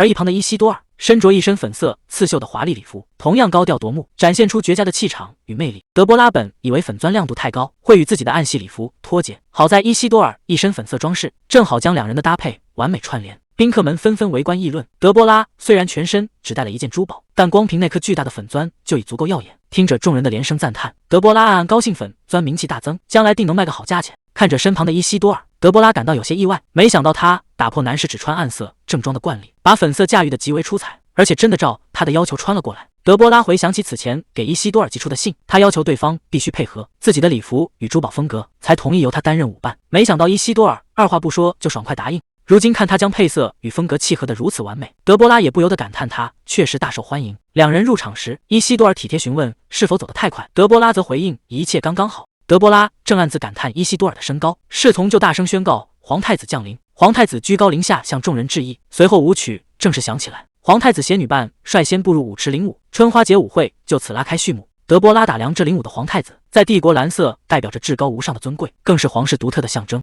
二皇子身体孱弱，三皇子因母亲身份难以被贵族接受，皇太子继承大统已是板上钉钉。就在德波拉暗自分析局势时，伊西多尔优雅地朝他伸出手，正式邀请他共舞一曲。看着眼前的伊西多尔，德波拉脸颊泛起一丝微红，他把手交到对方掌心，暗自感叹伊西多尔的手掌宽大。可刚踏入舞池，他就愣住了，这才想起自己光顾着搭配礼服，完全忘了提前练习舞步。看着周围翩翩起舞的人群，德波拉急得全身僵硬。伊西多尔见状，缓缓凑近他耳边，笑着问他是不是在害怕紧张。德波拉赶忙硬着嘴辩解，称自己平时跳舞就是这种干脆风格。伊西多尔幽默配合，打趣这节奏就像在踩军乐行进，随即便轻轻引导着他的动作，温柔提醒他专注于音乐，顺势带着他重新找回节奏起舞。在伊西多尔的熟练引导下，德波拉被带得飞快旋转，原本没有运动细胞的他，一时间甚至有些跟不上节奏。可还没等他站稳，伊西多尔便顺势将他一把揽入怀中，及时化解了差点摔倒的尴尬。看着近在咫尺的伊西多尔，德波拉不仅不再紧张，甚至觉得这场舞蹈格外有趣。两人随着音乐流畅起舞，默契的配合让旁观的宾客纷纷发出赞叹。刚渐入佳境，德波拉就不小心狠狠踩了伊西多尔一脚，却依然镇定自若地笑着说是失误。伊西多尔不仅没有生气，反而夸赞他体力充沛。德波拉暗自感叹这具身体确实好用。面对伊西多尔打趣他是不是故意用力，德波拉理直气壮地坚持自己从不撒谎。就在两人说笑间，远处突然传来一道阴沉的目光，皮拉夫正满脸怒火地死死盯着这边。德波拉正纳闷这人犯了什么病，伊西多尔已经顺势侧过身，贴心地将皮拉夫的视线全挡在身后。随着音乐声渐渐熄灭，两人这才缓缓停下舞步。德波拉沉浸其中，甚至没意识到舞蹈已经结束。周围随即响起了热烈的掌声。伊西多尔顺势转身，打趣说大家都在目不转睛地看着他。德波拉也笑着回敬，称今晚最夺目的分明是伊西多尔。伊西多尔却若有所思地表示那可未必。顺着他的目光看去，身旁带着米娅的皮拉夫依然满脸怒火地死死盯着这边。德波拉暗自纳闷，这人怎么到了现在还在狠狠瞪着他？难道他还在为没抢到粉钻耿耿于怀？话音未落，蒂埃里就大笑着迎了上来，高声夸赞伊西多尔刚才的舞蹈堪称完美，甚至调侃他有希望夺得今年的年度之花。伊西多尔见状有些头疼地扶住额头，叹气说怎么把这几个麻烦家伙给忘了。德波拉好奇地打听起对方的来历，伊西多尔这才低声介绍，来人除了蒂埃里，还有一位正是舞皇女。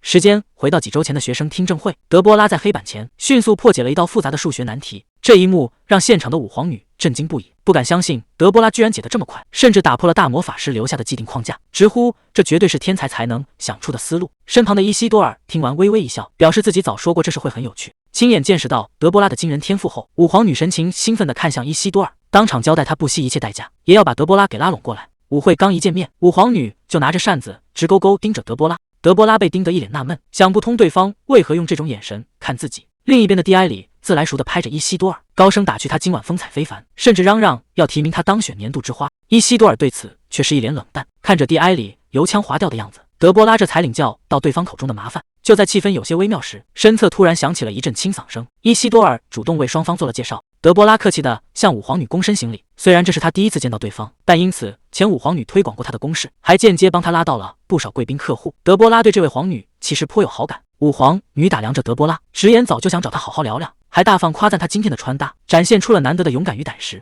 还没等德波拉开口道谢，舞皇女就接连不断的夸赞起来，直言他给乏味的舞会带来了惊喜，懊恼自己没早点发现这种人才。这一连串的热情输出，把德波拉说的接不上话。就在德波拉准备客套两句时，舞皇女突然打断了他，开门见山的抛出重磅邀请，希望德波拉能够加入自己的派系。伊西多尔刚想出声打断，舞皇女就顺手把他拉到身前，大声表示加入他们绝对不亏，因为伊西多尔是公认全场最帅的领袖。一旁的蒂埃里也跟着附和。德波拉虽然觉得这理由十分离谱，但看着眼前帅气的伊西多尔，也不得不承认这确实是事实。五皇女以皇女的名义当场担保，想借众人的目光让德波拉骑虎难下，但这正好顺了德波拉的心意，他顺水推舟表达感谢。五皇女见状顺势追问，要他别光口头致谢，直接当场宣布加入。德波拉当场一口答应加入，一旁的伊西多尔大吃一惊，连忙追问他是不是认真的。德波拉坦言自己正愁没选好社团，况且父亲当年也在这个派系，比起那些虚伪客套的人，他更欣赏五皇女这种直率的性格。见德波拉表态，五皇女喜出望外，急忙催促蒂埃里拿来申请表。蒂埃里一脸犯难，表示此刻很难弄到，五皇女却强硬要求他克服困难，生怕其他派系趁虚而入。德波拉当场保证众人都已听见，自己绝不会反悔。五皇女这才放下心来，随后顺势问起了别的事。五皇女顺势聊起德波拉此前的学术发表，针对论文里的公式提出疑问。面对这位贵宾大客户，德波拉笑脸相迎，极其耐心地为他解答。两人热络交流的画面全被一旁的阿拉克隆派系干部看在眼里。面对皇室的亲自拉拢，大家都觉得德波拉加入对方已成定局。有人忍不住低声询问皮拉夫，德波拉此前不是答应加入他们吗？皮拉夫冷笑着反问，当初极力反对德波拉加入的正是你们，如今怎么突然变了态度？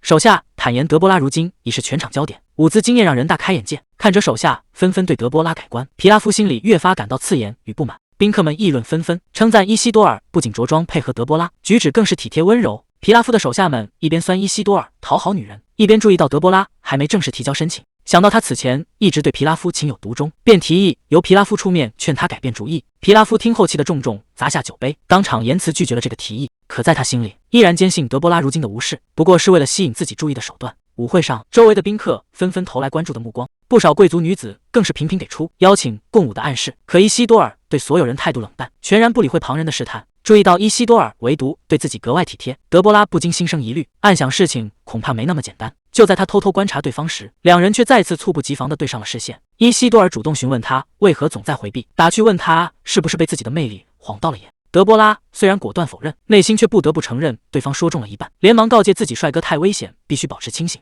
还没等他理清思绪，伊西多尔突然凑近他耳边低声吐露心声，坦言德波拉越是用这种冷淡的眼神看他，他就越忍不住想要更多的捉弄他。面对这突如其来的直白试探，德波拉一时间愣在原地。德波拉看着突然凑近的脸庞，心里立刻警钟大作，提醒自己绝不能被美色所惑。他冷淡地转过身去，直言不喜欢开这种玩笑。伊西多尔有些无奈，坦言别人都很喜欢他的幽默。德波拉在心里暗暗吐槽，凭他这张精致的脸，就算讲个冷笑话，别人也会捧场。就在此时，德波拉注意到舞池另一侧，皮拉夫居然放任米娅与别人共舞，这让他感到十分意外，忍不住看向那位身穿军服的男士。德波拉立刻认出这位军服男子正是迪埃伦·奥尔戈。在原作小说里，他是蒂埃里的亲哥哥，因为人刚正不阿，被称为行刑官，曾经还从女仆手中救下过米娅，是人气极高的人物之一。德波拉这才猛然意识到，除了三皇子和罗扎德之外，米娅的所有追求者，如今居然全都齐聚在同一个地方。这时维勒克神色严肃地走了过来，德波拉正好奇他要干什么，没想到维勒克凑到伊西多尔耳边，悄悄提醒他，要是被德波拉威胁，就对着窗户挥3次手绢求救。说完还比了个加油的手势，迅速溜走。留在原地的二人满脸困惑。德波拉看着溜之大吉的维勒克，气得狠狠瞪向兄长的背影。伊西多尔见状打趣道，感觉你们兄妹俩关系真好。德波拉对此只能无奈地叹气。伊西多尔感叹自己没有手足，一直很羡慕这种亲密关系。德波拉冷笑一声，表示没有才幸运，有兄弟姐妹就像多了个宿敌。为了管教维勒克，他不知费了多少心思。伊西多尔反倒被他的坦率逗乐。怀表的时间此时指向了9点，春花季最受瞩目的化妆舞会即将在皇宫喷泉旁正式开启。相比规矩繁多的室内宴会，戴上面具不必拘泥身份名声，因而格外受到宾客欢迎。虽然烟花秀是全场最高潮的节目，但德波拉心里非常清楚，自己此刻还有别的地方要去。伊西多尔顺势握住德波拉的手，正式邀请他共舞这最后一曲，还坦言特意把这首歌留到了现在。德波拉心里却泛起了难，如果跳完这最后一曲，接下来要去的计划恐怕会赶不及。还没等他做出选择，皮拉夫突然半路杀了出来，一把扣住德波拉的手掌，硬生生打断了眼前两人，当场要抢下这最后一支舞。面对突如其来的变故，德波拉满脸惊诧，搞不懂皮拉夫意欲何为。伊西多尔直接伸手推开对方，一把将德波拉护在身侧，质问皮拉夫：明明是他先邀请的，难道连最基本的礼貌都没有吗？皮拉夫却理直气壮地表示，阻碍女士与其他人共舞才不合体统，为了德波拉的名声着想，这最后一曲理应由他来跳。德波拉听完只觉得莫名其妙，想不通舞会都快结束了，皮拉夫为什么非要在这时候挑事？伊西多尔冷笑一声，嘲讽对方装模作样关心民生，简直可笑。皮拉夫反唇相讥，指责伊西多尔整晚像尊雕像守在旁边，害得其他绅士根本没法邀舞。伊西多尔当即出声反驳，至少自己不会整场在暗中盯梢，直到最后一刻才跑出来搅局。两人在场边针锋相对，引得周围宾客纷纷侧目议论。皮拉夫甚至搬出昔日的婚约关系，要求伊西多尔少管闲事，让夹在中间的德波拉极其头疼。皮拉夫却自以为是地表示自己是在满足德波拉多年的愿望，大方给他一次与自己共舞的机会。德波拉只觉得对方不可理喻。想起皮拉夫过往的恶劣行径，德波拉直接上前当面驳斥，痛骂对方是最差劲的追求者，就像过期腐烂的变质食物，彻底打碎了皮拉夫的自以为是。面对德波拉毫不留情的质问，皮拉夫被对的不敢相信耳朵，德波拉却根本懒得再废话，直接承认就是这个意思。他顺势转身牵起伊西多尔的手，让皮拉夫少在这装大方，管好他自己的舞伴。舞会结束后，德波拉披上暗色斗篷，带着手下秘密赶往春花节的夜市。要不是刚才多跳了一曲，他差点就赶不上今晚的正事。他此行的目标藏在杂货摊后方的地下室，这里每年都会举办秘密拍卖会。按原剧情，拍卖会上有一件废品，最终会落入迪埃伦的手中，但这东西其实能孵化神兽蛋，是一件极其珍贵的古代神器。德波拉自然不会放过这个机会，准备亲自把它截胡拿走。正因如此，无论付出什么代价，他都必须抢在迪埃伦之前，把那件能够孵化神兽的神器拿到手。远古时期的神兽曾大量存在，随着黑暗降临，神兽虽然消逝，拥有无限寿命的神兽蛋却留了下来。只要遇到魔力匹配的古代神器，就能重新孵化。在原著剧情里，迪埃伦正是拿到了那件神器，才成功孵化出神圣白龟，送给米娅。这种白龟能对暗系魔物造成额外伤害，还能敏锐感知危险，而且体积小巧，非常方便随身携带。德波拉心里很清楚，米娅身边有很多优秀的护花使者，随时能替他挡下危险，可自己却没有这样的依靠。相比之下，他才更需要这件保命的神器。为此，德波拉必须赶在所有人之前，把孵化神兽的神器抢先拿下。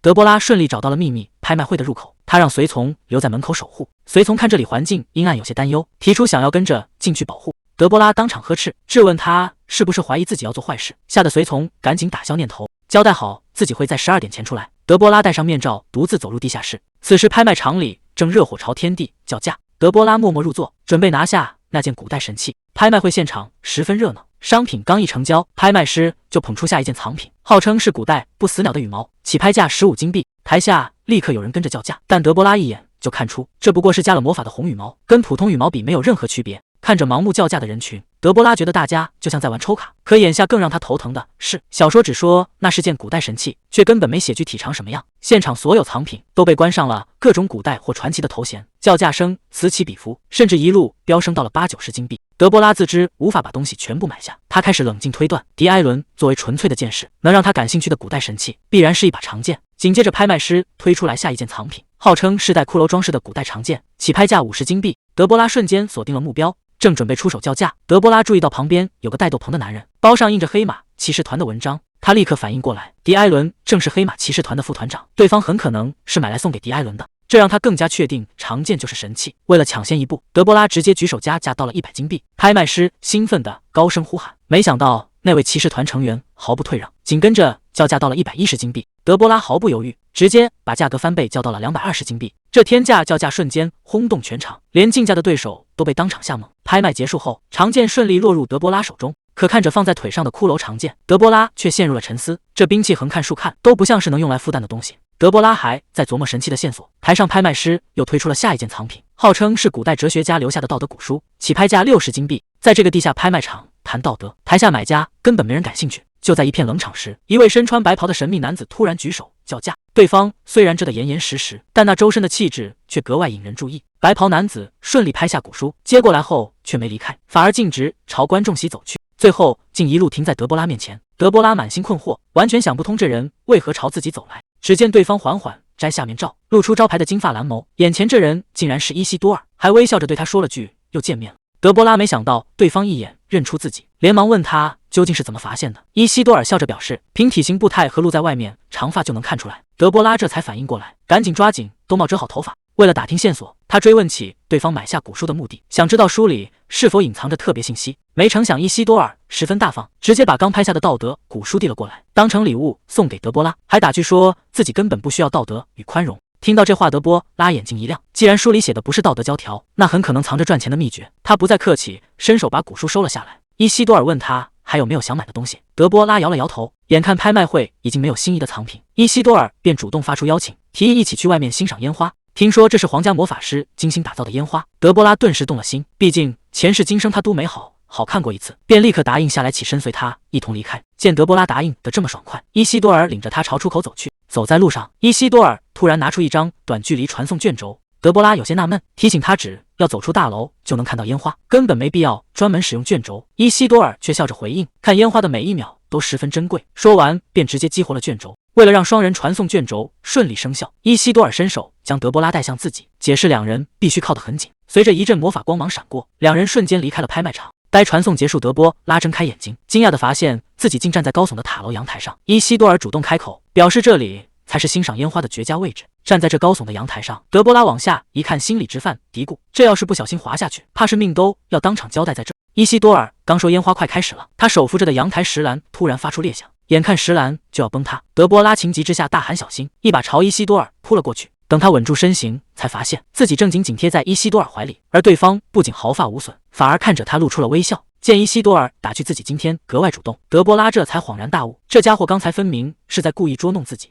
德波拉刚要开口质问，夜空中突然绽放出绚丽的烟花，巨大的声响瞬间吸引了所有人的注意，五彩斑斓的光芒将整个夜空照得通亮。看着眼前如此壮观的景色，德波拉瞬间把刚才的捉弄抛在了脑后，忍不住伸手感叹眼前的烟花实在太美了。伊西多尔微笑着温柔回应，赞同眼前的风景确实很美。两人就这么并肩站在阳台上，静静欣赏着盛放的漫天烟花。等到一切落幕，德波拉坐在车里回味，感觉今晚就像做了一场美梦。坦言无论是舞会还是烟花都非常有趣。想起伊西多尔当时的神情，德波拉心里暗暗打鼓，那句风景真美听起来倒像是对着自己在说。他赶忙甩头打消念头，直呼这家伙的长相实在是太有诱惑力，提醒自己绝对不能乱了阵脚。刚回到府邸，仆人就匆忙赶来迎驾，汇报说公爵大人正为了他深夜未归而十分担心。德波拉满脸困惑，明明自己今天比平时回得还要早，连仆人也只能无奈附和，完全摸不透公爵的心思。德波拉这才反应过来，大概是因为自己甩开护卫骑士独自出门，才让公爵如此挂心。他主动来到公爵书房门前，敲了敲门，推门走进去，打了个招呼，说明自己回来了。然而公爵只是默默站在大窗前，甚至没有回头看他一眼。面对这出乎意料的冷淡反应，德波拉不免暗自嘀咕，公爵难道是真的生了自己的气？德波拉上前询问父亲是不是在担心自己，乔治亚赶忙嘴硬否认，声称自己只是向副官随口打听归期，全都是副官在夸大其词。看着父亲别扭的模样，德波拉心里明白他分明是在赌气。这时乔治亚注意到他的装束，质问他怎么搞得如此狼狈。德波拉顺口解释自己去了夜市。乔治亚一听，当场怒火中烧，立刻将这笔账算在伊西多尔头上。德波拉这才明白，父亲火气全是对着伊西多尔去的。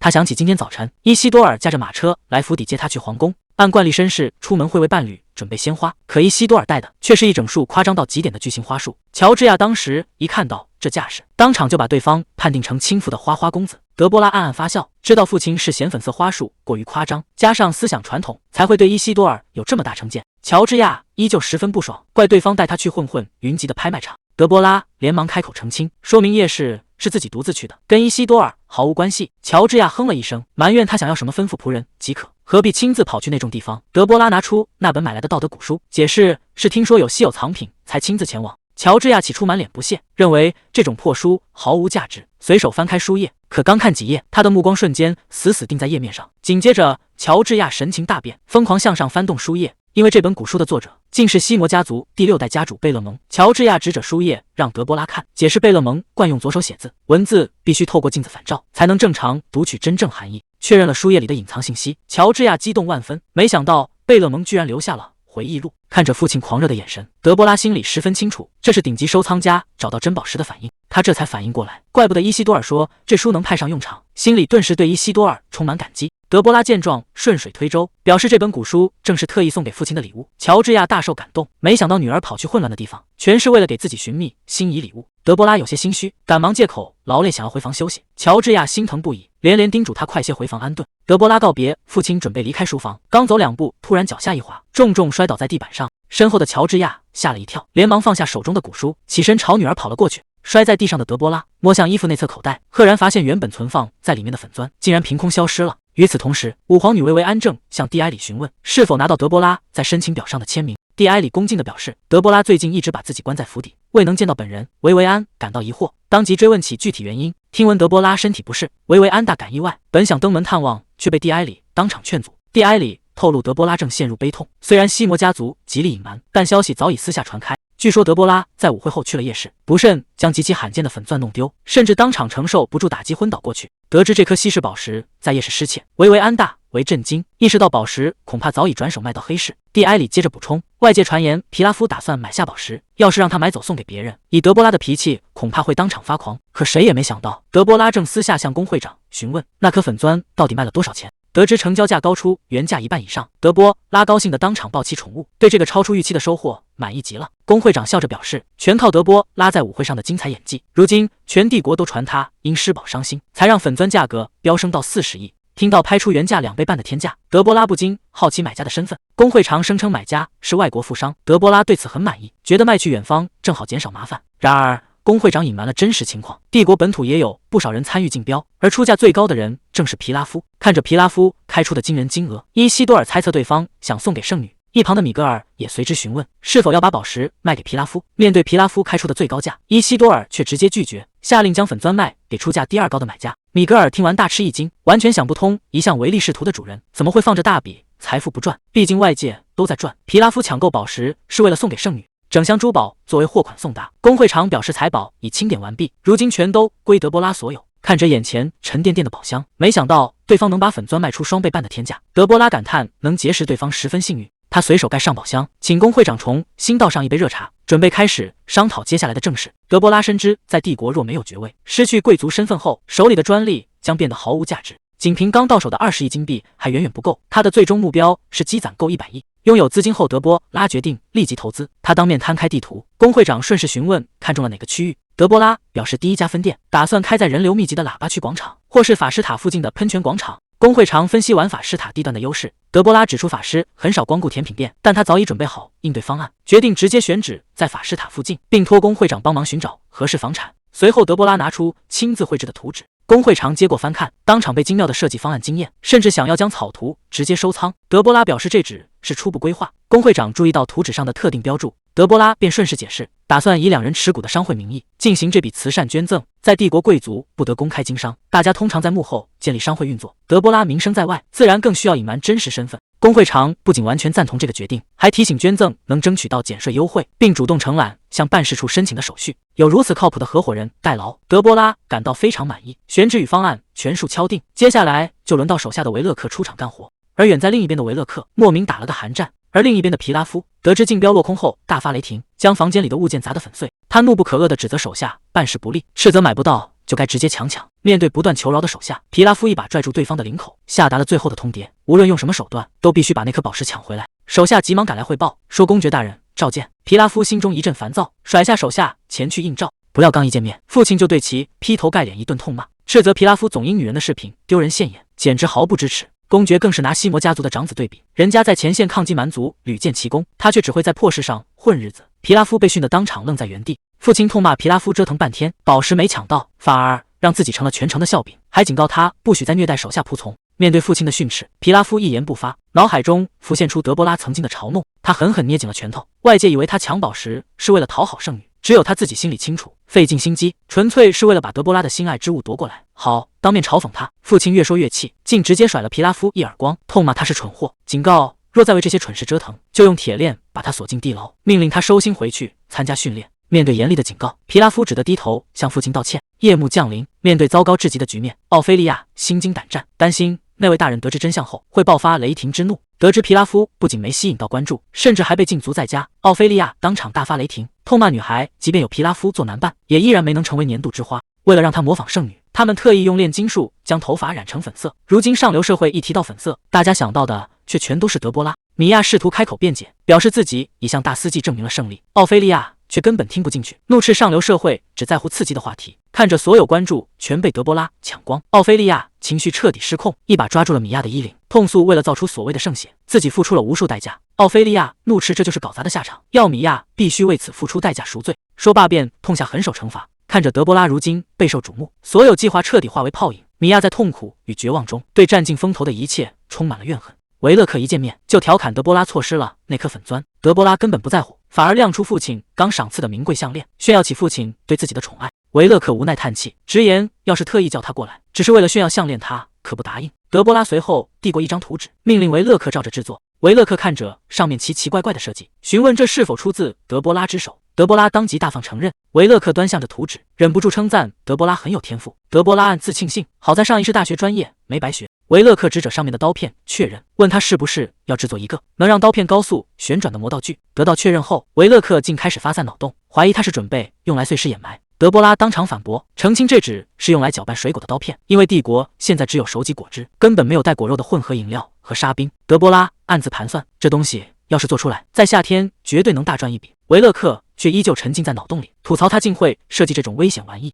德波拉冷冷提醒他，合同里早已写明，不准质疑他的任何决定。维勒克坚信合同里没有这项规定。德波拉直接将文件甩到他面前，指着最底部一行比蚂蚁还小的微雕字，上面的条款赫然写着，维勒克必须无条件服从他的一切命令。看到这行没放大镜都看不清的小字，维勒克当场抗议这合同根本不算数。面对维勒克的抗议，德波拉轻描淡写的反问，既然连少儿不宜的玩具都能做，做个搅拌机又能有多难？维勒克瞬间败下阵来，急忙答应下制作要求。德波拉趁机又丢过去一张图纸，要他顺便把打蛋器也一并造出来。有了这套自动化设备，后续店铺效率将大大提升。德波拉还不忘补充说明，凡是靠这项专利赚到的钱，他都要抽取30%收益，而这一条同样早已写进了合同。维勒克抱怨他只是运气好，谁会需要这种可怕的怪东西？德波拉直接泼了他一盆冷水，提醒他靠这玩意赚的钱远比他在那座废弃银矿亏的还要多，要他聪明点就乖乖配合。在德波拉的规划里，只要咖啡店成功做成加盟模式，就能把这些自动化设备高价卖给加盟商，光靠卖工具就能大赚一笔。不过看着眼前的维勒克，德波拉心里也有点打鼓，不知道等以后订单爆满时，这笨蛋能不能扛得住海量的工作量。可转念一想，这根本不是他该操心的事，反正自己只需要坐等收钱就行。维勒克被他不怀好意的笑容搞得心里发毛，忍不住嚷嚷着问他在笑什么。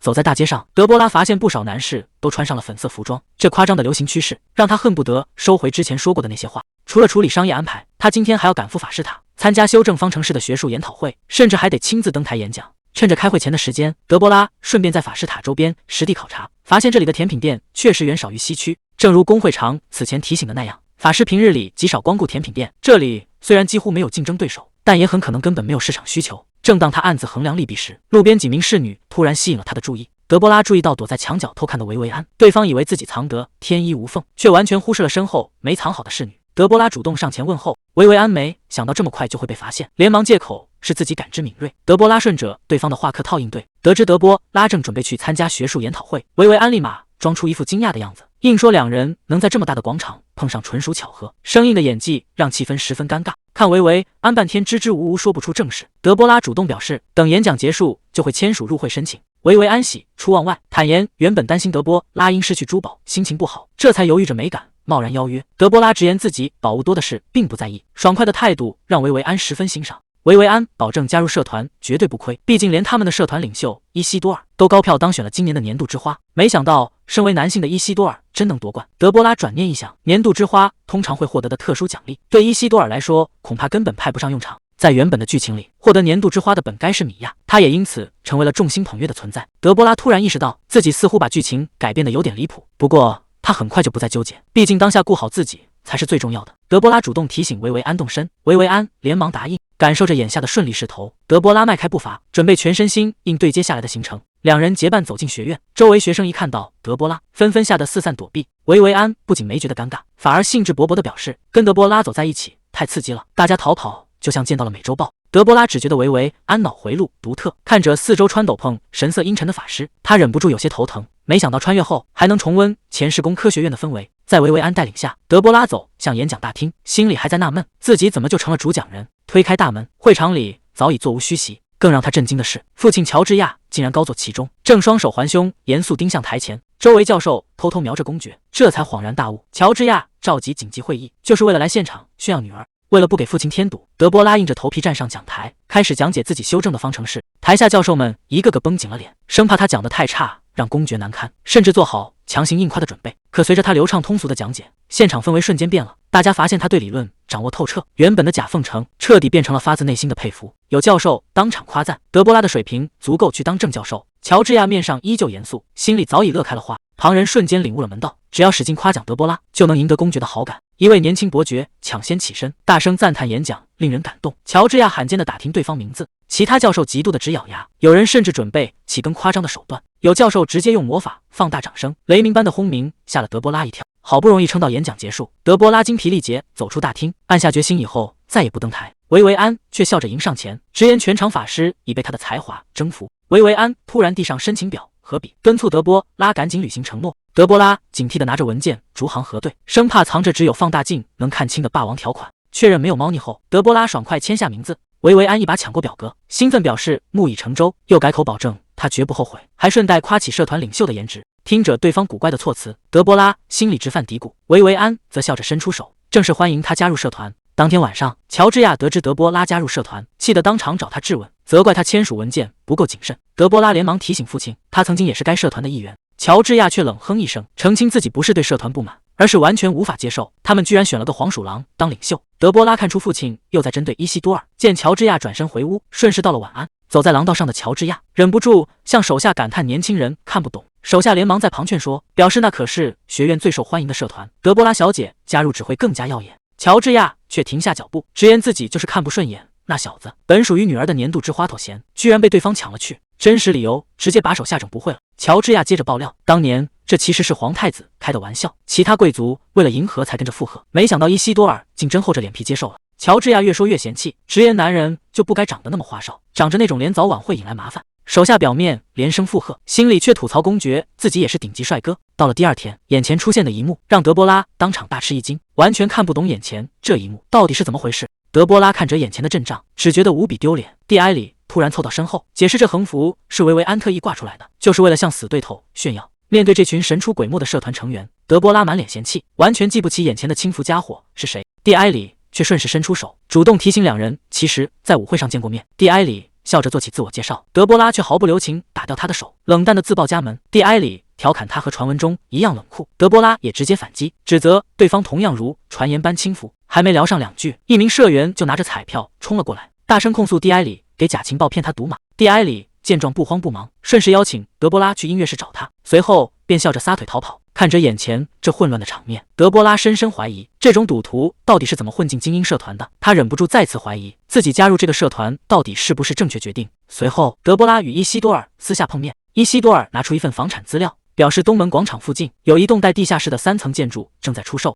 看完上面的报价，德波拉有些意外，价格比他预想中便宜不少。伊西多尔解释说，这主要是因为位置在偏僻的东门，如果换成学院西门的黄金地段，价格起码得翻倍。紧接着，伊西多尔话锋一转，表示自己还注意到了一些别的情况。经过他一整周的实测，那里的客流其实不亚于西门。德波拉立刻看破关键，西门是因为地标建筑导致房价虚高，东门的实际价值反而被严重低估，见性价比极高，德波拉当即拍板决定签约。同时，伊西多尔也带来了好消息，不仅相关协议顺利通过，还争取到了第1年的税收减免。商会那边也随即发来消息，表示会全权负责合同与法律事务。德波拉痛快转账，对这效率十分满意。场地敲定后，伊西多尔顺势询问打算卖些什么，德波拉直接递上一份早已准备好的菜单。伊西多尔看完菜单后，建议把咖啡从项目里删掉，德波拉当场一口拒绝，表示咖啡才是店里的核心商品，自己开店就是为了随时喝上新鲜咖啡。伊西多尔好奇询问原因，德波拉解释此前喝了咖啡后能集中注意力，连修改方程式的效率都变快了。伊西多尔顺势提议，既然能提神，不如把它当药卖，毕竟这玩意的颜色和口感实在欠佳。德波拉也承认那里的味道确实是硬伤。两人交流起制作细节，得知对方为了节省加工时间，一直都是直接采购烘焙好的咖啡豆。德波拉这才恍然大悟，难怪之前的咖啡那么难喝，要么是采购的熟豆品质太差，要么就是存放太久导致变质。德波拉想到咖啡豆烘焙后2周风味最好，便提议直接进口生豆自行烘焙。伊西多尔担心前期准备过于繁琐，顺势打听他为何如此执着于咖啡。德波拉心里直呼其实是想喝冰美式，表面上却正色表示没咖啡自己根本修不出方程式，而且他坚信这商品绝对能大卖。伊西多尔听完若有所思，决定亲自尝试，打算每天喝上3杯来验证效果。德波拉听完在心中偷笑，顺势答应。伊西多尔正显得十分疲惫憔悴，德波拉受邀参观社团大楼，看到社团领袖伊西多尔一脸疲态，便关切询问原因。对方无奈解释自己最近严重失眠。维维安在一旁叮嘱他多休息，毕竟他可是社团的门面与帝国之花。伊西多尔顺势反问维维安不用去上课吗？维维安硬撑着表示偶尔缺席无伤大雅。伊西多尔却当场拆穿他天天逃课，甚至提到皇太子正担心他会成为首位被学院开除的皇室成员。维维安连忙转移话题，带德波拉参观起社团的豪华大楼，不仅各种设施一应俱全，甚至还有专门的女性大楼。这大手笔让德波拉暗暗惊叹。就在维维安聊得正欢时，伊西多尔看了一眼怀表，冷不丁提醒他已经到了下午3点，再不出发就彻底赶不上课了。维维安无奈表示，今天要是再逃课，就真要被开除了，只能准备离场去上课。离开前，他突然一把抱住德波拉，贴在耳边道别，还约定下次要好好探讨魔法。面对这突如其来的亲近，德波拉一时有些措手不及。维维安随后转过身，伊西多尔嘀咕着还有一个人需要解决，他主动提议一起散散步，表示有话要单独对他交代。德波拉正和伊西多尔并肩同行，心里直犯嘀咕，觉得两人这样走在一起实在太尴尬。一阵微风吹过，落花纷纷飘洒在两人身边，伊西多尔顺势伸手替德波拉拿掉发间的花瓣，他微笑着将花瓣递了过去，表示要感谢他把自己打扮成粉色，这才让他拿到了年度之花的头衔，还调侃全天下只有他会给男舞伴选粉色。德波拉尴尬的客套了几句，以为这话题就这么过去了，没想到伊西多尔顺杆爬，直言既然他收下了花瓣，就不能再拒绝自己的提议。德波拉还没明白怎么回事，伊西多尔就主动提到要把社交监护人的选择权让给他，顺势询问他愿不愿意接受。听完这番意外之喜，德波拉在心里忍不住直呼太棒了。在帝国的社交界，社交监护人负责引领新人女性，她的高贵地位与社会声望直接决定了新人能站到多高。正因如此，名门贵妇们总能收到无数来自新人家族的邀请，而想要自由挑选监护人，最直接的途径就是拿到年度之花的特权。伊西多尔顺势表示要将这宝贵的特权直接赠予他。面对送上门的好事，德波拉欣然接受，表示自己从不拒绝送上门的大礼。伊西多尔十分欣赏他的直率，顺势将特权凭证正式交到他手上。拿到凭证的德波拉心里乐开了花，已经在盘算秋季舞会该怎么利用。可惜奋进一过，德波拉心里打起嘀咕，搞不懂对方怎么总白送自己大礼，甚至怀疑他是不是爱当老好人。没想到伊西多尔紧接着表示自己也需要一份回报，德波拉立刻警惕起来，连忙追问他究竟想要什么。伊西多尔轻巧的伸手从德波拉发间取下了一朵小花，表示只要这朵花作为回报。德波拉见对方只要一朵花，便大方表示满意的话就继续散步。话音刚落，德波拉就干脆利落的径直往前走，只留下拿着花的伊西多尔在身后茫然的赶忙叫住他。德波拉边走边暗自嘀咕，觉得伊西多尔对自己实在太好，脑海中突然冒出一个念头，怀疑对方难道是喜欢自己。可他转念一想，自己从来没给过对方好脸色，在外的社交风评更是差得离谱，对方完全没有喜欢自己的理由。德波拉越想越觉得不对劲，认定这小子频频献殷勤，绝对是另有图谋。伊西多尔赶忙追了上来，调侃他走得比行军士兵还快，让德波拉赶紧放慢脚步。看着眼前的伊西多尔，德波拉立刻在心里提醒自己保持清醒，毕竟在他记忆里，这本小说的走向可是一部悲剧。转眼到了夏天，德波拉走在长廊上，感叹时间过得真快。因为筹备已久的咖啡店终于要在下周正式开业，一想到投入了大量金钱搞装修和设备，德波拉心里就不免犯嘀咕，生意要是赔了，不仅打击巨大，恐怕还要被维勒克当面嘲笑。为了防止血本无归，他决定还是得抓紧研究方程式，提前准备好后路，以防万一。德波拉推门走进图书室，一位叫阿林的女孩立刻迎了上来，热情地询问他是不是要找什么书。德波拉点点头，表示想借一本马纳方程式的基础理论书。阿林一听干劲十足，转身就小跑着去帮忙找书，这活泼的模样让德波拉觉得十分可爱。别看阿林的家族因为生意破产陷入窘境，他却硬是凭实力考中了魔塔的奖学金，是个极具天赋的新人。德波拉记起阿林正是自己帮过的见证人，得知对方眼下正急需用钱，便直接拿出了一份雇佣合同，表示自己别的不多，就是钱多，跟着他绝对能赚大钱。面对这天降的丰厚待遇，阿林激动的当场一口答应。而德波拉这么做也是为了防止维勒克的人抢占图书管理员。可当德波拉翻开手边的书籍时，却意外在书页里发现了一封夹在其中的神秘信件。这时阿林一路小跑，把德波拉需要的书送了过来。德波拉接过书，拿出刚发现的信件，询问这上面列出的书单是谁要的。阿林表示这是维勒克要找的书，上面只写了作者名字，查找起来非常费劲。德波拉立刻看穿，维勒克显然是在故意出难题，上面全是非常大众的名字，维勒克就是想借机挑刺刁难，好把阿林赶走，换上他自己的亲信人手。德波拉询问阿林是否喜欢这份工作，得到肯定的答复后，德波拉当即决定直接帮阿林升为正式的图书管理员。阿林听完惊得目瞪口呆，不敢相信自己能拿到正式编制。德波拉拍拍他的肩膀，提醒光靠埋头苦干可不行，得展示出不可替代的本事，才能彻底站稳脚跟。阿林听后陷入了沉思，因为在这个帝国里，书籍大多被当作贵重资产，分类极其粗糙，基本只按价格或购买顺序摆放。说白了，这里的图书管理员本质上跟仓库管理员没有任何区别，找书完全凭管理员死记硬背，但书籍绝不该只是堆在仓库里的资产。德波拉表示自己已经有了主意，他当即拍板，要直接建立一套全新的图书分类系统。德波拉详细解释，先按学科主题分配数字代码，再结合作者书名和册数，给每本书分配唯一的检索编号，最后按编号顺序列队摆放。这套高效的方法让阿玲听得眼睛发亮，直呼以后找书会方便太多。德波拉心里也暗自庆幸，没想到前世在学校图书馆打工的经验，居然能在这里派上用场。他把手中的书递给阿玲，提醒对方只要把这套系统建起来，就一定能展现出不可替代的价值，赢得所有人的认可。德波拉表示还会派其他人手过来帮忙，让阿玲好好加油。阿玲也元气满满的答应下来。德波拉抱着书刚准备离开，却在图书室窗边意外碰到了正在看书的亨里克，两个人目光一撞，顿时都愣在了原地。尴尬之下，德波拉只能僵硬的主动打个招呼。考虑到之前把人吓跑的经历，德波拉没敢靠得太近，干脆坐下来专注于自己的正事。他翻开书本，开始动笔整理，准备出一本连小孩都能看懂的方程式教材，不仅能打着开发智力的名号卖给那些不会魔法的贵族，大赚一笔，甚至还盘算起了按月订阅的长线生意。德波拉越想越美，正沉浸在发财的幻想里，却突然感觉到一道视线。一抬头，发现亨里克正眼巴巴地盯着自己。德波拉试探着叫了声他的名字，直接把小家伙吓得浑身一抖。被叫到名字的亨里克脸上一红，结结巴巴说不出话，站起身就准备往外跑。德波拉眼疾手快，一把抓住了他的后领，把准备逃跑的亨里克拦了下来。亨里克急得挣扎着让德波拉放手，德波拉顺势凑上前去，问他是不是对自己的方程式感兴趣，还主动提出可以亲自讲给他听。亨里克十分意外，搞不懂德波拉为什么要这么做。德波拉直言不讳地表示，就是要让更多人知道他的伟大作品，让整个帝国都见识到他的本事。亨里克见他这副架势，居然真的相信了这个说法。德波拉也在心里暗喜，毕竟突然对人太好，反而更容易引起怀疑。既然借口顺理成章，德波拉便顺势招呼他坐到身边，准备正式开讲。德波拉拿起羽毛笔，从最基础的变量讲起，告诉他未知数可以用符号来表示，只要解开方程就能求出结果。原本还满心戒备的亨里克，不知不觉间彻底听得入了神。讲完例题，德波拉顺势递出羽毛笔，让亨里克亲自试着解答剩下的题目。亨里克接过了笔，开始埋头计算，德波拉就在一旁安静地看着。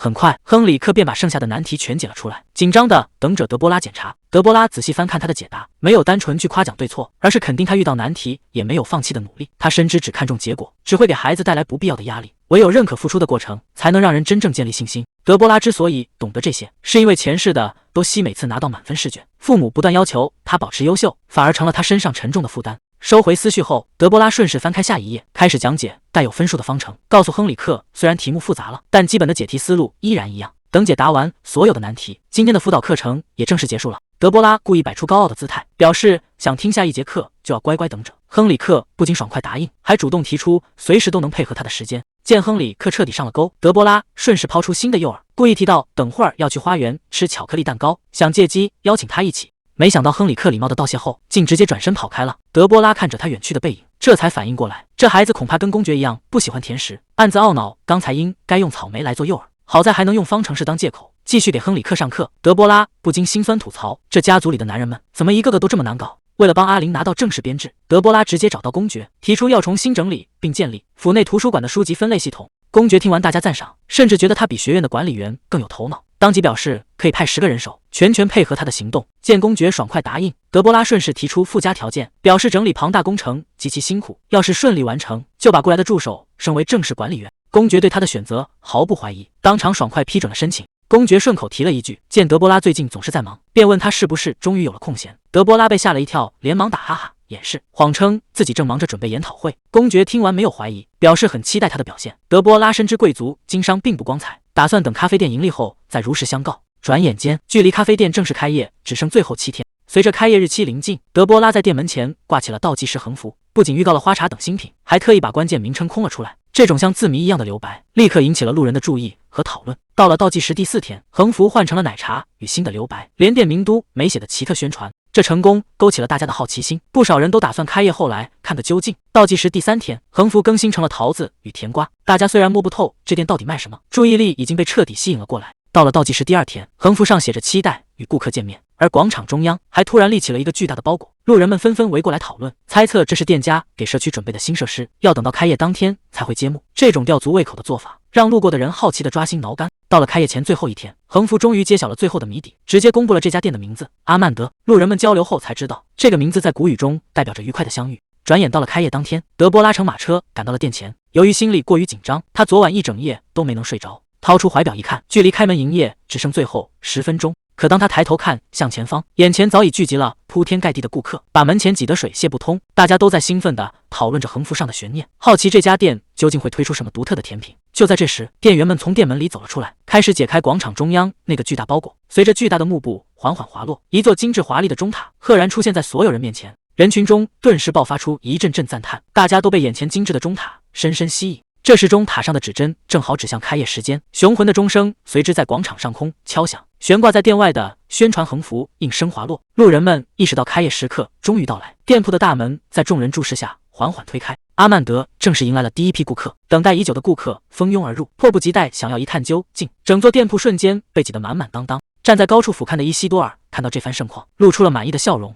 这般火爆的场面其实早已在预料之中，毕竟为了能让店铺顺利开业，德波拉在幕后付出了极大心血。早在开业前，他就和伊西多尔围坐在桌前，日以继夜的整理方案，把所有的细节都规划得是无巨细。德波拉不仅亲自绘制图纸，伊西多尔也全力配合把关，从整体结构到细节规划，两人都做足了准备。而此时站在高处俯瞰的伊西多尔看着满街欢呼的人群，心里也感到无比欣慰。他之所以默默在背后助力，只是不想看到德波拉失望，只要能换来他的笑容，所有的付出就都有了意义。伊西多尔将开业1周的账单递给德波拉，表示即便店铺设在偏远的东门广场，销售额也远远超出了原本的预估。德波拉拆开账单，看到惊人的营业数据，内心无比震惊。面对伊西多尔的询问，他立刻装出一副理所当然的架势。毕竟，只有维持好能力出众的大佬形象，才能继续安心搭着这位商会会长的顺风车。伊西多尔随后煞有介事地分析起开业前神秘横幅所带来的巨大宣传效果。德波拉顺着话题表示，这种新颖的宣传方式大家都很买账，心里也暗自庆幸这里的人没见过铺天盖地的广告。伊西多尔接着补充，在东门广场建造钟楼不仅能享有1年减税，还能顺便帮店铺做足宣传。德波拉笑称这正是他的真正目的。咖啡店的室内设计同样收获无数好评，连学院的建筑学教授们都赞不绝口。德波拉表面上一副理所当然的架势，心里却满是酸楚，这可是他前世在毕业答辩前夕熬夜做出的建筑学专业集大成之作。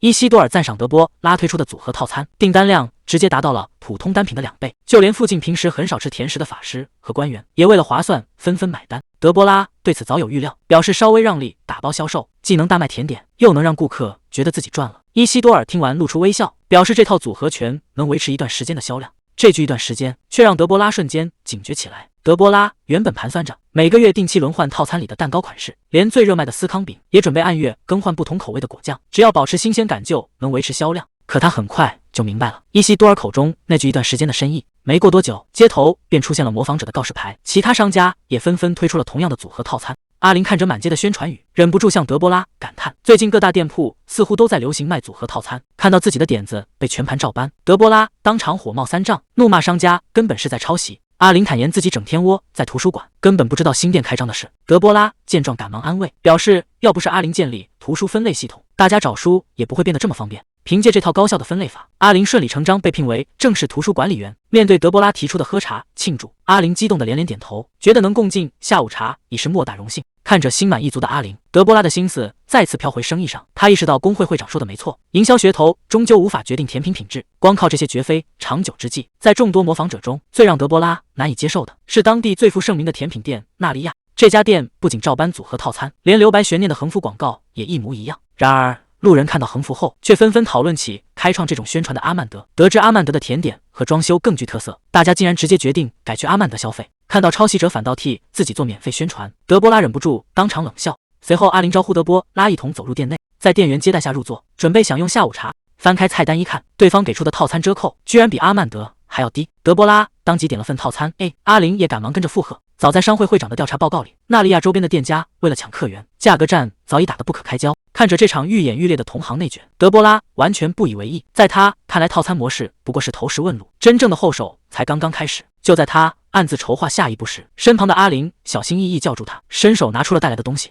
那是一束精致的紫罗兰，这是为了感谢德波拉特意准备的谢礼。阿林还在花上施加了保鲜与扩香魔法，能让鲜花保持1个月都不枯萎。面对阿林的局促，保鲜魔法这几个字瞬间点醒了德波拉，他欣然收下这份礼物，随后微笑着看向阿林，顺势提出请对方帮忙的请求。德波拉希望能利用改装鲜花的原理，研究出一种能让纸张防水的魔法，哪怕沾到水也能完好保存。阿林深受启发，表示可以借鉴防锈魔法来改进。见阿林信心十足，德波拉便安心将这件事交给他。随后德波拉起身告辞，他接下来的行程安排得满满当当，不仅要陪同维维安参加社交活动，晚上还要赶去法师塔参加研讨会。德波拉如约参加维维安举办的社交活动，这里正是魔力研究会的聚会地点。维维安十分热情地迎了上来，感谢德波拉百忙之中抽空出席。德波拉也客气回应，皇女殿下的邀请自己绝不会缺席。然而话音刚落，德波拉随意往四周一扫，眼神却瞬间凝固了。房间角落里竟摆满了各式各样造型诡异的木偶傀儡。维维安叹了口气，米歇尔究竟要把这些傀儡在这里摆多久？这时门外突然传来敲门声，紧接着房门被慢慢推开，正是傀儡的主人米歇尔。维维安见状连忙上前介绍，表示米歇尔不仅是研究会高管，同时也是一名傀儡师。米歇尔端庄地向德波拉问好，随后主动抛出橄榄枝，邀请德波拉加入自己组建的美食社团，大家平时会定期聚在一起搜罗美食。可这话刚出口，维维安就一把死死抱住德波拉，直言绝不会让米歇尔把人抢走。米歇尔表示自己只是来安放傀儡，准备离开去处理美食社团的事。维维安劝他多留一会陪陪新成员。米歇尔顺势停下脚步，邀请德波拉一起去东门喷泉的新咖啡馆，而他提到的那家店正是德波拉刚开业的阿曼德。随后几人来到店铺门前，墙上早已挂出全新的夏季限定海报，上面展示着主推的3款特饮奶昔。看到这种从未见过的新奇饮品，维维安和米歇尔都忍不住驻足赞叹。德波拉看着眼前这一幕，这正是他准备用来应对同行内卷的第2张王牌，那就是利用鹰记水果配上冰块打碎，不仅口感清爽，而且鹰记水果成本极低，利润远高于传统红茶和蛋糕。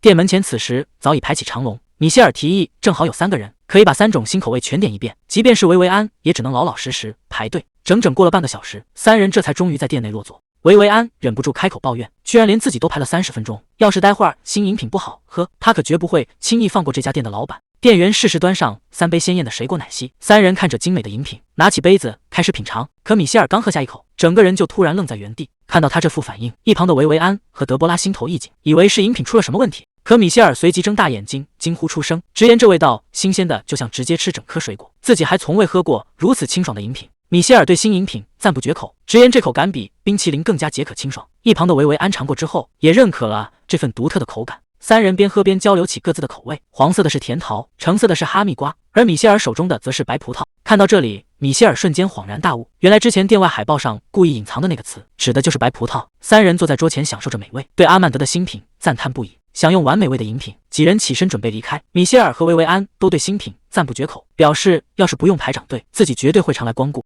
走到门口时，维维安被墙上的宣传海报吸引，上面正展示着店铺的会员活动，特定顺序注册的幸运会员还能获得限定的精心奖品。面对维维安的询问，店员耐心的解释，只需写下姓名和签名就能办卡，会员不仅能享受优惠券，还能优先试喝后续的新品。一听有优先试喝的福利，米歇尔当即举手抢着表示自己也要办理。店员见状，立刻递上了配套的会员卡与几张手册。店员刚给维维安办理完第76号会员，米歇尔一算发现自己刚好是第77位。店员们瞬间拉响彩带礼炮，庆祝米歇尔幸运抽中了活动大奖，现场直接递上了纯金打造的精心奖品。随后店员提醒米歇尔拿出几张手册，表示因为他们点的是新品奶昔，每杯都能盖上2个印章，只要集满10个印章升级白银会员，就能再拿到一份精美礼品。看到米歇尔幸运中奖，周围的顾客纷纷投来羡慕的目光，大家也动了办卡集章的心思，争着要点奶昔凑齐白银会员。看着店内热闹的景象，德波拉暗自冷笑，会员卡与集章册本就是锁定复购最简单的手段，而这种大张旗鼓的注册促销更是只有新店才能用的招数，老店要是敢跟着照搬，反而会引发老顾客偏心新人的抱怨。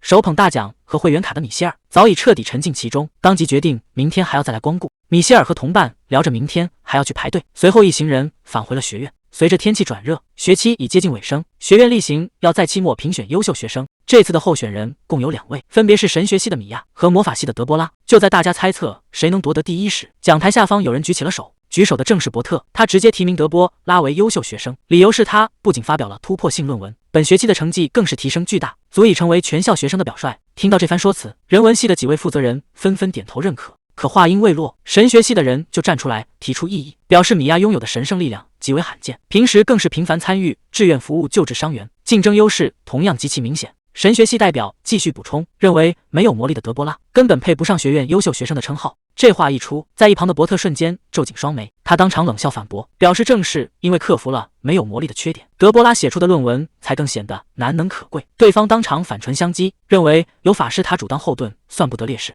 伯特直接质问回去，米娅除了天生带有的神力，在学院里究竟凭自己取得过什么成就？就在双方争执不下时，平时极少在会议上发言的名誉教授保罗突然举手，表示想发表一下自己的看法。作为学院的前任院长，保罗教授不仅资历极高，更是各大名门望族的顾问，他的意见足以直接决定优秀学生的归属。在众人的注视下，保罗教授掏出了一叠图书索引卡，请在座的所有人过目。保罗教授表示，自己近期拜访西摩府邸时，被那里的图书分类法吸引，于是借来了索引卡供大家传阅。众人仔细翻看后大受震撼，发现只要看一眼编号，就能迅速掌握书籍的基本信息。保罗顺势提出建议，希望学院图书馆也能引入这套系统。在他看来，能创造出如此高效检索方法的人，比谁都更懂得图书的真正价值。听到这里，终于有人后知后觉反应过来，这套出自西魔家的新系统，创造者正是他们刚才讨论的德波拉。保罗教授微笑着点头确认，表示正是知道这出自德波拉之手，自己才无论如何都要站出来发声。听到保罗教授亲口确认，伯特忍不住感叹，他总是能带来出人意料的惊喜。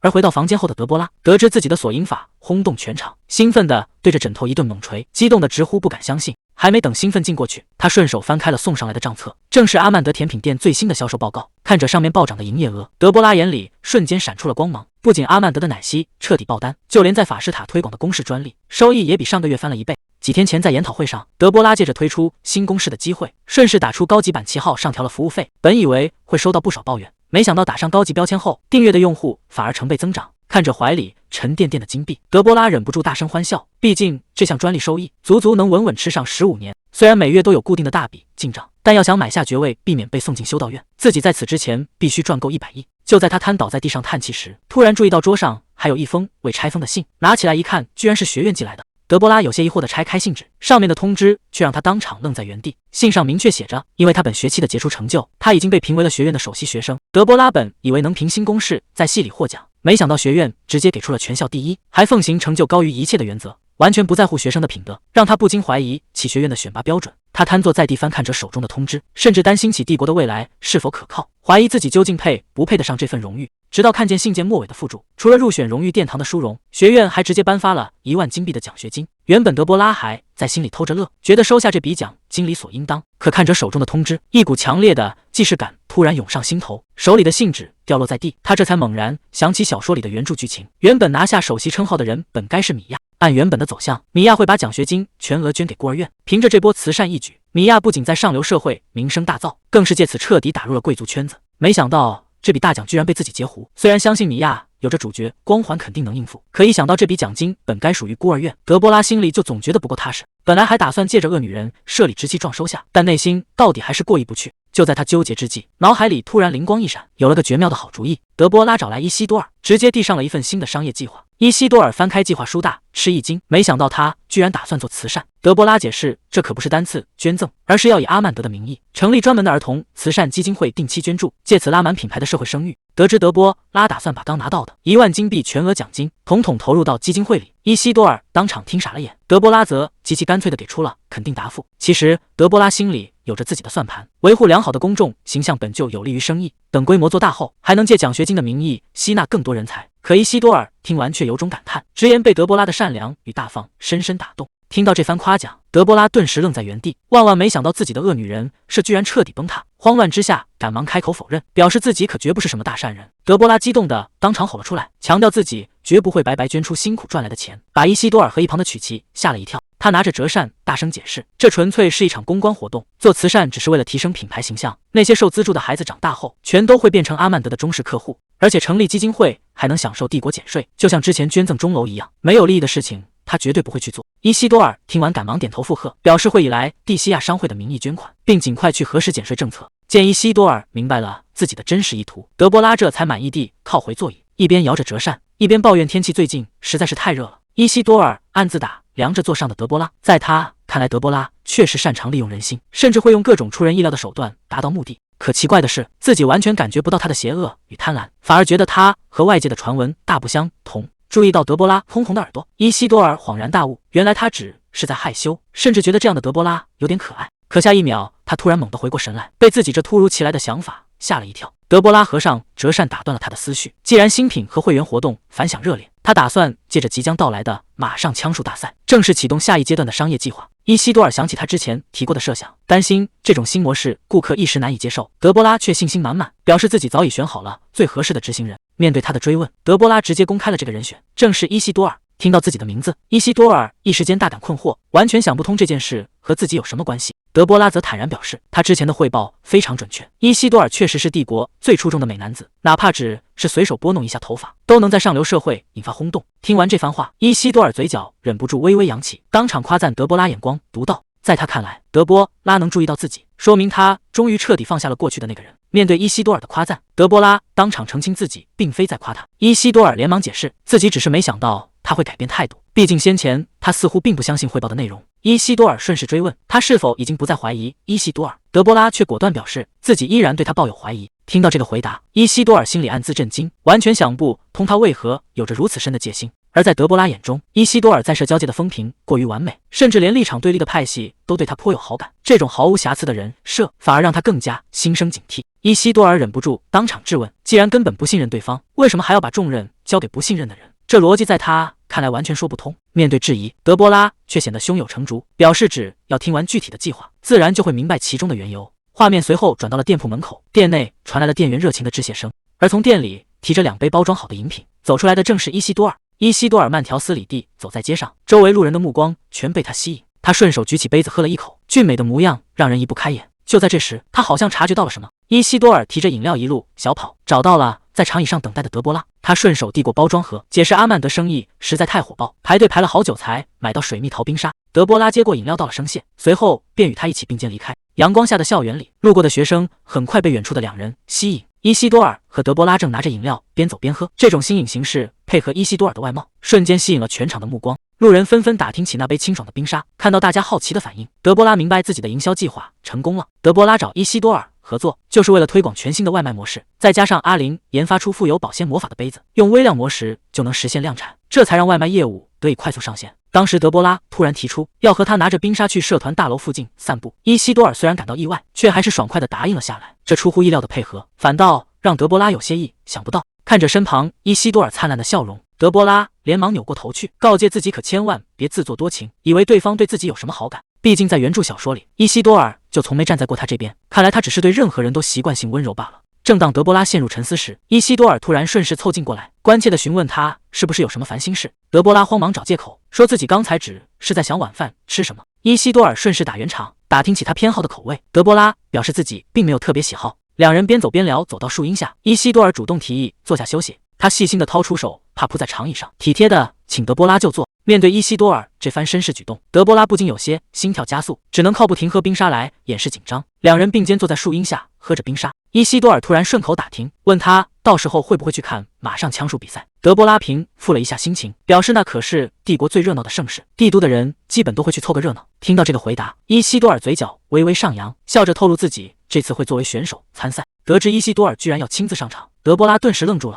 在他记忆里的原著小说中，这场大赛明明是迪埃伦的闪耀主场，里面压根没提到过伊西多尔的名字。他不禁暗自琢磨，难道当年小说为了突出迪埃伦，就把伊西多尔参赛的事直接给略过了？在原著小说的这个阶段，德波拉对米娅的刁难达到了顶峰，皮拉夫则趁机大送礼物安慰米娅，但他存着私心，故意不彻底保护她，只为了让米娅走投无路后只能依赖自己。好在米娅表面上虽然表达感谢，内心却始终保持清醒，并没有真的交出真心。就在这个关键时刻，另一个重要角色登场了，那便是迪埃伦。德波拉暗自琢磨，如果伊西多尔真如工会调查的那样实力强悍，比赛中必然会和迪埃伦交手。原著里毫无记载，反而显得蹊跷。见伊西多尔一脸委屈，德波拉赶忙开口否认，称赞他一定能在比赛中取得好成绩。虽然嘴上极力奉承，可德波拉心里依然坚信，最终赢下比赛的肯定还是迪埃伦。伊西多尔顺势提出邀请，希望德波拉能去现场为他加油。德波拉也十分客套地答应了下来。伊西多尔顺势提出请求，希望能得到德波拉的手绢，作为去赛场支持他的信物。德波拉心里暗自盘算，以为他是拿冰沙来换手绢。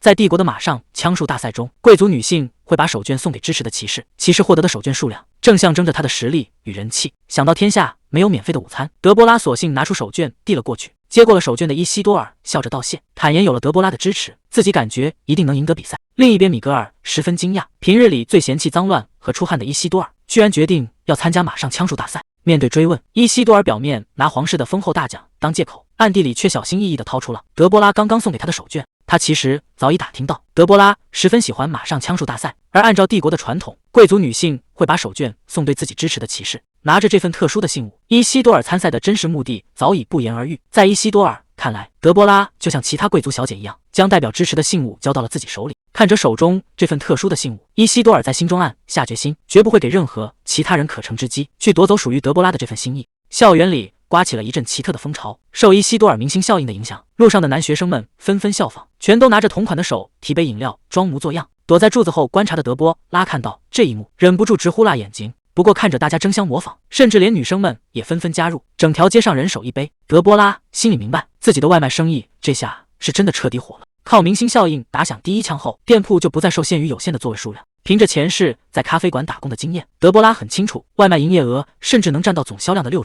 如今加上阿林研发的魔法纸杯，店里的销售额翻倍，指日可待。看来工会长这次完全是白担心一场，大家早已适应了全新的外卖模式。德波拉乘马车返回府邸，一进门，阿林便赶忙上前迎接。德波拉告知阿林，广场上到处都是拿着他研发纸杯的人。听到这个好消息，阿林十分振奋，当即承诺会继续改进技术，研制出更完善的防水纸杯。得到德波拉的肯定与期待，阿林对接下来的研发工作充满了干劲。随后，德波拉注意到桌上不知何时摆放着一个精致的礼盒。德波拉本以为这是阿林准备送给哪位骑士的礼物，阿林赶忙上前解释，手绢是自己亲手做的。当阿林把礼盒递过来，德波拉才反应过来，这居然是专门送给自己的礼物。接过手绢的瞬间，德波拉感受到一股冰凉的触感，上面竟然附带着降温魔法。阿林解释说，想到看马上枪术比赛时天气炎热，才特意研制了这个用来防暑的手绢。得知阿林的一番苦心，德波拉欣然收下，并向他表达了感谢。德波拉提议可以将降温手帕推广给参赛骑士，阿林则表示自己并没有特别想支持的骑士，这手绢本来就是专门为他一个人研制的。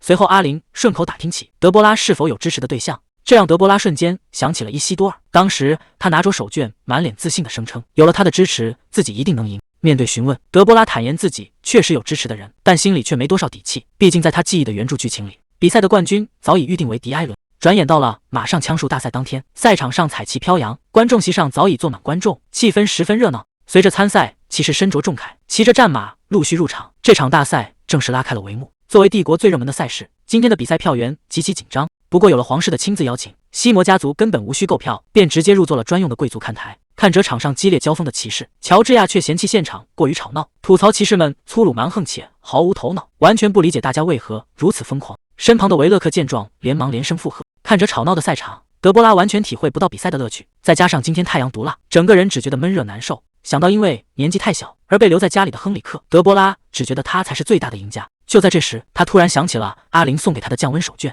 德波拉赶忙翻出手绢贴在脸上，冰凉爽快的触感让他瞬间活了过来。还没等他享受多久，身边突然传来了一声沉重的叹息。德波拉扭头一看，发现乔治亚正拿着手帕不断擦汗，显然也受够了这酷热的天气。德波拉顺势把手中的降温手绢递给了身边的乔治亚，并解释上面施加了降温魔法。乔治亚接过试了试，发现手绢确实冰凉奇妙。德波拉趁机说明，这正是自己那位助手阿林的成果。乔治亚想起那个从学院带回的女孩，承认她确实有些聪明。德波拉见状，赶忙大力推销，表示只要资金到位，阿林还能做出更多成果。乔治亚当场爽快拍板，承诺全额资助后续的研究经费。看着妹妹轻松要到赞助，身边的维勒克忍不住在一旁酸了起来。全场突然爆发出一阵巨大的欢呼，把一旁的维勒克吓得猛一哆嗦。只见一匹黑马踏步走入赛场，全场观众瞬间陷入狂热，高呼起迪埃伦的名字。看着人气爆棚的迪埃伦，德波拉想起他在原著里的设定，他因为不顾身份严惩罪犯，被称为铁血处刑人，在民众里有着极高的人气。看台上的贵族小姐们疯狂挥舞手绢，迪埃伦并没有理会全场的欢呼，而是径直骑马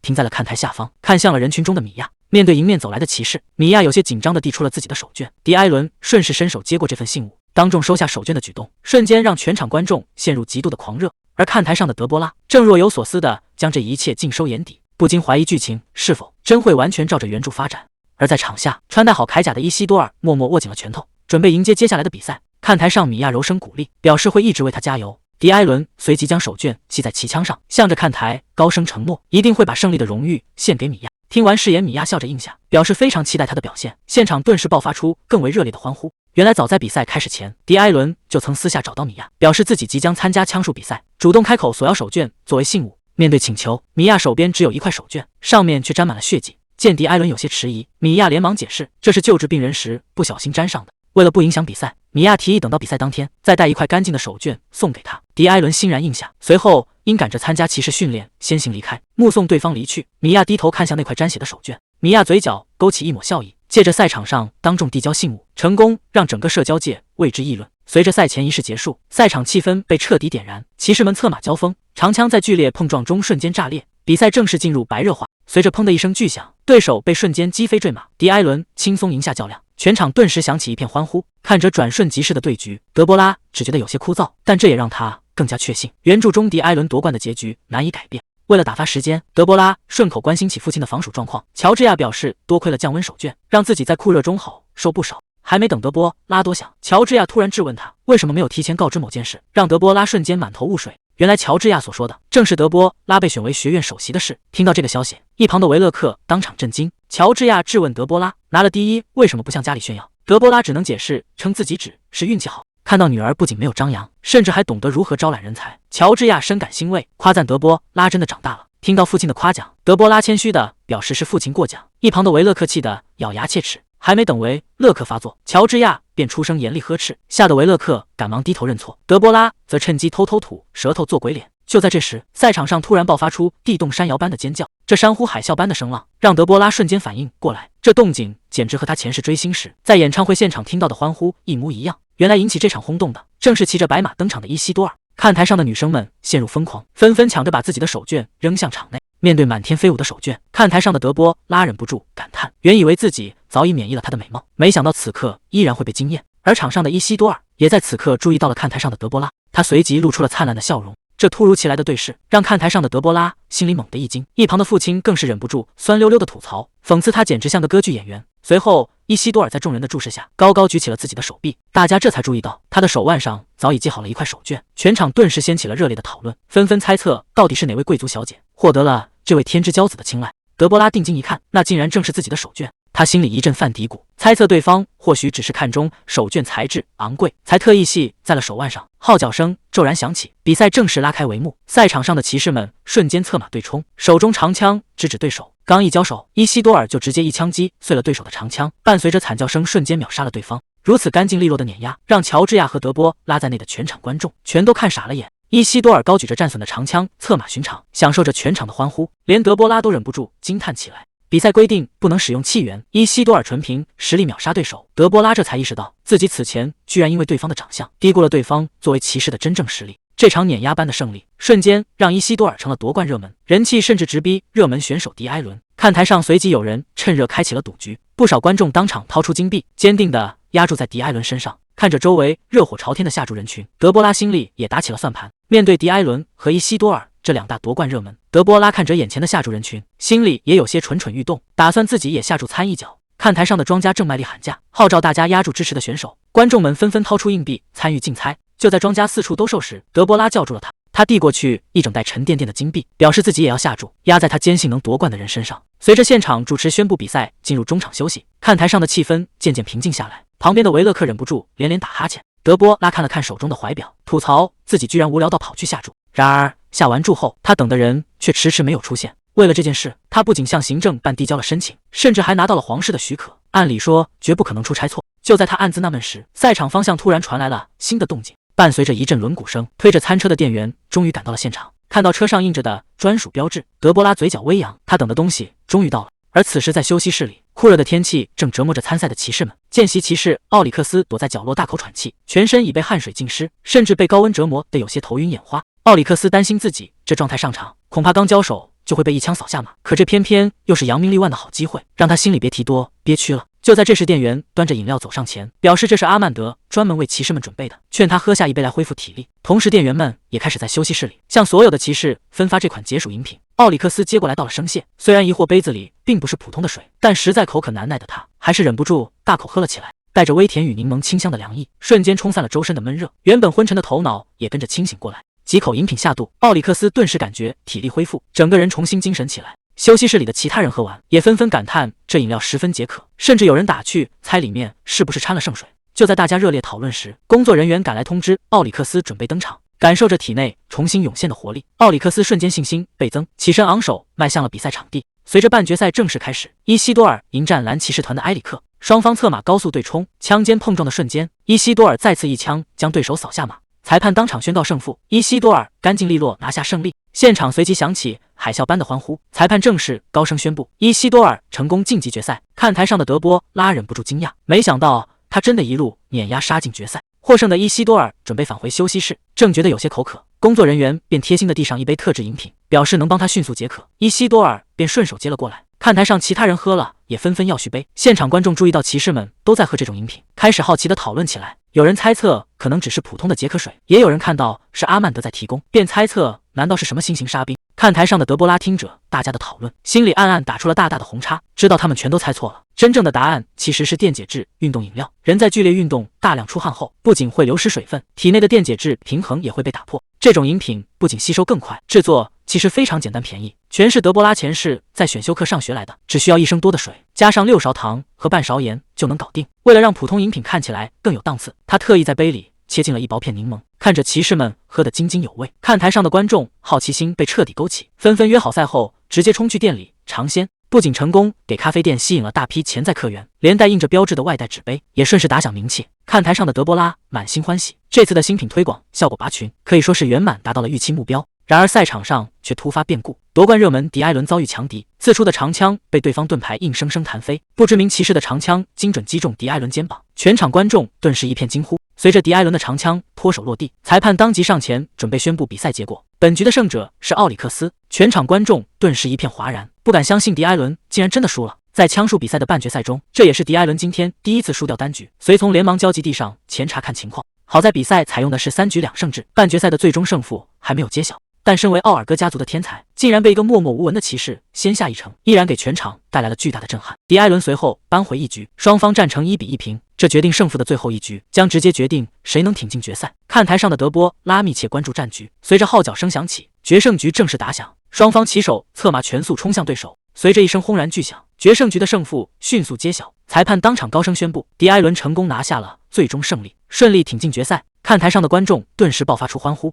德波拉在看台上目睹了全过程，刚才的比赛确实异常激烈，两位骑士都拼尽了全力。裁判判定胜负的依据是看谁击碎了对手更多的长枪，但裁决显然更偏向迪埃伦。看台上的德波拉心里很清楚，比起毫无背景的无名骑士，裁判自然不敢得罪名门奥尔戈家族。与此同时，观众席上也议论纷纷，大家都在打听无名骑士的来历。他穿着破旧铠甲，却能拼到这个地步，实力确实令人刮目相看。观众们都在热烈讨论，直言各大骑士团肯定会抢着招揽他，纷纷念叨着奥里克斯的名字。比起拿到决赛名额的胜者，大家显然对这位虽败犹荣的无名骑士更感兴趣。随着广播宣布中场休息，选手们开始陆续离开赛场。看台上的德波拉注意到，赢了比赛的迪埃伦脸色极其难看。对于向来正直追求完美的他来说，靠偏袒的裁决赢下比赛显然难以接受。决赛刚一开场，伊西多尔便策马高速冲锋，长枪精准重击在迪埃伦胸口，瞬间将他整个人挑落马下。比赛干脆利落地分出胜负，裁判当即高声宣告，本届枪术比赛的最终冠军正式诞生，伊西多尔正式夺得冠军。全场观众爆发出海啸般的欢呼。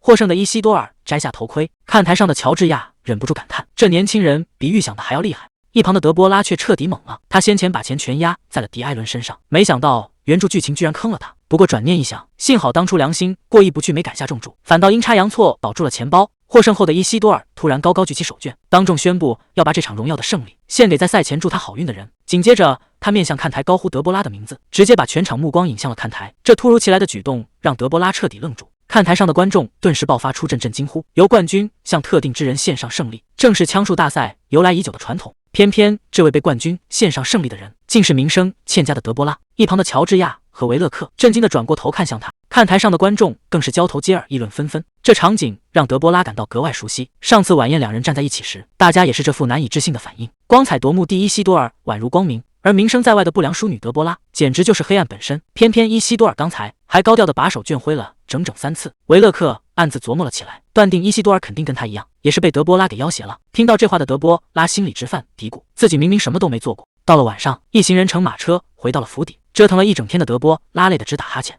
准备回房时，乔治亚突然叫住了他，想询问关于伊西多尔的事，可刚开个头，他又摆摆手表示算了。乔治亚突然话锋一转，认为比起骑士或者精灵使，优秀的魔法师才更适合做她的丈夫。听到丈夫这2个字，德波拉顿时大惊失色。她还没赚够目标金额，离结婚年纪也还有整整2年，更舍不得放弃西魔家族的好处。为了打消父亲让她结婚的念头，德波拉连忙表示自己现在一心只想专注于魔法研究，根本没有心思考虑其他事情。乔治亚听完有些意外，提到下人们确实会报过，他最近常常熬夜工作学习，没想到他对研究会有这么大的热情。德波拉心里顿时一阵发虚，那其实是之前在熬夜画设计图，没想到被下人误会了。不过看着眼前的机会，德波拉立马顺水推舟，表示自己作为西魔家族的女儿，追求知识本就是理所当然的事。维勒克在后头听得直犯恶心，吐槽他纯粹是在装模作样，结果立马遭到乔治亚的严厉呵斥，让维勒克好好向妹妹学习。连连受气的维勒克只能低头道歉。乔治亚满意的摸了摸他的头，鼓励德波拉继续保持。德波拉暗自庆幸，假装热爱学习，果然是应对催婚的最好办法。不过这场催婚也再次提醒了他，必须尽快攒够目标金额。一想到自己刚才下注赌输了100金币，德波拉就心疼的不行。这得卖出多少杯沙冰才能补上缺口？况且在他记忆的原著小说里，枪术比赛的冠军明明就是迪埃伦。在原著小说里，这场枪术比赛本来是个关键节点。夺冠的迪埃伦不仅会当众致敬，还会把胜利献给在救济院照顾病人的米娅。米娅也顺理成章的被人们当作圣女转世。可现实却是，整个赛场都因为德波拉的干预被惊得鸦雀无声。回到房间的德波拉推开门，二话不说直冲向床边，整个人直接瘫倒在床上，长舒一口气，表示终于能躺下了。躺在床上的德波拉仔细回想，发现本该属于米娅的关注和好处，如今全都落到了自己身上。而这一切其实都是因为伊西多尔在暗中关照。看着天花板的德波拉陷入了疑惑，想不通伊西多尔到底为什么要这样一次又一次的帮助自己。阴森的大厅内，奥菲利亚卑微的跪在地上，高层冷冷的宣告，主人对她的表现非常失望。原本按照计划，米娅此刻本该被捧为圣女转世，如今这一切全都泡汤了。面对高层的质问，奥菲利亚连忙开口辩解，直言这一切的根源全在德波拉身上。听到德波拉的名字，高层渐渐陷入了沉思。奥菲利亚接着补充，德波拉最近风头太盛，抢走了属于米娅的所有机会。得知阻碍来自西摩公爵的女儿，高层也觉得事情十分棘手。奥菲利亚见状赶忙表示，塞利格公爵的女儿已经盯上了德波拉，对方擅长煽动人心和舆论，很快就能将德波拉下马。再加上德波拉毫无魔力，绝不可能继续得意下去。高层听后若有所思，感叹最近获取圣血的难度越来越大。高层冷声警告奥菲利亚，他们的资源非常有限，这已经是他最后的机会。德波拉坐在书桌前，梳理伊西多尔接近自己的动机。他起初怀疑对方想借自己向父亲乔治亚套近乎，毕竟父亲可是尊贵的魔塔之主。可转念一想，又觉得不对劲。如果真是为了讨好父亲，对方怎会把珍贵的手写本送给自己，还帮他在父亲面前立了大功？至于说伊西多尔是喜欢自己，光是闪过这个念头，德波拉就觉得血压上升，连忙打消了这荒谬的想法。冷静下来后，他推测更合理的解释，或许与神秘的工会会长有关。在原著小说里，伊西多尔本是个存在感极低的角色，如今频频出手干预，大概率是受了工会会长的影响。毕竟伊西多尔是皇太子的密友，而工会会长则是皇太子的智囊。德波拉认为皇太子就是连接两人的桥梁，思来想去也只有这个解释。他无奈地瘫坐在椅子上，实在想不出更多线索。德波拉突然灵光一闪，打算找其他情报工会调查伊西多尔。毕竟原本的工会会长对他极度推崇，报告难免带有偏见，想拿到客观信息还是得借助其他工会。几天后，德波拉来到阿曼德查看情况，刚一进门就看到一位意想不到的访客正等着他。眼前这位叫奥里克斯的年轻人十分激动，表示无论如何都要报答恩人。店员引荐了这位坚持要见面的客人，德波拉一眼认出对方正是枪术大赛上的无名骑士。见恩人还记得自己，奥里克斯显得格外激动。他真诚地说明了来意，当初要不是喝了阿曼德的特调饮品，他根本支撑不到决胜局。如今他凭奖金保住了受债务牵连的妹妹，自己也顺利获封为骑士。听完他的经历，德波拉心中赞许对方知恩图报，随即示意店员先行退下，打算单独与他交谈。德波拉理解了他的心意，顺势询问他打算如何报答。奥里克斯当即表示愿意效忠于他，随时听候差遣。德波拉提醒他在大赛上名声大噪，必然收到了不少名门的邀约，难道要放弃大好前程？无论自己是谁都誓死效忠。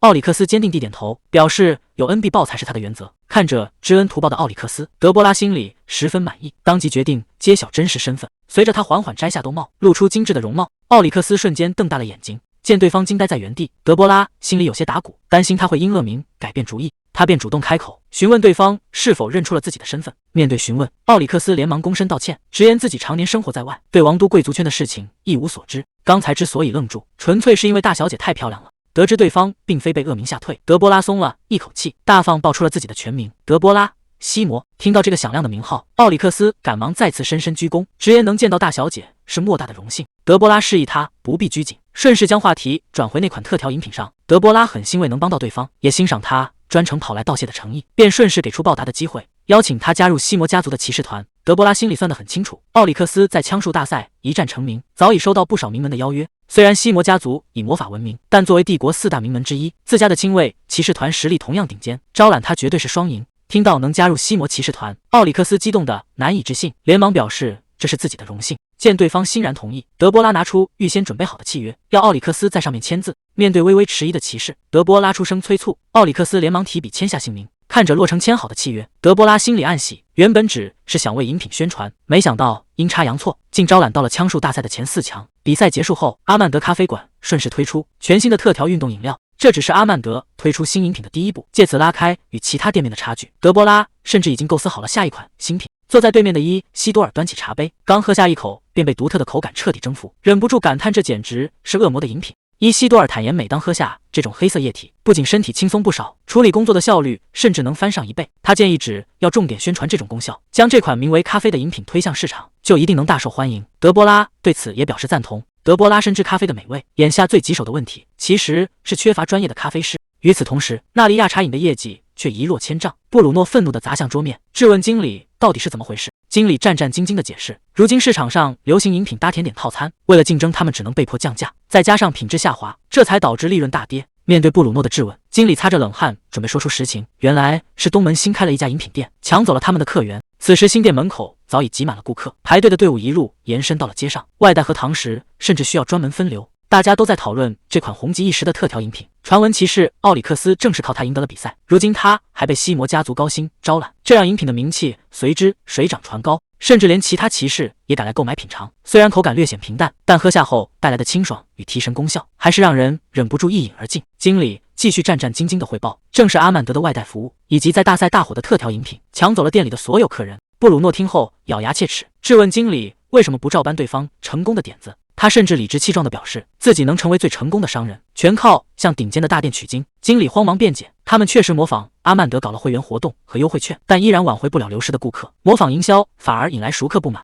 布鲁诺气得将书本直接砸了过去，大骂对方根本没有听懂重点，他要的是阿曼德的特调饮品配方。随后布鲁诺阴沉地提出新计划，让经理重金收买对方的后厨员工，只要钱给够，不怕拿不到核心配方。与此同时，伊西多尔向德波拉汇报最新情报，提醒他已经有人准备动手打压了。伊西多尔直言，布鲁诺的商会向来喜欢用这种手段，从一开始就会把竞争对手彻底打垮。德波拉没想到对方如此大胆，竟直接打起了偷取核心配方的主意。伊西多尔随手掏出一枚金币，笑着要和德波拉赌一赌运气。硬币落下刚好是正面，预示着局势依然在掌控之中。原来布鲁诺商会重金收买员工的企图早已彻底落空。忠诚的店员在收到消息后，第一时间就向经理汇报了这件事。店员之所以拒绝诱惑，全因阿曼德设有优秀员工激励，面对挖角主动上报就能领奖，加上店内制作依赖特殊模具，只拿到配方根本毫无作用。运动饮料的核心调配更是直接提供预混好的原液，连店员自己都不知道具体成分。虽然这次顺利化解危机，德波拉依然担心对方以后还会搞事。伊西多尔见状提出对策，建议直接放出假的配方，让对方白白消耗人力和资源。德波拉灵光一闪，提出了更有杀伤力的对策。他持有新型模具的分成，正打算向各大商家全面推广。一旦所有店家都用上高效模具，无法使用的店铺必然会在竞争中落败。而专利最大的优势就是能直接排除讨厌的对手。德波拉明确表示，绝不会向布鲁诺商会出售任何模具。伊西多尔立刻领会意图，主动提出去整理对方名下的店铺名单。他也忍不住赞赏，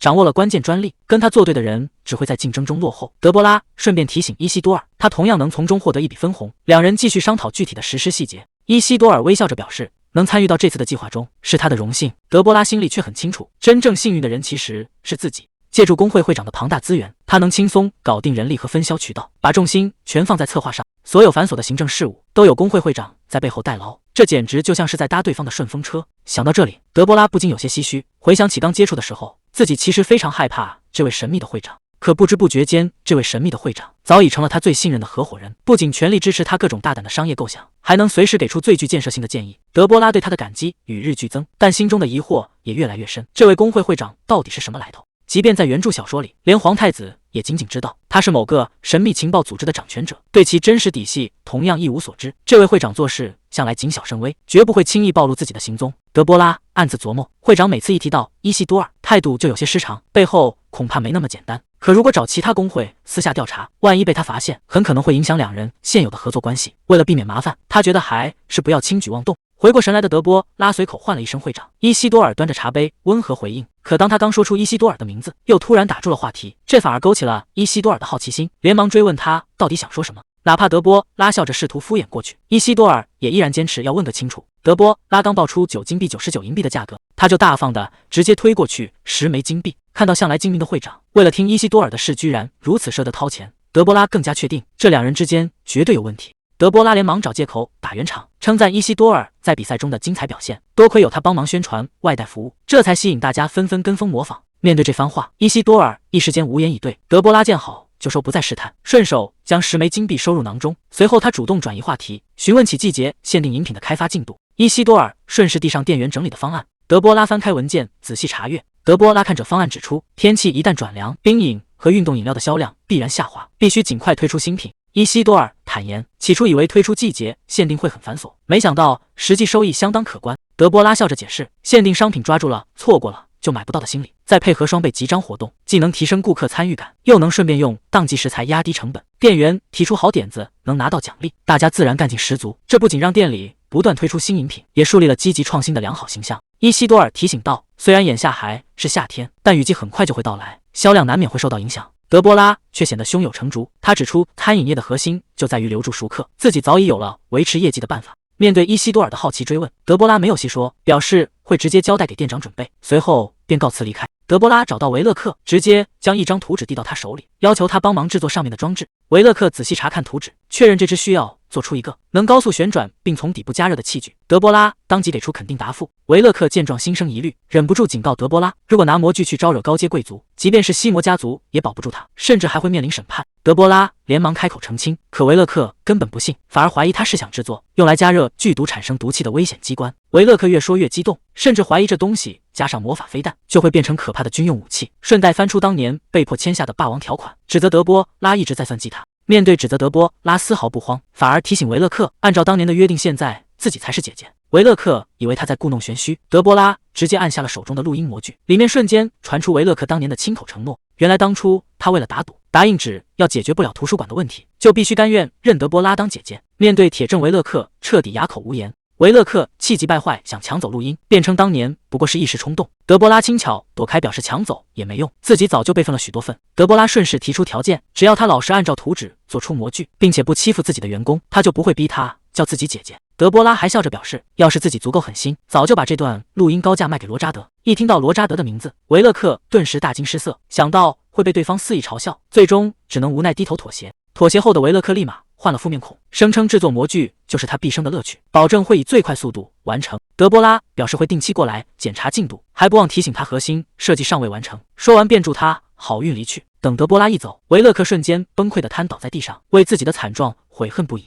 不久后，外面下起了大雨，德波拉独自站在窗前，想起工会会长曾提醒过雨季将至，心中也不禁开始挂念起父亲近况。德波拉想起东部领地最近异象频发，原本罗扎德只是在追捕蛮族首领，却意外遭遇了突然爆发的魔物潮。在原著小说里，魔物潮是因为东部女神结界裂开缝隙，泄露的魔气下的魔物四处逃窜，这才引发了混乱。如今罗扎德正在东部死守领地，父亲也不得不亲自前往镇压局势。而这场空前的危机，恰好成了原著女主米娅凭借神圣之力大放异彩的契机。在米娅看来，这是展现能力的绝佳机会，但对德波拉来说却是个极大的隐患。要想规避危险，就必须搞清楚结界破裂的原因。可偏偏自己穿进的是一本未完结的小说，根本没有后续的剧情线索。德波拉拿出怀表一看，财阀献给亨利克辅导数学的时间到了，只要看弟弟解题，就能让自己心情好转。他赶忙收起心思，动身前往。此时的书房里，亨里克正拿着笔在纸上飞快地书写着。他停下手中的笔，脑海里又想起了严厉的教诲。虽然拿到了第1名，但与第2名的差距并不大。如果不能更加努力，就会让父亲失望，甚至被厌恶。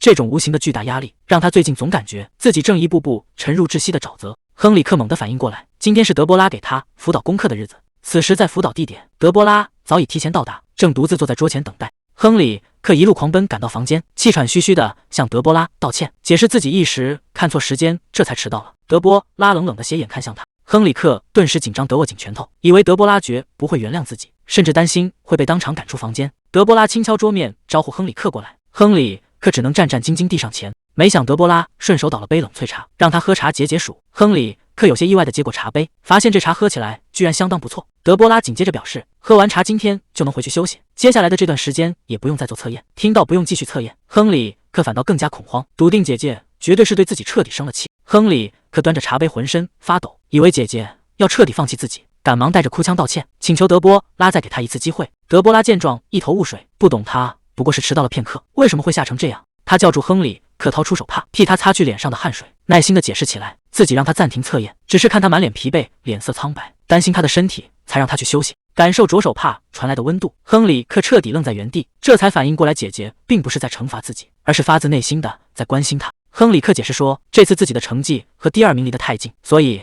才想更加努力。德波拉听后思索片刻，便顺着他的心思改变安排，决定今天只帮他复习旧知识。听到只是复习，亨里克立刻打起精神答应下来，随即顺着德波拉指出的页码，提笔熟练地解答起上面的公式。看着眼前的教材，亨里克这才发现，整本书上全是德波拉亲手写的笔记，而这和他以前见过的所有家教大不相同。以往那些家教从不会像德波拉这样亲手整理教材。看着姐姐如此用心，亨里克忍不住暗自琢磨，难道自己真的被姐姐当成了优秀的学生？随着一道道题目解答完毕，德波拉顺势引导他尝试应用新公式，亨里克乖巧的应声配合，心中却越发感到困惑。在他的记忆里，家教总是拿分差和父亲的期望施压，不断告诫他成绩才是一切，让他时刻背负着沉重的压力。可德波拉似乎根本不在意分数，即便亨里克偶有做错，他也从未发火责骂，他只是耐心地指出公式的不同，手把手教他如何在题里做出修正。顺着指导改对答案后，德波拉再次温和地夸赞了他的表现。德波拉语气温柔地指导着解法，在温暖阳光的照耀下，连续几天没休息好的亨里克终究没能抵挡住袭来的困意。尽管极力想要保持清醒，他还是靠在桌上沉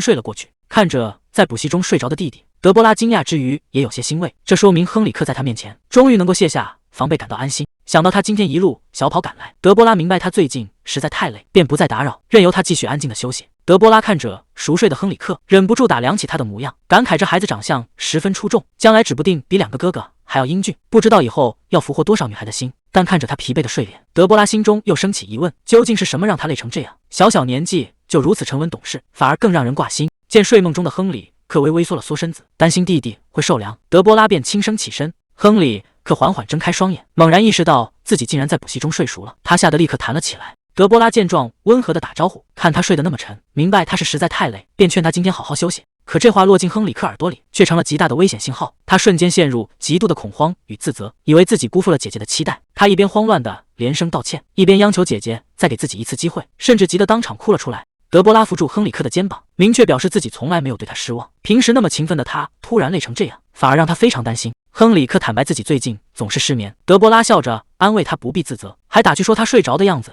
其实很可爱。听到姐姐用可爱形容自己，亨里克害羞得手忙脚乱，德波拉顺势笑着抱住他，换了个说法。就在这时，保姆卡利尔急匆匆地推门走了进来，德波拉冷冷地质问来人身份。卡利尔连忙躬身自我介绍，声称是来接亨里克回去，还埋怨亨里克打扰了德波拉休息。亨里克拿着毛毯向姐姐道谢，准备跟着保姆离开。德波拉却直接走到二人面前，冷冷地斥责卡利尔说话不过脑子，表示是自己主动把亨里克留下的，当场警告卡利尔说话注意分寸。保姆被吓得一怔，赶忙开口解释，说自己只是担心少爷像上次那样再次惹怒德波拉。听到这个词，德波拉这才回想起来，原主过去因为嫉妒亨里克的魔法天赋，经常对他进行霸凌，甚至在亨里克的生日宴会上，原主还大闹了一场，结果被父亲直接赶出了大厅。被赶出大厅的原主独自去花园散步，深夜的花园里，他突然听到远处传来异样动静，声音听起来像是有人在埋怨亨里克，怪他为什么非要在生日这天跑出来。那时保姆厉声催促趴在地上的亨里克，警告他要是被父亲发现这副模样，只会招来更大的厌恶。亨里克虚弱的应了下来，擦干嘴角便跟在保姆身后离开。结合当年的这段记忆，德波拉这才反应过来，那时亨里克的身体状况就很不对劲。亨里克的唤声打断了德波拉的思绪，他懂事地向姐姐表达感谢，随后便主动道别，准备离开。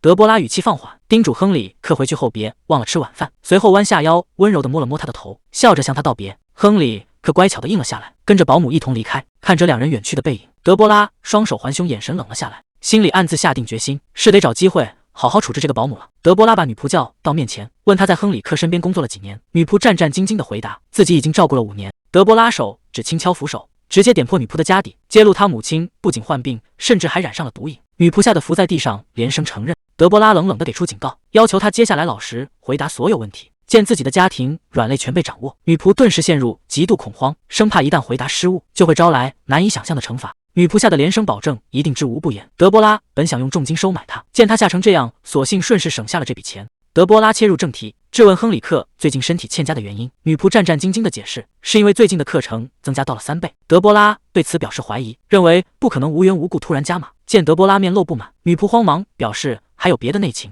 亨里克从小早产体弱，每年这个时候都会旧病复发。听着这番说辞，德波拉冷哼一声，直言这完全是一派胡言。他厉声质问女仆，是不是亨里克每年到了这个时候都会心情低落，身体欠佳？女仆战战兢兢地连声道，是。德波拉暗自琢磨，这分明是长期压力导致的抑郁症状，可究竟是什么原因会让一个小孩子每年到了固定时间就陷入如此沉重的恐惧与抑郁之中？一个念头突然闪过德波拉脑海，他当即质问女仆亨里克的生日究竟在什么时候。眼看工会常提及的雨季即将到来，窗外很快下起了倾盆大雨。女仆战战兢兢地透露，亨里克的生日就在1周后，但他向来不喜欢大肆操办。德波拉这才松了口气，庆幸自己及时察觉，没错过给弟弟准备生日礼物。德波拉乘上马车出门，打算趁着这个机会，既帮亨里克挑选礼物，也顺道筹备雨季的咖啡馆生意。马车抵达目的地后，德波拉交代车夫停在原处，自己则下车前去处理事务。德波拉推门走进室内，店长赶忙递上毛巾，德波拉一边擦拭，一边打听纳利亚那边的近况。店长笑着汇报，对方完全中了假配方的圈套，正疯狂收购稀有药材尝试制作。德波拉听后相当满意，任凭对方折腾，反正做不出真正的运动饮料，只会白白耗费金钱和精力。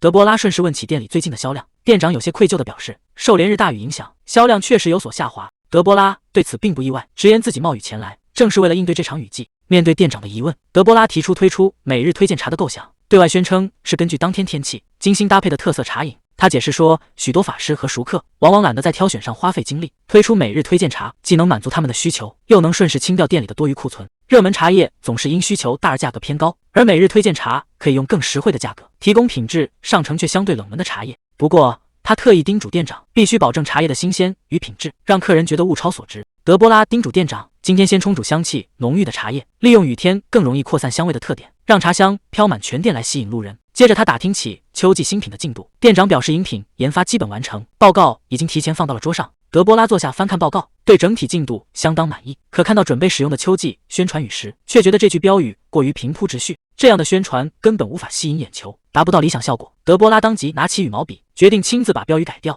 德波拉将修改好的稿子递了过去，吩咐店长直接替换掉原本的宣传语。店长恭敬地接过来，仔细一看，发现上面的文案被改得极其夸张，不仅关上了顶级优质的字眼，还大肆夸大苹果的甜度。店长有些犹豫地提醒，店里的苹果其实称不上顶级，这样宣传恐怕不太妥当。德波拉对此却毫不在意，表示根本没有人能真正核实，直接敲定了方案。店长担心一旦被顾客拆穿会出问题，德波拉却轻笑一声，表示店里用的本就是优质苹果，难保里面不会碰巧出现顶级的果实，只要能让顾客高兴就不算欺骗。店长刚准备接下方案，德波拉又叫住他，打听哪家供应商所在地的昼夜温差最大。店长回答是南方的弗洛里地区。德波拉顺势把这个特点也加进文案，敲定最终版的宣传标语。交代完事务后，他便起身打听起外面的雨势，准备离开。店长表示雨恐怕要下一整天，问要不要准备把伞。德波拉摇摇头，顺口打听起埃奥内斯区有没有受欢迎的玩具店。另一边，亨里克正面对堆成书山的书桌，保姆严厉告诫他只有做完功课才准出门，强调这都是为了他好。窗外大雨滂沱，亨里克只能默默低头，拿起羽毛笔继续做题。保姆常告诫亨里克必须比谁都优秀，强调自从母亲去世后，父亲就全心工作，劝他别再给父亲添心事和伤心。亨里克停下羽毛笔，沉重地叹了口气，这种沉重的压迫感让他无比窒息，甚至觉得这一切都是自己的错。这时前方突然响起一道冷酷的声音，质问他是不是习惯了到处乱说话。亨里克震惊地抬起头来，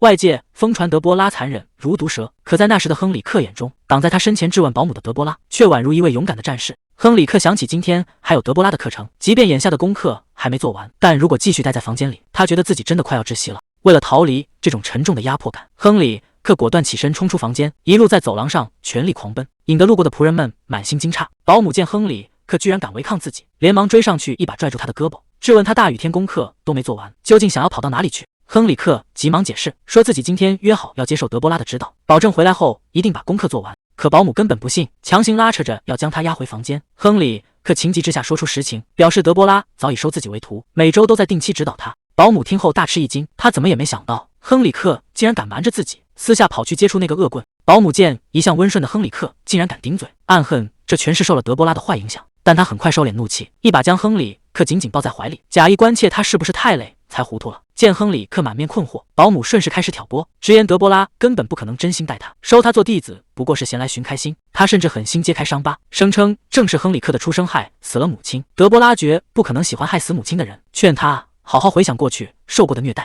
亨里克被这番话戳中软肋，呆呆地站在原地说不出话来。保姆顺势劝亨里克回房做功课，还拿母亲的忌日说事，劝他表现得成熟懂事一些。可话还没说完，一旁突然传来一声尖叫，德波拉不知何时赶到，直接一把死死揪住了保姆的头发。面对保姆的惨叫与质问，德波拉冷哼一声，质问他算个什么东西，也敢在这里挑拨自己和弟弟的关系。说完，德波拉手上猛地用力，直接将保姆狠狠推摔在地。德波拉顺势将亨里克紧紧搂入怀中，温柔地安抚着受惊的弟弟。接着他拿起雨伞指向地上的保姆，当场下达逐客令，表示以后再也不想看见他。德波拉厉声警告保姆，竟敢用母亲的死来要挟弟弟，这件事他一定会如实禀报给父亲。保姆倒在地上，一脸难以置信，声称自己多年来全心全意照顾少爷，指责德波拉变好的传闻根本就是谎言。德波拉当场冷笑反驳，直言保姆不过是把亨里克当成傀儡，根本不在乎他的感受。德波拉当即向在场所有仆人下达通牒，以后若敢再放着保姆进府，所有人同罪。面对仆人们的战战兢兢，保姆只能眼睁睁看着两人离开，气得在身后歇斯底里的咆哮。德波拉打伞带亨里克走入雨中，亨里克担心今天还有课程，问姐姐这样直接离开是否妥当。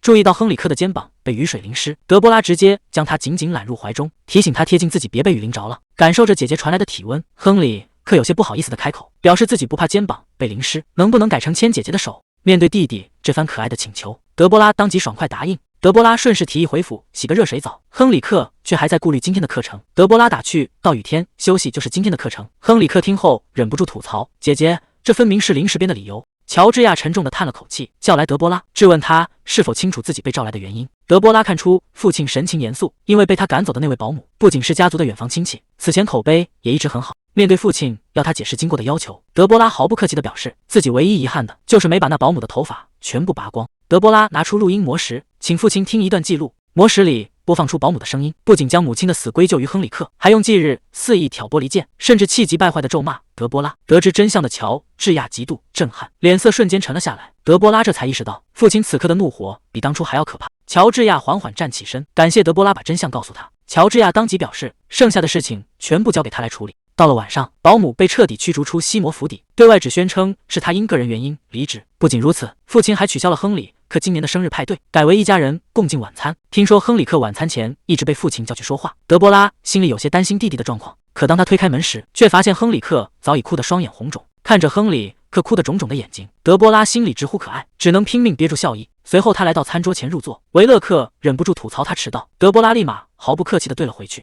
父亲乔治亚出面打断争吵，举起酒杯祝亨里克生日快乐，希望他新的一年身体健康。听着父亲真挚的祝福，亨里克低头小声谢过父亲。德波拉在一旁看着这温馨的一幕，露出了欣慰的笑容。看着父亲亲切地给亨里克切菜，亨里克乖乖大口吃着，德波拉心里感到无比欣慰。看来弟弟已经明白，父亲绝不会再让他受到半点伤害。这时维勒克清了清嗓子，打了个响指，祝亨里克生日快乐。仆人随即推上来一个巨大的礼物盒，这是维勒克专门为他准备的生日礼物。亨里克有些受宠若惊地道谢，征得维勒克的同意后，全家人都好奇地围了过来。随着亨里克拆开礼盒，里面瞬间迸发出耀眼的光芒，原来这是一具带有照明魔法的玩偶。轻敲水晶球不仅会发光，还能发出雷鸣般的声音，是当下最受欢迎的玩具。父亲不由得感慨现在的玩具精妙。看到亨里克爱不释手的模样，维勒克也十分自豪。可一旁的德波拉却瞬间傻眼，他精心准备的生日礼物竟然和维勒克送的一模一样。眼看维勒克得意的过来打听，德波拉只能硬着头皮谎称自己的礼物要私下单独送给亨里克。结果维勒克直接当场拆台，质疑他是不是压根就没准备，气得德波拉头上瞬间冒出青筋。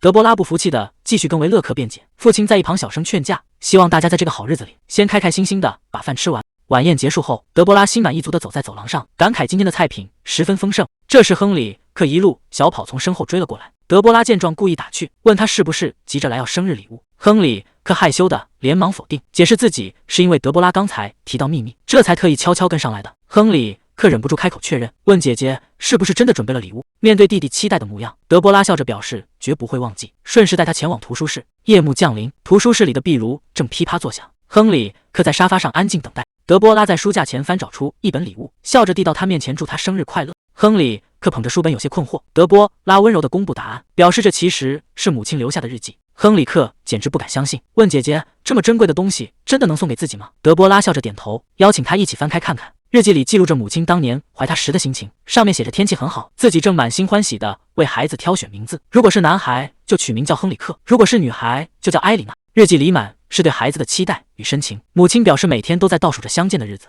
希望等孩子长大后能亲手将这份爱意交到他手里。得知自己一直被母亲深爱着，亨里克忍不住哭了起来。德波拉温柔地将他搂入怀中，看着眼泪汪汪的弟弟，德波拉觉得这本日记就应该亲手交给最需要他的人。亨里克感动地紧紧抱住德波拉，德波拉笑着抚摸弟弟的头，温柔地安慰起他。德波拉紧紧抱住亨里克，提醒他以后随时可以坦诚表达情绪。接着他温柔地向弟弟承诺，无论发生什么，自己都会一直站在他这边。听到姐姐的这番话，亨里克眼里泛着泪光，感动地用力点头答应。亨里克的生日会圆满落幕，随着阴雨散去，天空重新放晴，转眼夏天就要过去了。德波拉趴在窗前感受凉爽的秋风，看着格外湛蓝的天空，回想起小说里秋天常有帝国的重大活动，他只希望千万别来什么麻烦事，能让自己继续安稳赚钱。毕竟今天正是新店铺推出秋季限定饮品的大日子，德波拉决定亲自出门去店铺看看顾客的反应。此时店铺门前早已人头攒动，大批顾客蜂拥而至，不少人原本想早点赶来避开人群，没想到现场早已排起长龙。门口的告示牌揭晓了本次的秋季新品，正是香气浓郁的苹果热红酒，上面还特别标注选用历经40年培育的顶级苹果，诱人的甜美口感瞬间让在场顾客的期待值拉满。人群中不时传来顾客期待的讨论声。侍从米格尔听完告示牌上的宣传，忍不住凑到伊西多尔身边询问真伪。米格尔有些纳闷，宣传里提到的产地明明是家族领地，自己却从未听说那里以苹果闻名。伊西多尔则解释，当地的气候与土壤确实适合种植优质苹果。看着这套吸引眼球的宣传手段，伊西多尔很快看穿了德波拉的商业心思。通常只有高端葡萄酒才会用产地来凸显品质，德波拉却直接把这种概念用在了新品推广上。他显然非常清楚人们对于稀缺商品有着怎样的执着。告示牌的宣传效果立竿见影，顾客们纷纷迫不及待地想要尝鲜。伊西多尔看着眼前的人潮，忍不住感慨德波拉的商业头脑总能带来意想不到的惊喜。眼看离预约还有半个小时，伊西多尔决定带米格尔也去尝尝新品。想到前几天才刚被老板收拾过，米格尔心里100个不情愿，但在伊西多尔的拉拢下，也只能跟着上前。就在两人准备走进店铺时，伊西多尔若有所思地看向人群，在热闹的街头一眼注意到了身穿斗篷独自站立的德波拉。一阵风吹过，德波拉的斗篷兜帽被轻轻吹起。看到这一幕的伊西多尔瞬间改变主意，他拍了拍米格尔的肩膀，让米格尔自己去排队尝尝新品和甜点。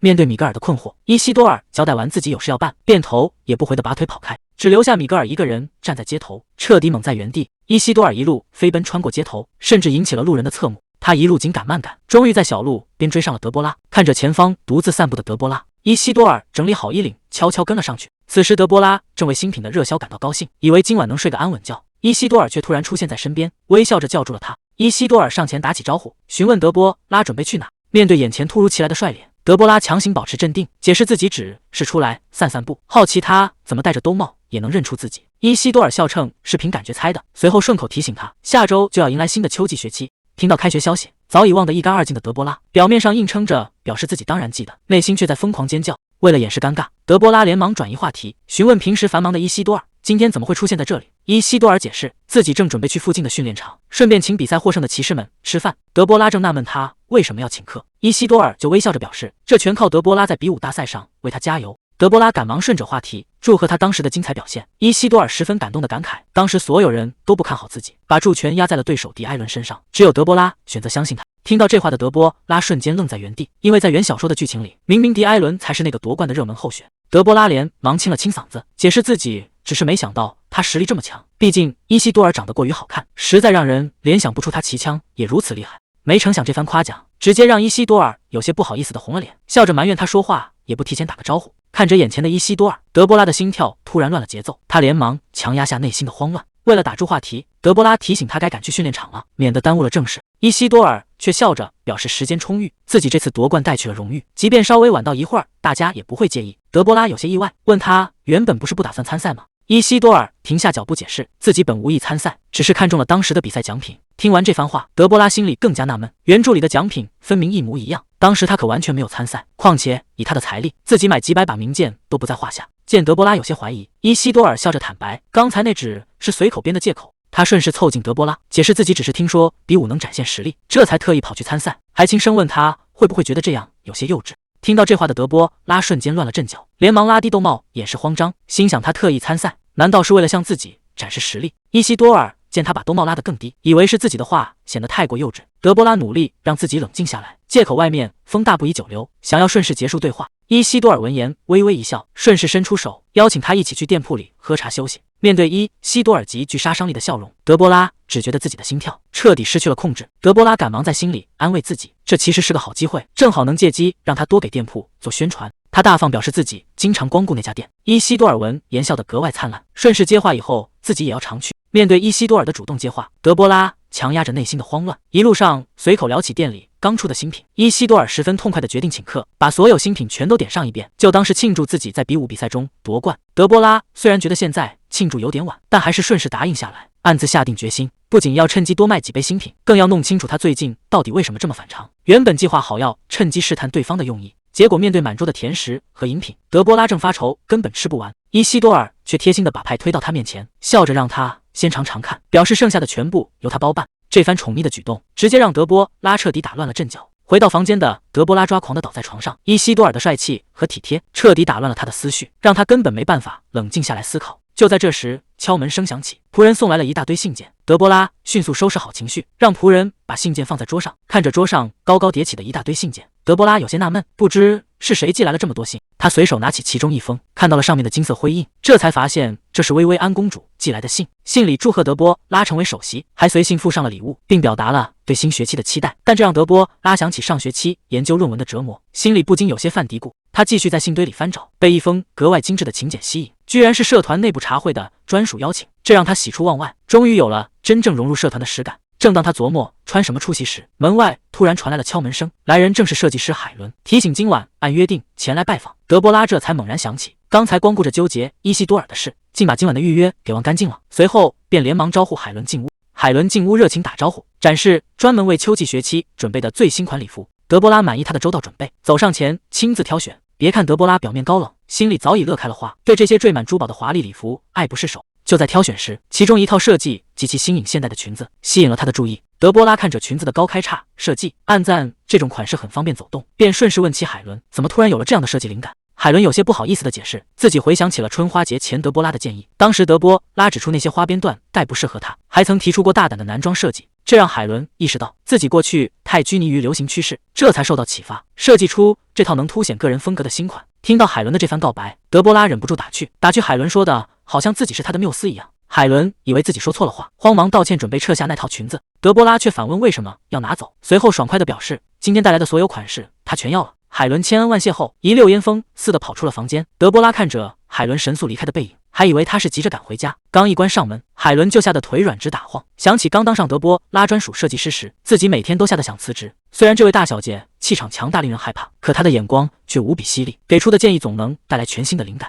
海伦走在走廊上，庆幸有了西摩尔家的庇护，再也不用为店铺生计发愁，甚至打算以后多尝试些创新款式。毕竟德波拉看起来相当满意。可一想起德波拉打趣说自己是缪斯，海伦又一巴掌拍在额头上，一时间不知该高兴还是该哭。另一边，德波拉正惬意地躺在房间里，有了海伦准备的这批新礼服，他对即将到来的茶会充满期待。看着桌上堆积如山的信件请柬，德波拉又犯起了懒。他既想偷懒不去翻看，又担心漏掉关键的社交邀约，毕竟换做原主可绝不会理会这些。德波拉翻看着一封封邀请函，不禁感慨自己在这个世界的努力没白费，如今的名气和地位确实提升了不少。可翻着翻着，一封特殊的信件引起了他的注意，寄件人居然是学院院长，也就是他的亲叔叔伯特。德波拉纳闷叔叔怎么会给自己写信，打开一看，信里只有2句话，让开学后去一趟办公室，顺便祝贺他拿到第一。这言简意赅的风格果然很西摩家族，院长的召见自然不能拒绝。德波拉当即写了回信，可搁下笔后，他忍不住发愁，不知叔叔这次叫他过去，是不是又要安排他开讲座？他伸了个懒腰，本想趁着新品卖得好专注搞事业，可要是放松了学业，恐怕家里又要开始催婚。一想到下周就要开学，德波拉郁闷地扑倒在床上，怎么到了异世界，还是逃不过不想上学的宿命。刚躺下没多久，敲门声就再次响了起来。德波拉烦躁地坐起身，心想今天怎么一波接着一波。门外女仆试探着询问，得知德波拉还没睡，便转告公爵大人，请他过去一趟，听说父亲要见自己。德波拉有些意外，前脚刚处理完叔叔的信，后脚父亲又来传唤，他赶忙扯下头上的毛巾，让女仆回复父亲，自己收拾一下，马上就过去。换好衣服后，德波拉来到了房间门前，叩响了房门。此时房间里，乔治亚正端着茶杯坐在沙发上，听到回应，德波拉推门而入。乔治亚平静地打了声招呼。德波拉入座后询问父亲的来意，乔治亚客套起来说今晚夜色不错，担心打扰他休息。德波拉暗自嘀咕，父亲有些拐弯抹角，表面上还是礼貌回应自己刚好没睡。乔治亚端起茶杯抿了一口，随后切入了正题，郑重向德波拉道谢，感谢他这段时间对亨里克的照顾。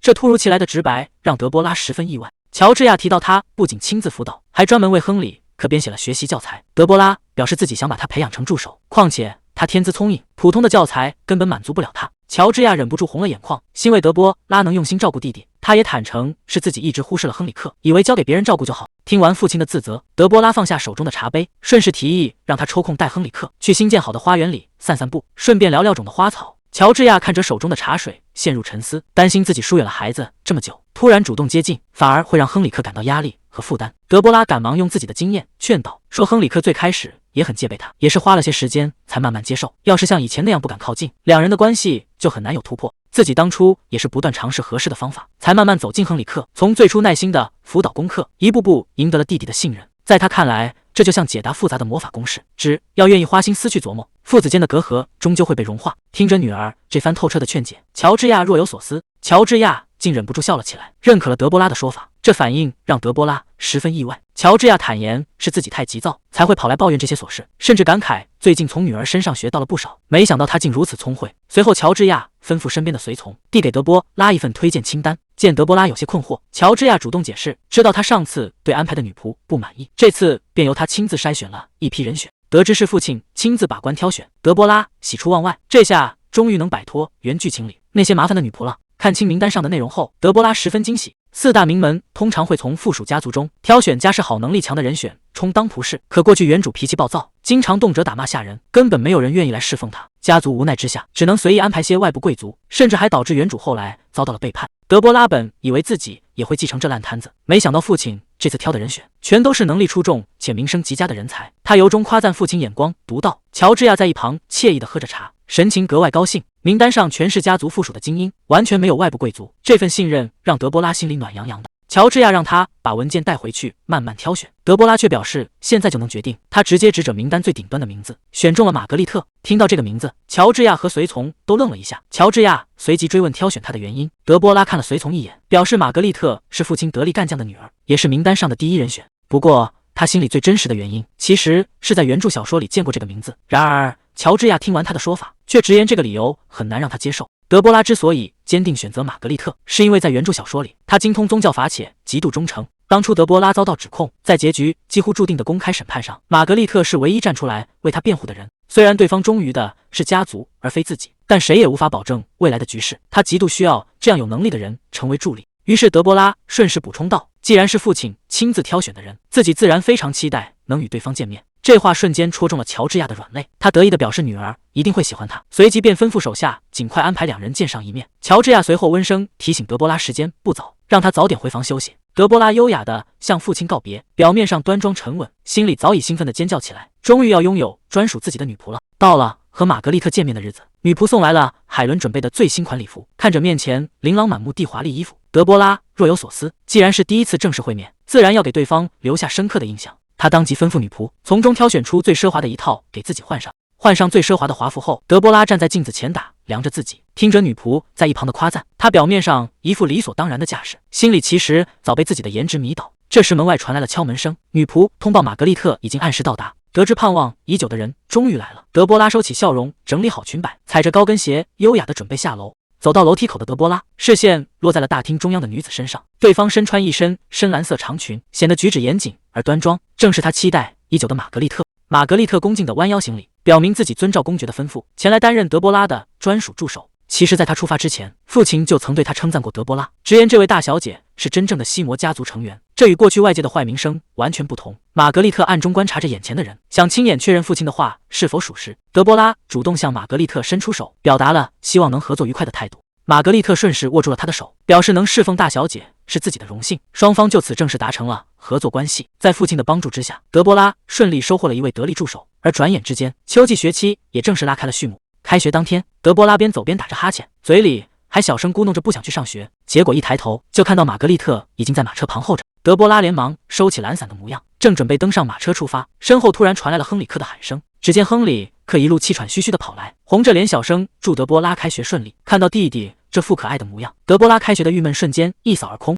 他忍不住弯下腰逗了逗亨里克，问他是不是特意跑来送自己。亨里克傲娇地反驳说自己才不可爱，随后又有些害羞地祝他今天过得开心。德波拉笑着摸了摸弟弟的头，这才心满意足地准备启程。临别前，德波拉约亨里克晚上来吃巧克力，亨里克兴高采烈地答应下来，随后站在原地目送马车远去。车厢里，玛格丽特忍不住感叹，德波拉和弟弟的关系竟如此融洽。德波拉笑着表示弟弟既乖巧又懂事，自己自然十分喜欢他。看着眼前的德波拉，玛格丽特不禁回想起出发前父亲告知他即将去侍奉德波拉大小姐，父亲欣慰地表示他的努力得到了公爵的认可，能共同效力于西魔家族是全家的荣耀。玛格丽特端起茶杯，心中既充满了期待，也担心自己能否胜任这份重任。父亲安慰他不必过于焦虑。虽然外界关于德波拉的传言很多，但实际上德波拉非常出色，公爵这才推荐他去担任助手，让他随行去学院时亲自感受。依靠高阶贵族专用通道，马车一路畅行无阻。玛格丽特看着眼前惬意的德波拉，暗自期待今天能否验证父亲的话。随着马车停稳，两人顺利抵达了学院。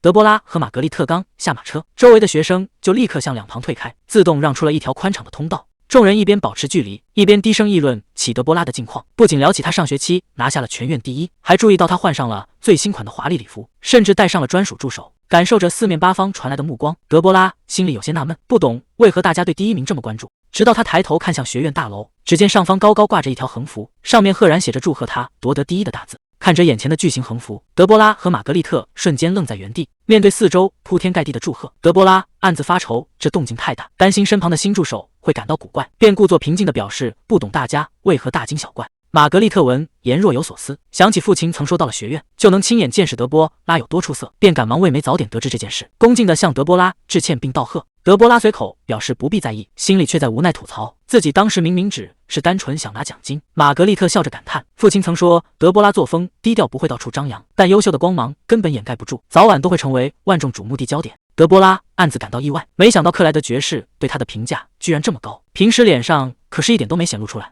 玛格丽特向德波拉郑重表态，能是凤西魔家族本就是一种荣誉，如今能成为德波拉的助手，更让他无比激动，必定会尽心尽力做好这份工作。听完玛格丽特这番真诚的承诺，德波拉轻轻一笑，转身向屋内走去。他提醒玛格丽特，拿到第一并不是什么特别了不起的事，而且工作才刚刚开始，要是一直动不动就客套道谢，以后未免也太折腾了。玛格丽特笑着主动提议，要在上课前带德波拉前往教室。德波拉表面平静应下，心里却暗自庆幸第一名的热度让自己树立了高强的形象，甚至决定不再计较挂横幅的事。与此同时，学院内的姐妹会茶会上，众人正围坐在一起品茶，宾客们纷纷夸赞这茶是由稀有的进口茶芽冲泡。埃曼纽尔优雅地抿了一口，语气轻松地表示，这对塞里格家族来说根本不算什么。宾客们纷纷上前围观，赞叹塞里格家族人才辈出，甚至还担任着参议院代表，难怪这场茶会办得如此奢华。埃曼纽尔优雅地抿了口茶，表示茶具和点心都是最高规格，只要大家尽兴就好。这时有人提起了德波拉，聊到他拿下全校第一的消息，大家纷纷表示难以理解，认为他的研究成果适用面太窄，平时也不像米娅那样积极参加活动，凭什么能拿到全校第一？随后便把话题抛给了旁边的米娅。有人顺势提到主教曾亲自认可过米娅的神圣力量，米娅却连连摆手，表示这其实没什么大不了。埃曼纽尔放下茶杯，提醒米娅，过度谦虚反而会辜负夸奖他的人。米娅听完赶忙低头道歉。埃曼纽尔心中满是不屑，要不是米娅曾帮过蒙特斯家族，又有神殿看中，自己根本不会允许他加入姐妹会。随后埃曼纽尔直接表态，自己同样对全校第一的结果很不满意，身旁的人也立刻跟着附和起来。众人纷纷顺着话茬附和，认为全校第一的评选应该多考量品德和修养。埃曼纽尔也顺势抱怨起德波拉的性格。随后埃曼纽尔转向米娅，打听起上学期的传闻，询问他是否曾被德波拉欺负到受伤。面对询问，米娅只是尴尬的干笑，这让埃曼纽尔十分不满，觉得米娅过于胆怯，竟然还在忌惮德波拉。最让埃曼纽尔难以接受的是，自己竟然会为德波拉如此心烦。在他看来，对方不过是个空有虚荣心的西魔家恶女。在埃曼纽尔看来，德波拉是从春花季之后才大变样的，不仅拉来伊西多当舞伴穿的极其张扬，如今甚至还拿下了全校第一，这让他根本无法接受。埃曼纽尔暗下决心，绝不能让对方继续得意下去。随后便当众向大家提出质疑，询问魔塔的法师们是否真的认可德波拉的学术成果。宾客们纷纷顺着他的意思接话，表示德波拉研究的公式实用性很有限，甚至觉得魔塔给出的好评不过是看在西魔家族和魔塔主人的面子上。埃曼纽尔嘴角微微上扬，总结大家的意思，觉得单凭一篇论文确实不足以让对方拿下全校第一。与此同时，德波拉突然感到耳朵发烫，怀疑有人在背后嚼舌根，见侍女误以为是裙子不合身，他便吩咐对方直接去准备马车。转眼到了开学第5天，也终于迎来了姐妹会的茶会。德波拉整理好装束，看着镜子里完美的自己，满怀自信的准备前往现场。德波拉踩着高跟鞋优雅下楼，表面上高傲冷酷，心里却只想趁着这次茶会好好放松一下。相比于枯燥的魔力公式和学术考核，他更想听听名媛们的日常八卦，顺便打听大家对阿曼德的看法。推开大门，庭院里的马车早已按照先前吩咐提前准备就绪。德波拉叫上助手玛格丽特，气场全开地准备出发前往茶会。德波拉带着玛格丽特来到茶会大厅，推开门却发现里面空无一人，他心里不禁有些犯嘀咕，难道大家是听见自己要来，所以全都吓跑了？玛格丽特见状在一旁提醒，距离茶会开始明明还有1个小时，不懂大小姐为何要提前来这么早？德波拉这才反应过来，原来是自己太想听八卦，结果一兴奋出门早了。为了维持高冷的人设，他连忙清了清嗓子找借口，表示自己提前过来是为了欣赏隔壁画廊的新画作。玛格丽特闻言大受震撼，感叹大小姐居然连空闲时间都在努力提升艺术涵养。德波拉顺势应了下来，吩咐玛格丽特先去忙自己的事，等茶会结束后再来接她。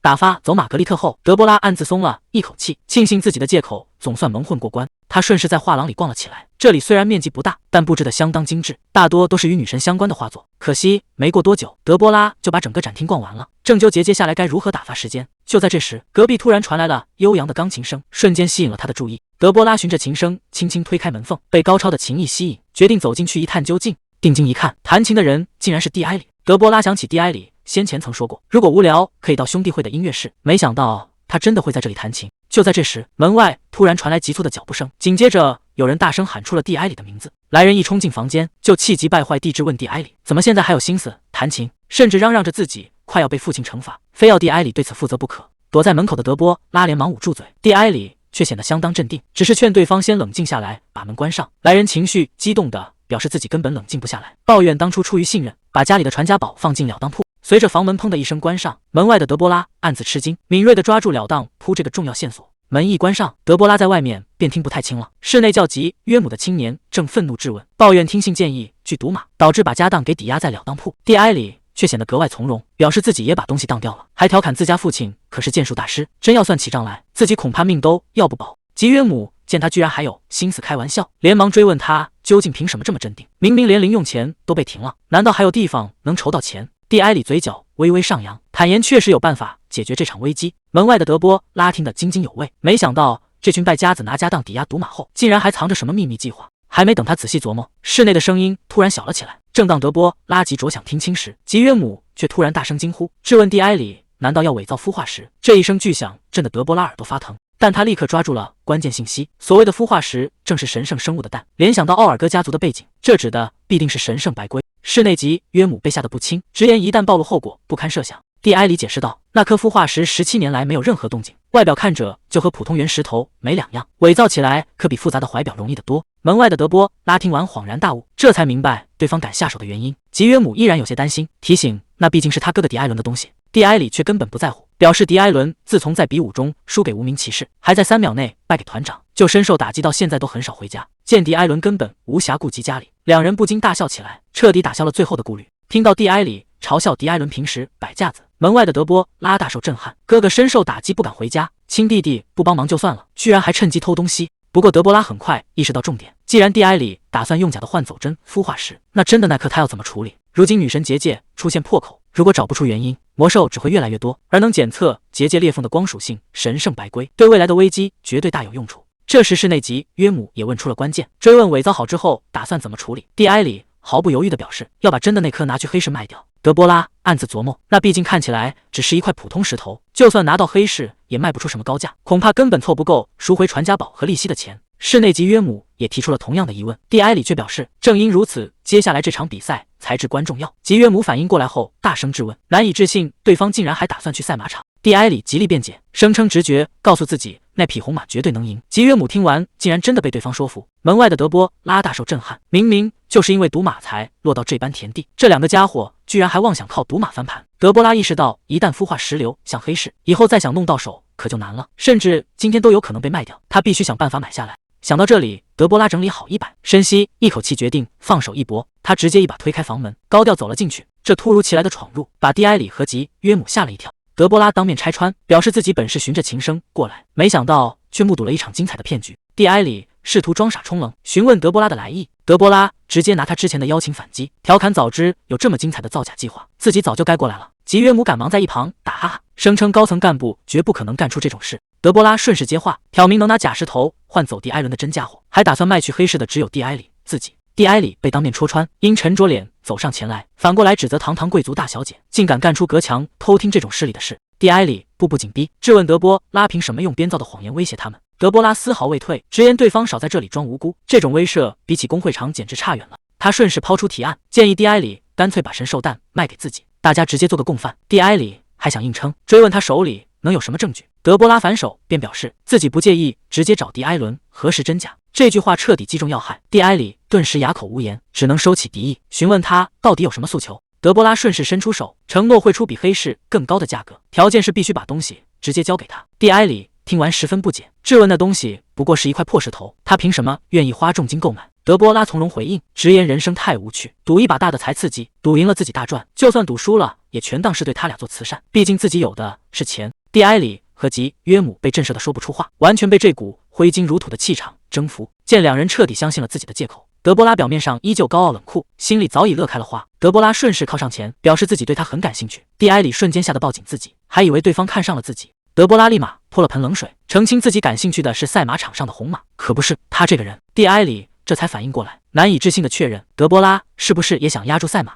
德波拉理所当然地表示，既然都成了共犯，参与一下自然合情合理。顺便打听起比赛的具体时间，蒂埃里和吉约姆交流了一番，决定让德波拉3天后的正午去4区4号陶瓷店找他。见目的达成，德波拉爽快应下后准备告辞，不料顺眼扫到一旁的钟表，他这才猛地发觉时间竟然已经彻底晚了，顾不上维持优雅的形象，德波拉连忙推开门，急匆匆赶了出去。蒂埃里见他要走，急忙伸手想将人拦下，表示口头承诺，可不行，怎么也得签个契约。抓空的蒂埃里大声呼喊，提醒他3天后无论如何都要守约。一旁的吉约姆越看心里越没底，追问这事到底靠不靠谱。蒂埃里无奈叹气，表示如今也只能听天由命了。转眼便到了约定的日子，德波拉身穿兜帽斗篷，独自走在赴约的路上。没想到曾经的顶尖高材生，如今竟然沦落到涉足赌博的地步。不过转念一想，这反倒挺符合自己恶女的人设。说起来，3天前的茶会他迟到了10分钟，当时急忙赶去，以为少不了被排挤。没想到一进门，满屋子的贵族小姐竟然全吓得起立相迎，甚至还有2个人为了避开他，干脆托辞生病没来。德波拉一坐下，旁边的贵族小姐便战战兢兢的递茶，手抖着拼命夸奖她的裙子和发型。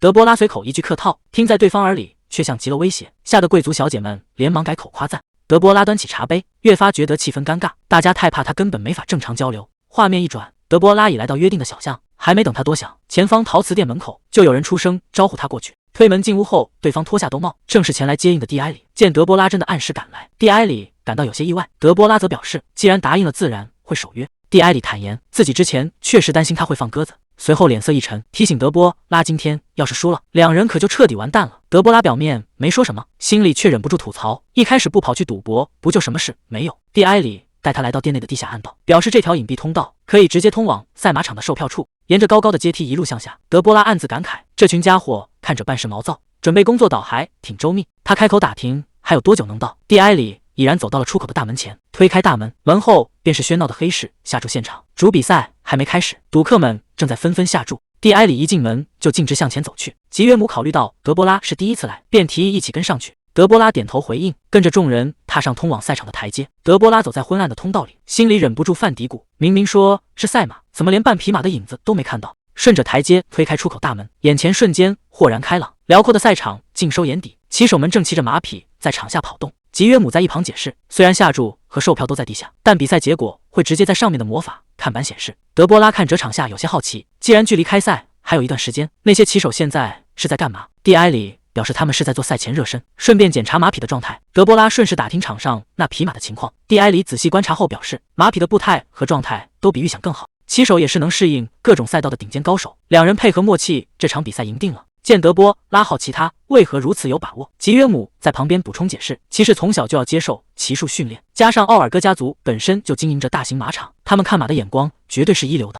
听到这里，德波拉若有所思，紧接着抛出一个关键问题，既然能看出哪匹马强，那是不是也能找出场上最弱的那匹？蒂埃里指了指场上的1号马，表示这匹马今天看起来毫无生气，状态差的不行，大概率会在比赛里垫底。得知哪匹马最弱后，德波拉露出会心的微笑，打了个招呼便先行返回室内。吉约姆见状吓了一跳，连忙追上去提醒他一个人太危险。蒂埃里见状也准备随后跟上。德波拉径直走到下注柜台前，随手将沉沉的钱袋砸在桌上，他嘴角微微上扬，当场放话要将所有筹码全部压在最不被看好的1号马身上。蒂埃里看着场下聚起的人群，意识到赛马比赛很快就要开始，他盘算着等拿到德波拉买石头的钱，就全压在最有希望获胜的3号马身上，赚到的收益刚好够去当铺赎回物件。这时德波拉拿着马票走了过来，提醒他比赛即将开场。蒂埃里正准备先完成孵化石交易，定睛一看，却猛地愣在原地。德波拉手里拿的马票居然全是赌1号马获胜。蒂埃里急得当场大叫，强调自己分明说过3号马才会赢。吉约姆见状连忙上前劝阻，提醒他那是别人的资金，况且双方的交易还没有正式敲定。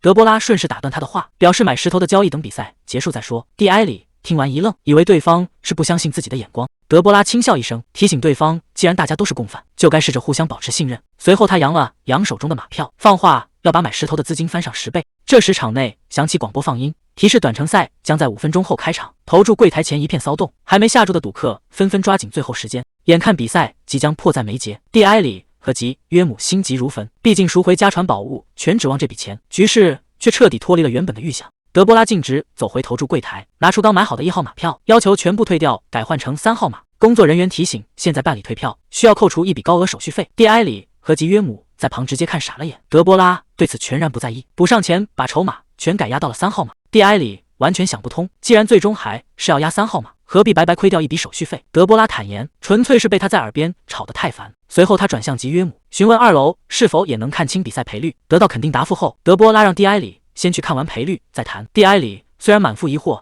也只能咬牙答应。比赛即将开始，众人来到上方的观赛看台，巨大的显示屏上刷新出最新赔率，刚才被德波拉改换的3号码，收益竟然高达50倍。蒂埃里和吉约姆直接看傻了眼，完全无法理解眼前这一幕。他忍不住转过身追问德波拉到底是怎么做到的。德波拉双手抱胸，显得云淡风轻，表示自己不过是利用了羊群效应。德波拉进一步解释，大多数赌客根本不懂赛马，犹豫不决时只会盲从大流，跟风投给下注最多的人，以为这样就算赚得少也胜在安全。他正是利用了这一点，先砸重金买1号码，营造赢面假象，把众人诱导跟风下注后，再赶在开赛前一刻突然退票，打得其他人措手不及，来不及改单，这才一举把3号码的赔率彻底拉爆。德波拉表面上一脸淡定，心里却在暗自偷乐，没想到前世学的心理学还能有着妙用，这一套环环相扣的操盘套路，直接把蒂埃里整个人彻底听傻了。蒂埃里忍不住大声惊叹，直呼德波拉简直是个天才。德波拉则平静地补充道，只要他们之前看马的眼光没出差错，这个计划就能完美收官。就在这时，下方的裁判吹响开赛号角，比赛正式拉开序幕。多匹赛马一涌而出，骑手们在赛道上展开激烈角逐，看台上爆发出一阵阵欢呼，绝大多数人都把筹码压在了1号码身上，场上的局势却令人捏一把汗。1号码一路领跑比赛，蒂埃里压住的3号码始终无法超越。由于这是场短途赛事，眼看前方不远就是终点线，吉约姆急得不行，生怕辜负了德波拉的巧妙计划。蒂埃里却让他先冷静等等。赛道上的骑手在最后关头猛挥马鞭，发起了全力冲刺。赛马在最后时刻彻底爆发，3号码成功实现反超，率先撞开终点线，夺得冠军。看到3号码真的绝地反击，拿下第一，蒂埃里和吉约姆激动的当场抱在一起，直呼自己看马的眼光太准了。德波拉看着激动相拥的两人，心里暗自吐槽他们简直像赌上了瘾。蒂埃里兴高采烈地转过身，问德波拉觉得这次结果如何。德波拉只是微微一笑，看着眼前这一幕，蒂埃里瞬间愣在原地，直到德波拉开口询问，他才猛地反应过来，咳嗽着掩饰尴尬。随后他满脸佩服地表示，面对如此惊人的获利，德波拉居然还能表现得这么平静。德波拉则淡定地表示，有他们2个人庆祝就足够了，况且自己平时做生意也有进账，这点收获还不至于让人太兴奋。蒂埃里收拾好随身物品，提议现在就下楼去。他拿出下注凭证，笑着表示也该去看看这次到底赚了多少钱。德波拉双手捧着刚到手的孵化石，笑得眼睛都弯成了月牙，终于把这颗神兽蛋收入囊中。他在房间里兴奋地转起圈来，嘲笑其他人根本不懂行，这才是真正的稀世珍宝。时间回到不久前，吉约姆捧着一整包裹沉甸甸的金币，感叹德波拉不仅功劳最大，居然还愿意把收益平分，直接给了他们500金币，大赞他实在太有胆识又大方。分完钱后，2人捧着沉甸甸的金币感激涕零。德波拉很清楚，这笔钱足够他们去当铺赎回宝物。蒂埃里称赞他救了大家的命，随后交出了约定好的孵化石。随着石头顺利到手，双方的交易正式达成。然而蒂埃里却突然叫住他，一改往日常态，郑重为之前的冷嘲热讽与不信任道歉，并再次诚恳致谢。面对这番突如其来的坦诚，德波拉只是扬起唇角，露出了标志性的微笑。德波拉原以为蒂埃里是个轻浮的人，没想到他不仅为人直率，还会诚恳地主动道歉。回到房间后，德波拉翻找出柜子的钥匙，准备取出一件特别的工具。随着柜门缓缓打开，一把保养得极其干净的宝剑映入眼帘。德波拉一把拔出利剑，看着锃亮的剑身，露出了掩饰不住的坏笑。他握紧宝剑，一步步走向桌子，准备直接用剑劈开神兽蛋。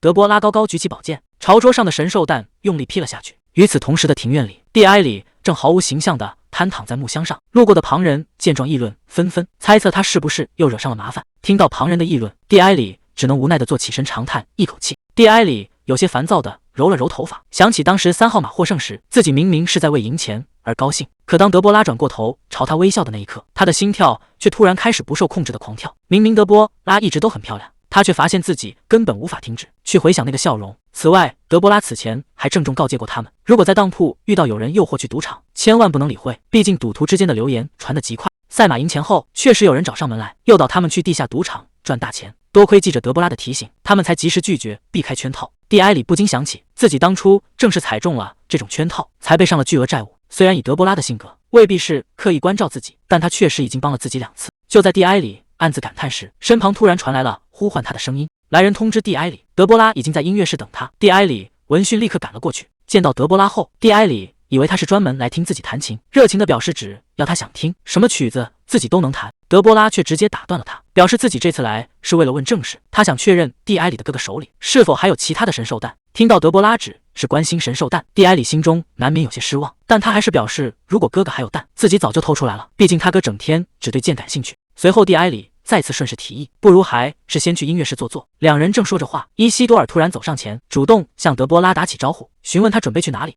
他微笑着表示，开课以来两人还是头一次碰面。面对突如其来的寒暄，德波拉极力管理着自己的表情。被打断的蒂埃里十分不满，一把抓住对方的肩膀，提醒他明明是自己先和德波拉在说话。伊西多尔顺势反问蒂埃里，是不是偷溜出来了？蒂埃里解释自己听说德波拉找他，这才一路赶了过来。德波拉却无奈表示，自己分明交代过等训练结束再来。伊西多尔一把拍开蒂埃里的手，笑着向德波拉打听两人刚才在聊什么。蒂埃里气得大声强调，这可是他跟德波拉之间的秘密。听到秘密2个字，伊西多尔的脸色顿时沉了下来。眼看气氛不对，德波拉赶忙清了清嗓子，表示自己还要赶去上课。说完便头也不回地离开了走廊。蒂埃里还想在背后挽留，德波拉却根本没再理会。德波拉离开后，伊西多尔上前挡住去路，质问蒂埃里凭什么用那种随意的态度跟德波拉说话。蒂埃里察觉到对方眼神不对，不满地反问伊西多尔，凭什么像审问罪犯一样审问自己？伊西多尔直接步步紧逼，眼神瞬间冷了下来，问蒂埃里要不要体验一下什么才是真正的审讯。伊西多尔与米格尔在走廊商讨事务，米格尔注意到远处的德波拉与蒂埃里，忍不住感叹两人不仅外貌出众，连成绩也相当优秀。听到这话，伊西多尔的脸色瞬间沉了下来，他一把将文件塞进米格尔怀里，头也不回地朝两人走去。而走廊另一头，蒂埃里正向德波拉提议，既然都到了这里，不如直接去音乐室坐坐。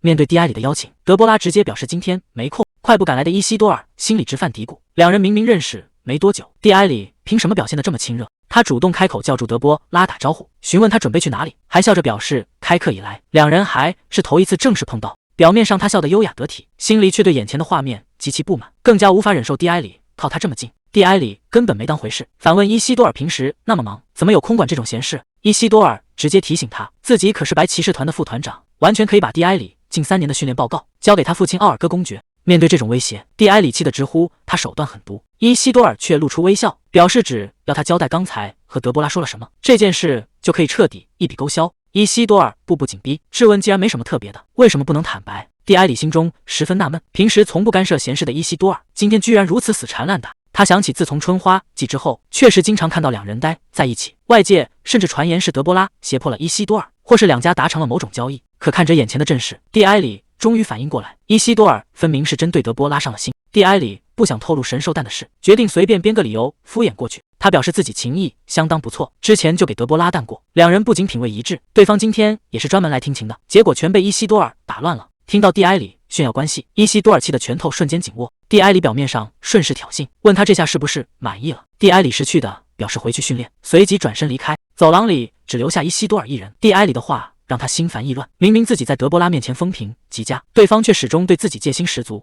蒂埃里居然仅凭弹琴就能与德波拉拉近关系，甚至还约好专门来听琴。一想到两人以后可能越来越亲密，伊西多尔心中的嫉妒与焦躁彻底爆发，他立刻转身离开，正巧碰上了迎面走来的米格尔。伊西多尔叫住米格尔，宣布自己也要练习弹钢琴，吩咐去找台音色顶级的名家钢琴，接着又让米格尔备好马车，打算亲自出门购买抒情夜曲的乐谱。画面一转，德波拉正趴在桌前，无精打采地拨弄着神兽蛋。这颗蛋折腾半天依然完好无损，至今没有任何动静，让他忍不住大声叹气。昨晚他明明用宝剑用力劈过，蛋上却没有留下一丝痕迹，不管怎么敲打抚摸，这颗蛋都毫无反应。德波拉非常确定这就是能被宝剑唤醒的神兽，可刚才原本想找蒂埃里问个清楚，话还没说完，伊西多尔就突然冒了出来。一想到计划全被打乱，德波拉气得重拍向桌子。德波拉越想越觉得奇怪，伊西多尔为何非要横插一脚，简直像是不高兴看到两人走得太近。这种反常的举动甚至让他产生错觉，以为两人在为自己争风吃醋。不过他很快冷静下来，觉得蒂埃里大概只是为了维护自尊，才不想被对方压一头。可伊西多尔的做法完全无法解释，此人目的不明，心思实在让人琢磨不透。更让人烦躁的是，自己心里居然隐隐有些紧张忐忑。德波拉连忙提醒自己必须清醒，这一次重来，绝不能再当任人摆布的软柿子。既然琢磨不出结果，他索性不再纠结今天发生的怪事，眼下最要紧的事还是赶紧想办法让神兽蛋顺利复苏。德波拉拿着长剑在走廊里寻找，准备去阿林的新实验室。昨晚他以为既然这颗石头是蛋，就试着像老鸟孵蛋一样抱着它睡觉，结果折腾了一整夜，石头依然没有任何反应。一想到堂堂贵族小姐居然抱着石头睡觉，德波拉只觉得无比尴尬，这下又给自己添了个不能说的秘密。来到一扇大门前，德波拉上前敲门，询问阿林是否在里面。大门随之打开，阿林见到前来的德波拉，感到惊喜不已。德波拉为自己的突然打扰表示抱歉，阿林连忙把他请进房间。看着活泼的阿林，德波拉只觉得他像只可爱的小松鼠。阿林领着德波拉参观新实验室，兴奋地表示多亏了德波拉，自己不仅换到了更宽敞的地方，连桌椅家具也一应俱全。见德波拉手里拿着剑，阿林贴心的想帮忙拿走，德波拉表示不用，顺势提起上次约好一起喝茶的事。德波拉拿出伊西多尔送的第1名奖品茶叶，打算和阿林一起分享。阿林没想到德波拉会把这么珍贵的礼物拿出来和自己一起喝，一时间感动不已。阿林小心翼翼捧着茶叶，连忙请德波拉先坐下，转身跑去准备泡茶。德波拉优雅地坐到沙发上，暗想阿林大概也是伊西多尔的粉丝，毕竟伊西多尔在帝国人气极高，几乎没人会讨厌他，当然自己的父亲乔治亚除外，他向来毫无理由地讨厌对方。德波拉低头摆弄着双手，心里却悄悄觉得，其实伊西多尔这个人还挺不错的。这时阿林端着茶走了过来，打断了德波拉的沉思。德波拉尝了一口，觉得口感极佳，甚至动了拿去自家茶馆出售的念头。阿林更是感动不已，直言会永远铭记这一刻。德波拉看他对伊西多尔如此崇拜，也默默记在了心里。随后德波拉按着剑柄，顺势把话题转到了正事上，向阿林打听起古代魔道具，尤其是能让神兽复苏的那种。阿林认真想了想，表示这类用于复苏的魔道具通常都需要注入庞大的魔力才能激活。听到魔力2字，德波拉顿时反应过来，剑术大师使用的剑气源头正是魔力。德波拉想起原著小说里那位剑士往佩剑注入剑气时，孵化时确实产生过反应。他按着桌上的佩剑，询问阿林能否往这把剑里注入魔力。阿林看着眼前的宝剑有些犯难，表示能给这种级别宝剑注入魔力的，至少得是剑术大师级别的强者，自己实在无能为力。德波拉听后并没有失望，反而笑着安慰阿林不用道歉，能得到这个消息对他来说就已经完全足够了。多亏阿林提供的线索，德波拉终于找到了解决办法。他随即找来父亲乔治亚，乔治亚很快按他的要求，从家族骑士团叫来了一位高手。德波拉向父亲致谢后，把佩剑递给眼前的骑士，请他往剑里注入剑气。骑士接过佩剑，拔剑出鞘，当即调动起庞大的能量，将强大的剑气全数灌入剑身。强大的剑气刚一注入，佩剑瞬间散发出耀眼的纹路。这个方法果真奏效了。德波拉立刻吩咐骑士保持不动，继续输出剑气维持纹路。接着他假装凑上前观察佩剑，趁着旁人的注意力都被吸引，偷偷将手中的孵化石靠近剑身。就在石头接触到光芒的瞬间，原本死寂的孵化石竟也跟着亮起了微光，方法彻底得到了验证。看着发光的孵化石，德波拉明白这颗神兽蛋用不了几天就能顺利孵化。眼看剑上的纹路散去，乔治亚拿过佩剑仔细端详，他刚才分明察觉到了异样的魔力波动，即便持续注入剑气，纹路却还是隐没了。乔治亚追问佩剑的来历，德波拉表示是在拍卖会上买到的。乔治亚推测这或许是某种古代遗物，准备带回去好好研究用途。德波拉却笑着表示他已经发挥完作用了。面对旁人的惊叹，德波拉顺势把功劳归于父亲乔治亚。这番话让乔治亚十分受用，对他的聪明与谦逊大加赞赏。德波拉向帮忙的骑士表达感谢后，便向乔治亚告退，转身离开去处理后续事务。德波拉边走边拿出孵化石，此时的孵化石正散发着微光。他直接给这颗神兽蛋取名叫紫色，期待它早点孵化，并承诺给他的待遇绝对比米娅更好。画面一转，伊西多尔已经找来了顶级民琴。伊西多尔走上前，好奇米格尔怎么愣在原地，顺着对方的视线看去，他这才发现自己订购的钢琴已经送达了。米格尔看着乐谱，十分担心，觉得曲子难度实在太高。伊西多尔却直接拿过乐谱，自信表示 DI 里能做到的事，自己也绝对不会落后。况且他小时候学过钢琴，只要随便练习就能掌握。米格尔在一旁忍不住嘀咕，那毕竟是很久以前的事了。伊西多尔信誓旦旦翻开乐谱，正打算大显身手，可刚看清上面的音符，整个人却直接愣在原地。看穿真相的米格尔小心询问，大人是不是根本看不懂乐谱？这句话让空气瞬间凝固，窘迫的伊西多尔直接让米格尔闭嘴，叫他去买一本初学者乐谱。德波拉来到伯特院长的办公室门前，此前院长交代过，让德波拉开学后去一趟办公室。如今秋季学期正式开始，德波拉知道躲不过去，只能上前敲响大门。里面的伯特院长随手打了个响指，大门应声开启。伯特院长让德波拉先坐下，稍等，自己要先批完手头的文件。德波拉走到沙发旁坐下，发现院长当着学生的面抽烟，仔细一闻，却不是烟草味道，反而散发着草药的香气。批完文件后，伯特院长打趣调侃，以为要到学期结束才能见到他。德波拉解释说自己太忙，院长便反问难道比自己还忙？伯特院长走到对面沙发坐下，坦言德波拉这段时间动静不小，又是真理探球会，又是魔塔授课，把校内外都闹得沸沸扬扬。伯特院长质问德波拉，既然打算擅自行动，又何必来学院上学？哪怕一次也该提前汇报计划。德波拉看出院长并非真的训斥，而是在试探自己的反应。为了维持恶女形象，德波拉自然不会低头认错。他搬出第一任院长的教诲，表示自己只是遵循训诫，通过探求真理来获得自由，从容化解了质问。伯特院长询问这与擅自行动的关系，德波拉坦言自己原本无法使用魔法，曾是西摩尔家族的耻辱，自从研究出魔法公式后，人生才彻底迎来改变。他表示这一切源于追求真理，希望院长不要将此看作傲慢，而是看作对自由的渴望。听完这番话，伯特院长忍不住大笑起来。德波拉感到十分困惑，想起父亲之前也是同样的反应。伯特院长想起还没倒茶，便询问德波拉喜欢喝什么。伯特院长倒上一杯草药茶，顺口询问德波拉喜欢什么甜点。德波拉没有错过宣发机会，趁机推荐自家甜品店阿曼德。院长笑称助教们也经常光顾，下次一定买来请他。随后伯特院长收起玩笑态度，解释自己刚才并非刻意嘲讽，看到德波拉依然机敏精明，自己反而彻底放下心来。自从德波拉拿到第1名，外界不少人在酸公式毫无价值，院长希望德波拉拿出刚才的气势，把质疑者彻底打服，让他们再也无话可说。伯特院长夸赞德波拉很有个性，透露学院里不少教授对他很感兴趣。突如其来的夸奖让德波拉有些意外。紧接着伯特院长提出建议，为了扩大德波拉的影响力，希望他能抽空在学院举办讲座，自己会亲自安排名额。面对这一连串的操作，德波拉虽然有些摸不着头脑，但想到有人敢质疑自己的公式，甚至影响到财路，他当即爽快答应下来，表示这件事包在他身上。德波拉走在学院里，忍不住叹气，准备研讨会和经营生意本就繁重，如今又被安排了讲座，接下来的日子只会更加忙碌。他要筹备的社团研讨会是学院秋季学期的重头戏，由以埃普西龙社团举办的活动最受整个帝国瞩目，届时官员与知名学者都会出席。论文若被看中，能直接采纳为政策，但这对德波拉而言纯粹是苦差事。他打算先去社团室拿取资料。德波拉拖着疲惫的步伐来到社团大楼拿取资料，刚推开大门，走廊里传出一阵生疏的钢琴声。德波拉有些纳闷，社团里明明只有蒂埃里会弹琴，而且演奏水平远高于此，蹩脚的琴声像是新手在瞎弄。出于好奇，他顺着走廊一探究竟。德波拉走到房间门口往里看去，顿时愣在原地。正坐在琴凳上艰难弹奏的人，竟然是伊西多尔。听着那断断续续发出的单调音符，德波拉捂着嘴拼命憋笑，劝自己千万不能笑出声来。可伊西多尔弹的实在比想象中还要糟糕，德波拉终于撑不住了，直接笑得蹲在了地上。在他眼里，伊西多尔本该是干啥都完美的贵族公子，没想到弹琴水平居然烂成这样，巨大的反差反而显得有些可爱。德波拉站起身来，拿定了主意，比起隔着窗户偷看，不如直接推门进去，倒要看看伊西多尔发现自己被抓包究竟会是什么反应。房间里的伊西多尔正被琴声折磨得头大，甚至动了干脆把钢琴社废除的念头。他硬着头皮继续弹奏，却依然只能发出杂乱的噪音。就在这时，背后突然传来一阵清晰的笑声。伊西多尔警惕地回头质问是谁。大门应声被推开，德波拉笑得擦掉眼角流出的眼泪，打趣地向他打招呼。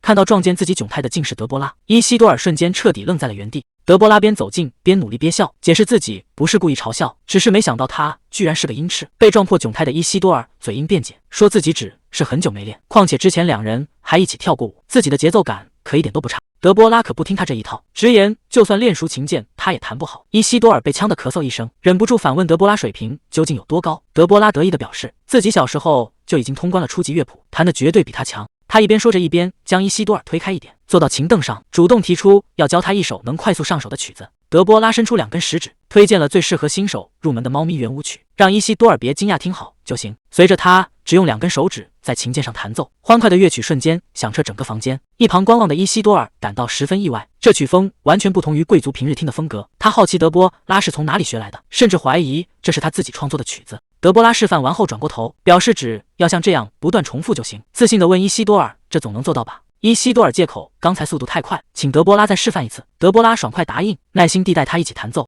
两人并排在琴键上弹起合奏，听着欢快的节奏，伊西多尔偷看向眼前的德波拉，没想到他竟然会主动靠近自己。德波拉见他学得不错，兴致上来，便顺势加快了弹奏节奏。这可苦了刚刚入门的伊西多尔，只能手忙脚乱地硬着头皮跟上。阳光洒在房间里，感受着近在咫尺的距离与明快的旋律，伊西多尔的心跳急速飙升，整个人甚至感到一阵迷眩。看着德波拉在琴键上流畅弹奏，伊西多尔的心跳愈发剧烈，忙乱间他不慎失误，重重砸在了琴键上。心慌意乱的伊西多尔突然猛地站起身来，突如其来的反应把德波拉吓了一跳。德波拉嘀咕，刚才明明没撞多重，伊西多尔却背过身去，直言对自己来说已经足够受了。德波拉见他要走，连忙叫住伊西多尔，劝他把整首曲子弹完再离开。平时明明满是戒备，如今却主动开口挽留，伊西多尔心里有些乱了分寸，他只能借口是德波拉弹得太快，加上自己还要赶回营地，这才找理由婉拒。可临走前，伊西多尔转过身来，露出一抹极其迷人的微笑，拜托德波拉下次继续教他。面对这突如其来的美貌冲击，德波拉一时间看愣在原地，心跳都不禁开始加速。为了掩饰尴尬，他主动提出送伊西多尔出门。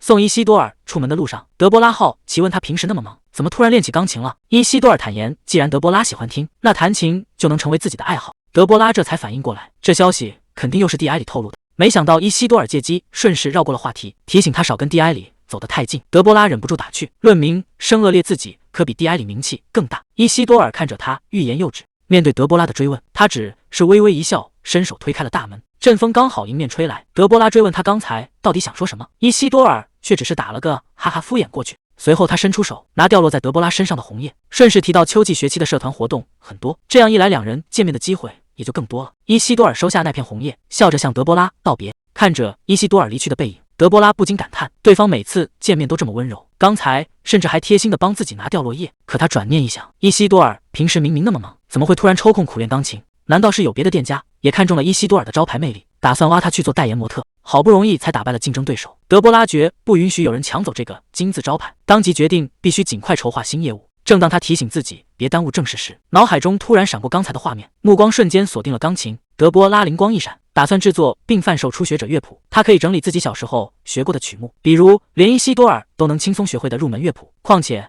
他记忆里的那些世界名曲，在这个时代还没人创作出来。想到又能开辟出一笔新财路，德波拉忍不住笑了起来。为了给咖啡馆配上背景音乐，德波拉打算找个作曲家整理曲子，可转念一想，录音磨道具成本高，又存不了几首歌，根本不适合以后推广加盟。反正这件事也不急，他决定今天先告一段落，眼下的当务之急还是赶紧把精力放在研发新饮料上。德波拉倒在床上，决定明天亲自去厨房看看新饮料进度。第二天一早，他来到店铺，刚推开门就看到桌上摆着调试好的新样品。店长正好从厨房赶了回来，连忙向他致歉，解释刚才没注意到有人过来。德波拉表示没关系，顺势问起桌上的新样品，店长连忙确认这正是刚调制完成的新饮料。得知店长还没尝过，德波拉干脆邀请他一起品尝。店长试喝一口，顿时大吃一惊，没想到原本苦涩的咖啡竟然能变得既甜美又香浓。看着对方赞不绝口的反应，德波拉露出满意的微笑，看来加入巧克力的配方非常成功。店长顺势询问这新饮料打算起个什么名字，德波拉斟酌片刻，决定将它命名为摩卡咖啡。店长连声赞叹，德波拉则接着吩咐，宣传时一定要加上智慧之饮的标语，强调喝了能提高注意力，辅助学习。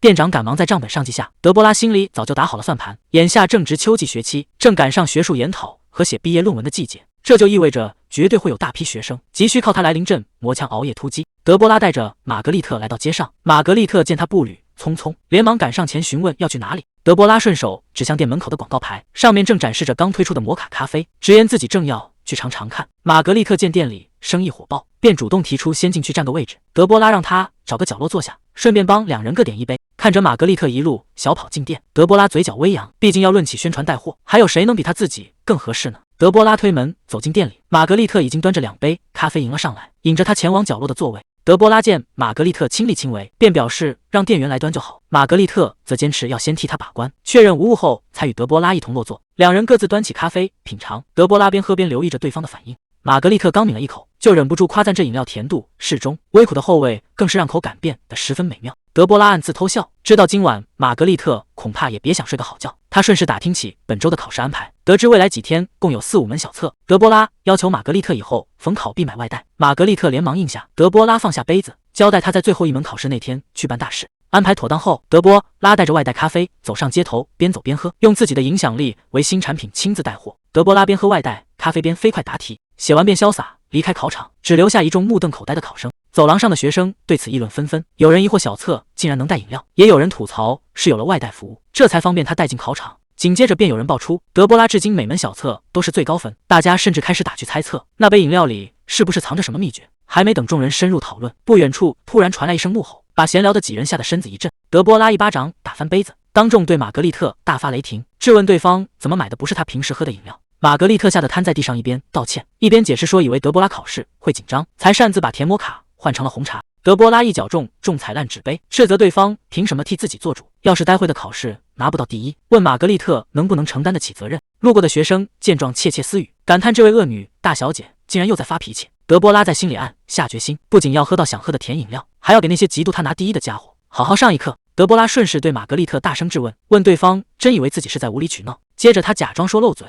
脱口而出那杯摩卡咖啡正是自己当初解开高难方程时喝的。这话一出，周围围观的学生当场全都听愣了。德波拉见目地答道，厉声要求玛格丽特立刻把失误纠正过来。玛格丽特吓得连忙应下，转身慌慌张张跑去重新购买。交代完毕，德波拉径直走出大门，随手将重重的门关上，只留下一众学生被震在原地。围观的学生私下议论纷纷，感叹德波拉脾气古怪，令人胆寒，谁都不敢轻易招惹他。可议论归议论，众人很快回想起德波拉刚才说的话，那杯能帮他解开难题的饮料，好像是叫摩卡咖啡。场景一转，玛格丽特独自坐在喷泉旁的石椅上，忍不住长叹了一口气。这时身后突然传来一阵呼唤，两位贵族小姐赶忙围上前，嘘寒问暖地关心起他的情况，问他经历那番折腾后心情有没有好受一些。玛格丽特坦言心里依然有些郁闷，看着眼前热情的两人，他心里非常清楚，对方都是埃马纽埃尔阵营的人。对方以前嫌他高冷不愿理睬，如今却假意关怀，连连吐槽德波拉脾气暴躁。话锋一转，对方打听起德波拉考试喝的饮料，玛格丽特顺势擦泪配合，交代那是店铺推出的咖啡新品，德波拉解开难题后就一直在喝。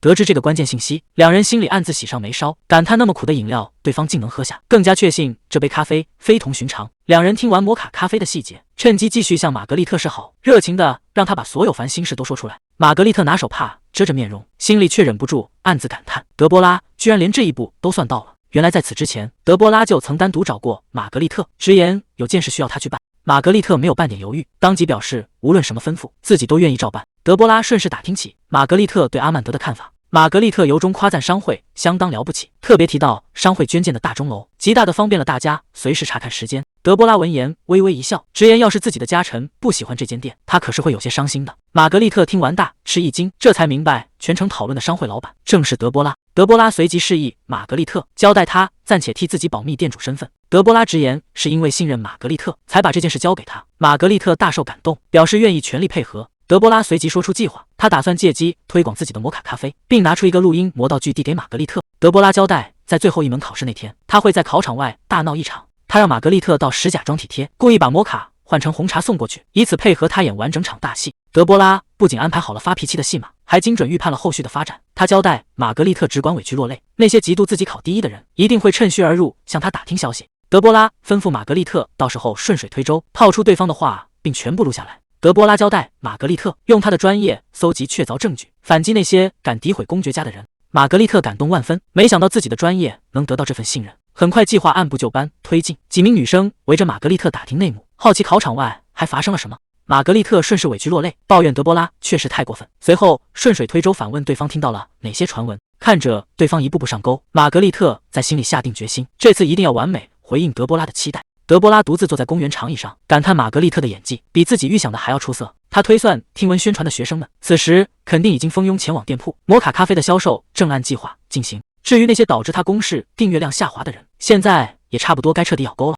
德波拉暗自冷笑，这出大戏既宣传了自家生意，又顺手给幕后黑手布下了陷阱。正如伯特院长此前所说，最近不少人暗中煽动舆论，四处贬低他的公式根本不值一提，导致公式的订阅人数不断流失。德波拉手只轻敲左手臂，暗想这伙人比当初的威廉更狡猾。威廉那时不过是在社团内部暗中挑拨，而现在的对手却直接在幕后操弄舆论。德波拉深知这次的对手大不相同，这是一场比拼成员数量与人脉基础的社交暗战。可偏偏在极度讲究社交的学院里，自己虽然拿着第1名的成绩，还加入了社交社团，实际上却是个彻底的局外人。到目前为止，他只收到过一次茶会邀请，更糟糕的是那仅有的一次茶会，还有2个人直接被他当场吓跑。想明白这一点，德波拉坐在长椅上，忍不住长叹了一口气。因为坏名声的拖累，德波拉手中没有任何盟友或派系能在这个时候帮他扭转局面。如果任由对手继续在背后搞阴谋，局势对他确实十分不利。不过德波拉嘴角微扬，他可没打算跟对方硬碰硬。既然对手喜欢藏在暗处耍手段，那他索性就以牙还牙，用对方最擅长的方式予以反击。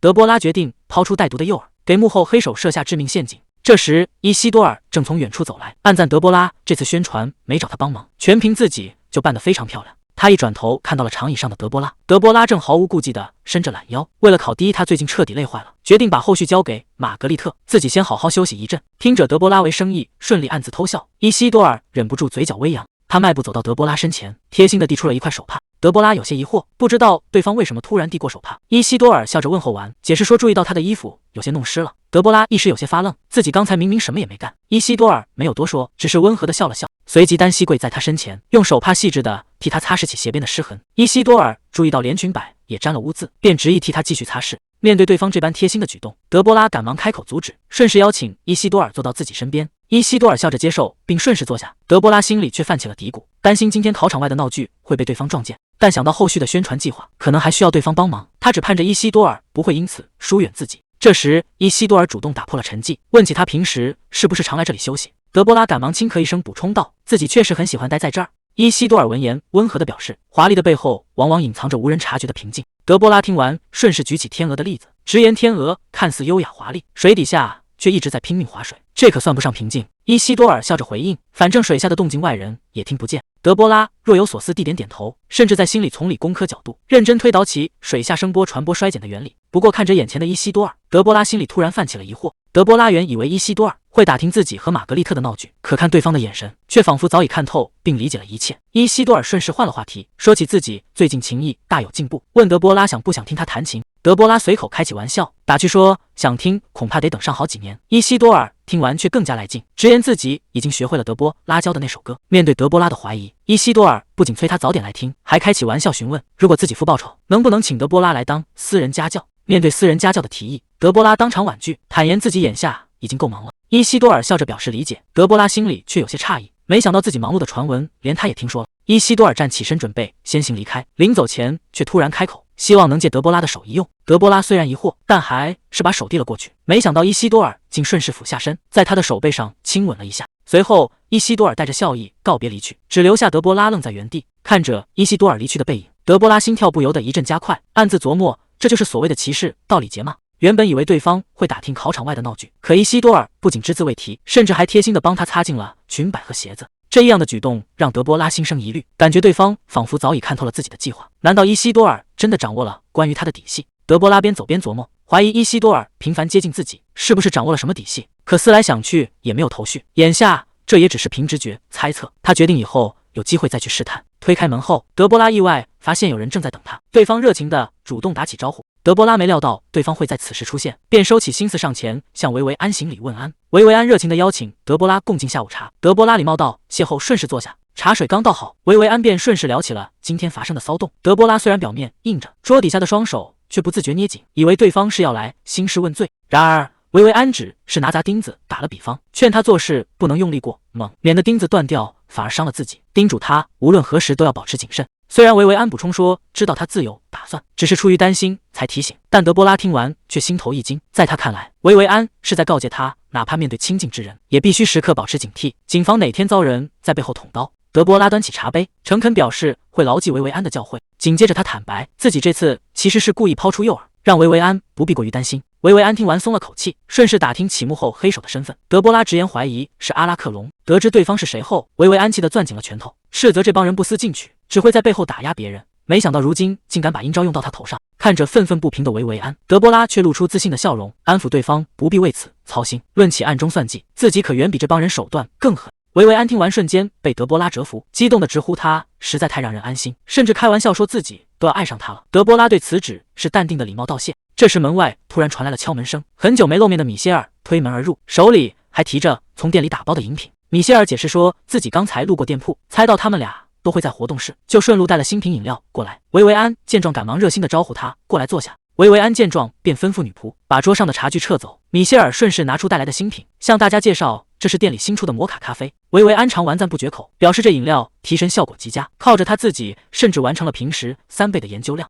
维维安还打趣抱怨德波拉没有早点把这么好的新品推荐给大家。德波拉赶忙解释自己最近一直忙于应对接连不断的考试。维维安笑着表示只是开个玩笑，随后便好奇地向米歇尔打听起他今天特意跑来活动室的缘由。米歇尔喝着刚带来的咖啡，坦言自己其实是打算写一篇论文。维维安听完十分意外，好奇打听他究竟想研究什么。米歇尔举起手中的咖啡，表示这正是自己论文的主题。大家还以为他是想写摩卡咖啡，米歇尔却赶忙解释自己的研究目标是叫阿曼德的这家店。这话把旁边的两人听得一头雾水，实在想不通一家甜品店有什么好写成论文的。米歇尔情绪十分激动，直言阿曼德可不是普通的甜品店，这家店是真正为顾客着想，特别是作为主要客户的贵族女性。德波拉听完心里十分纳闷，连自己这个店主都没听说过。维安笑着劝米歇尔坐下慢慢说，打听他这么认为的具体原因。米歇尔解释说，最先想到的就是店铺捐赠的钟楼，女生的裙子不像男裤那样自带口袋，平时出门提着包很容易忘记带表，有了这座钟楼之后，就算忘了带表也能方便确认时间。米歇尔紧接着举起手里的纸杯，表示上面附着的魔法阵极其精细，连身为傀儡师的他都大为震撼。这种设计不仅比玻璃杯更加卫生，也让德波拉意识到阿林在研发上的用心。米歇尔继续补充，阿曼德在满足顾客五感上也做到了极致，店铺还会根据天气调整茶饮香气，连甜点与茶香的搭配都经过精心设计。阿曼德简直太了不起了！听着这番过度解读的夸赞，德波拉虽然心虚，但心里也不由得生出一丝自豪。维安听完米歇尔的阐述，也认可了他研究阿曼德的决定。米歇尔趁热打铁，表示还要把论文收入美食指南。当被问到会给店铺打几星时，他毫不出意料地给出了5星满分。德波拉听完，暗自记在心上。维安忍不住惊呼：“这可是指南发布以来给出的第一个5星。”米歇尔点头证实了这一点。德波拉听完，暗自高兴，这无疑是一场极好的宣传。可米歇尔紧接着表示，一定要亲自见一见阿曼德的店主。德波拉听完，心里大惊，毕竟他眼下还没打算公开身份，面对询问，只好推说只是椅子晃了一下。米歇尔自顾自地推断，店主定是一位品味高雅且博学的贵族女性。德波拉听完，心里十分微妙，自己虽然是贵族，但确实也是商人。米歇尔甚至打算亲手制作傀儡送给店主。维安也在一旁随声附和，直言顶级傀儡师的礼物没人能拒绝，还顺势征求起德波拉的意见。面对两人的热情，德波拉表面只能尴尬的附和，心里早已不堪重负，只想赶紧结束这场寒暄回家。与此同时，另一边的台球室内，很久没露面的皮拉夫正拿着球杆，面对同伴关于近况的询问，他无奈表示自己这段时间一直被父亲扣在家里听唠叨。同伴顺势打听他挨骂的原因，皮拉夫不禁回想起来，父亲曾重甩了他一巴掌，怒斥他总是卷入女性饰品的风波，警告他赶紧回去训练。回到现实后，皮拉夫却满不在乎，觉得父亲只是习惯性大发雷霆。见皮拉夫绕着球桌换了位置，身边的同伴顺势打趣，皮拉夫一边擦着球杆一边露出笑容，坦言按部就班打实在没意思，自己决定换个玩法。同伴见状忍不住提醒，要是继续乱打搞不好会输。皮拉夫却满不在乎，甚至放言输了直接改姓。话音刚落，他果断出杆，一记超长距离精准进球。旁的同伴大声夸赞，称赞他实力依然强劲。皮拉夫露出了自信的笑容。同伴递上一杯水，提到皮拉夫最近憔悴了不少。皮拉夫喝完水后自嘲，这不过是在强忍怒火。同伴以为他是为了米娅和迪埃伦烦心，透露迪埃伦在比武大会惨败后正窝在家里苦练剑术。皮拉夫对此毫无兴趣，因为真正把他激怒的另有其人。平时极少露面的伊西多尔突然参加了骑士比武大会，不仅一举赢下胜利，还当众将荣耀献给了德波拉。站在窗边的皮拉夫想起这事就来气，觉得那不过是在向女士炫耀，伊西多尔只是在故作姿态。同伴问他要不要接着打球，皮拉夫直接拒绝，让大家先玩不必等他。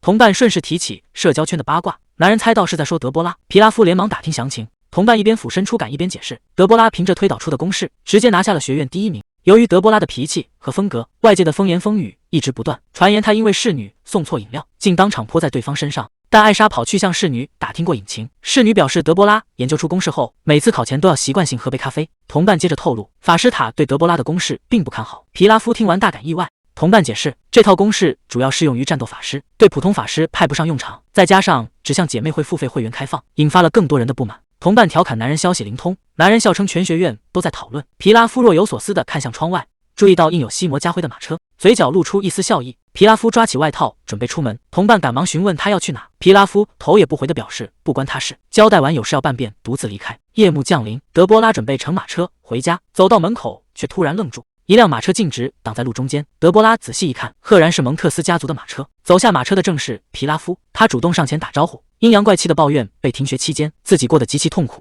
德波拉这才明白他消失的原因，见对方自信地寻上门来，他猜测对方咬中了自己抛出的诱饵。德波拉嘴角微扬，决定顺着对方的话接下去，验证猜想，看看皮拉夫究竟准备了什么筹码。德波拉毫不客气地开口嘲讽，指责皮拉夫抓着过去不放，甚至吐槽他邋遢的像下水道老鼠。皮拉夫被戳中痛处，气得火冒三丈，但他很快收敛情绪，冷笑一声，反指德波拉口出恶言，毫无贵族小姐的修养。皮拉夫接着声称自己早就不吃这一套，还沾沾自喜的断定德波拉说难听话纯粹是为了引起他的注意。听到这番自恋的言论，德波拉愣在原地，彻底被对方的脑回路震惊。德波拉直言皮拉夫自大依旧，像个街头流氓一样跑来挑事，皮拉夫却露出一丝冷笑，声称自己是来找他谈正事的。德波拉当场冷笑一声，表示自己不需要任何帮助。皮拉夫见状，毫不客气的嘲讽，指责德波拉在学院的成就仅限法师，元素师根本不在乎。圈内也全是传言。见德波拉陷入沉默，皮拉夫暗自庆幸传闻果然不假。他一步步朝德波拉逼近，嘲笑他这种脾气，在社交圈根本不会有靠山和人脉。德波拉当场冷笑一声，直接亮出自己法师塔塔长之女的身份。放眼谁的靠山能比他更硬？随后他一把将皮拉夫推开，嫌弃对方身上一股烂菜味。皮拉夫收起笑意，摆出一副看透局势的姿态，提醒德波拉如今在外的风评糟糕透顶。单靠法师塔可保不住他，可要是能拉上蒙特斯家族靠山，局势就会截然不同。德波拉听完只觉得莫名其妙，皮拉夫却自顾自地提条件，要德波拉先向自己低头道歉，往后乖乖听话低调行事，他才愿意出手帮忙解决眼下的麻烦。德波拉听完一脸嫌弃，捏着鼻子直言拒绝，表示绝不会接受那双脏手。皮拉夫瞬间被彻底激怒，当场气得大吼大叫，强调自己可是元素师组织的领袖，叫嚣德波拉现在就该跪下求他。面对皮拉夫的叫嚣，德波拉不仅毫不在意，反而当面吐舌头反击。看着皮拉夫抓狂的模样，德波拉不禁想起前世的哥哥尹道俊，同样也是这般惹人厌烦，连烂摊子都懒得自己收拾。当初哥哥不仅偷懒不收拾烂摊子，还当面冷嘲热讽，指责都吸嘴臭让人恶心。德波拉以前最讨厌这种挑刺的招数，没想到如今在这个世界，自己倒是一点没客气全用上了。看着面前气得发抖的皮拉夫，德波拉只觉得这家伙简直不可理喻。自从小时候救过德波拉一次，原主就一直跟在他身后转。可如今德波拉不仅不买账，甚至当面指责皮拉夫就像放坏变质甚至开始发臭的烂东西。德波拉看穿皮拉夫是自尊受挫，才试图用风评进行要挟，确认对方已经上钩后，他便懒得纠缠，准备乘车离开，当场明确拒绝对方的帮忙，要求各自各走各的路。皮拉夫却突然上前，一把死死抓住了德波拉的手腕，强硬表示话还没说完。德波拉果断甩开他的手，严厉警告他别随便动手，质问他为何总是紧抓过去不放。皮拉夫却搬出1年前的旧事，反唇相讥说他当年还黏在身边，甚至辩称自己只是出于对米娅的关心。德波拉直接出言打断，明确指出皮拉夫的前提彻底错了。德波拉强调自己并非一时冲动，而是本就如此，如今对他更是毫无半点兴趣。说完便转身准备乘车离开。皮拉夫被彻底激怒，攥紧拳头大声吼道，指责德波拉当年欺负米娅全是因为他。面对皮拉夫死缠烂打翻旧账，德波拉猛地回头怒斥，那都是多久以前的陈芝麻烂谷子了。德波拉当场澄清了当年的真相，当时米娅不过是被树根绊倒，皮拉夫却擅自误会了一切，还跑来威胁。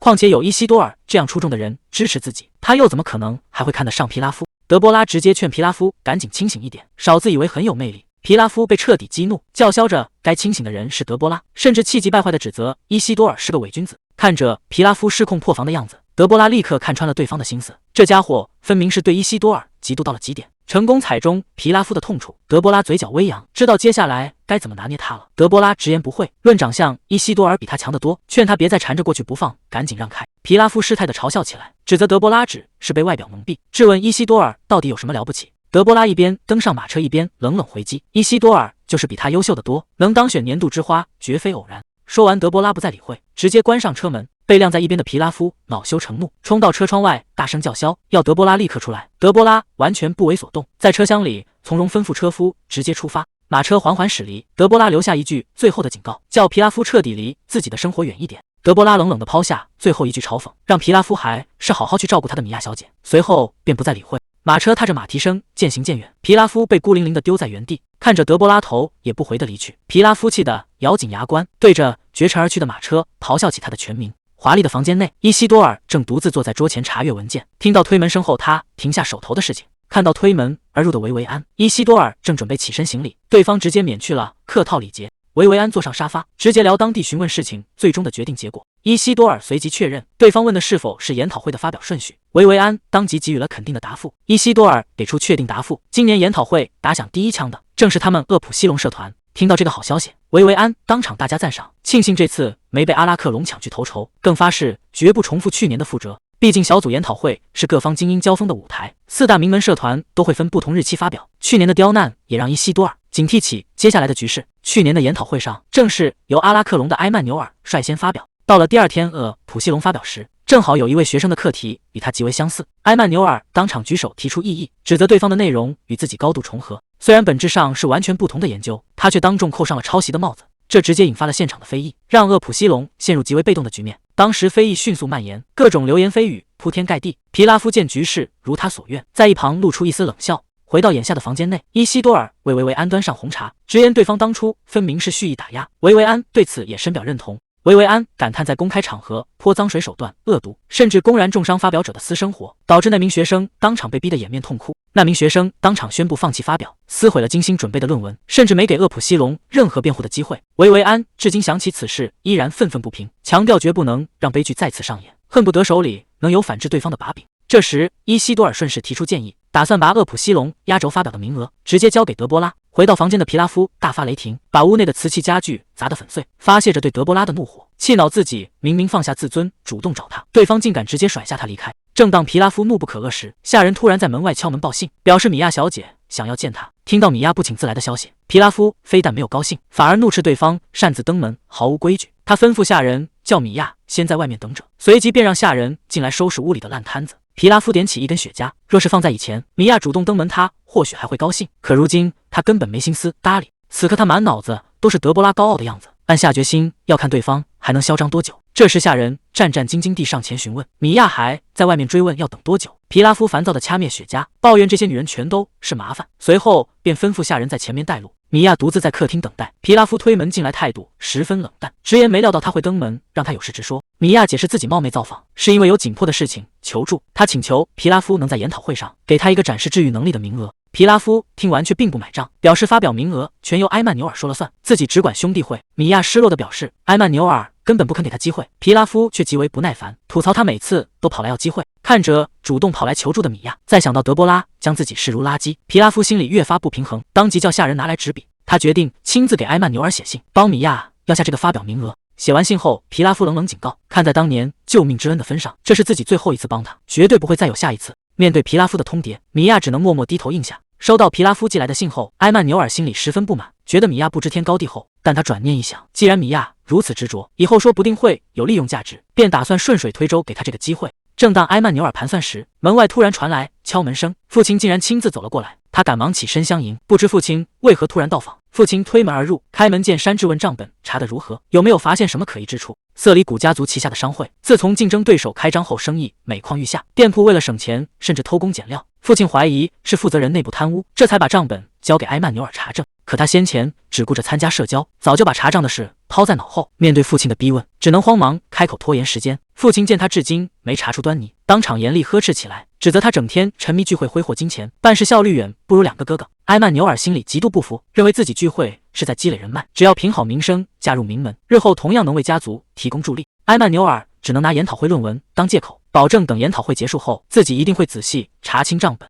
父亲虽然暂且作罢，但离开前严厉告诫，研讨会一结束必须查清证据。父亲甩门离开后，埃曼纽尔心里极度不平衡，抱怨父亲眼里只有两个哥哥。这时他注意到桌上的来信，正是布里吉特小姐寄来的，对方此前答应帮他调查魔法塔谣言。埃曼纽尔拆开信件，信里提到德波拉公布第一个公示后，每月都在向订阅会员公开新方程式。信里接着提到，魔法塔法师们虽在广泛使用公式，背地里却另有隐情。布里吉特收买了一名西魔家的法师，对方透露了内部消息。这名法师坦言自己一直奉德波拉之命，为今年的研讨会准备新方程式。看完信中揭露的内幕，埃曼纽尔顿时喜出望外，冷笑着认定德波拉这次彻底完蛋了。转眼到了研讨会举办的日子，德波拉独自坐在偌大的会场里，一想到要在众目睽睽下发言，内向的他就感到阵阵眩晕不安。社团此前为了应对竞争对手，特意抢下第一天发表的机会，并把最关键的压轴名额留给了他。德波拉想不通大家为何如此信任自己，一想到要面对众人的挑剔质问，心里就越发感到紧张。正当他忐忑不安时，伊西多尔端着银瓶走到他面前，微笑着询问发表是否准备就绪。伊西多尔解释研讨会马上开始，担心他紧张，才特意拿来银瓶。面对眼前无比英俊的笑容，德波拉心跳不由得乱了节奏。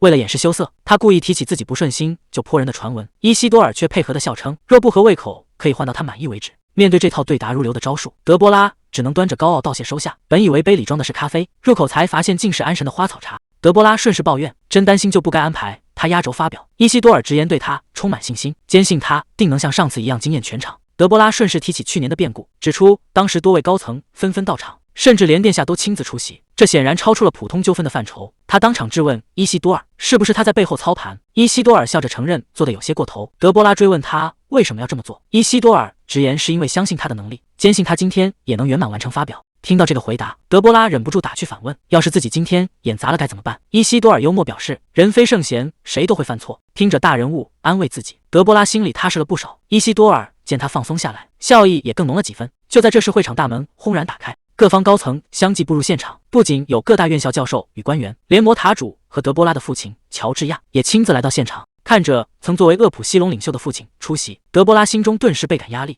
紧接着，阿拉克隆社团的人也纷纷入场。皮拉夫带着手下大摇大摆走进会场，面对敌对社团的嚣张气焰，伊西多尔贴近德波拉耳边，低声唤了他一句。伊西多尔低声向德波拉确认是否只需要他帮忙做那件事。德波拉微笑着给出肯定答复。伊西多尔随即笑着祝他发表顺利。两人互相致意后，伊西多尔大步走向台上，他向在场所有贵宾致欢迎词，并正式宣布：普西龙社团的研讨会正式开始。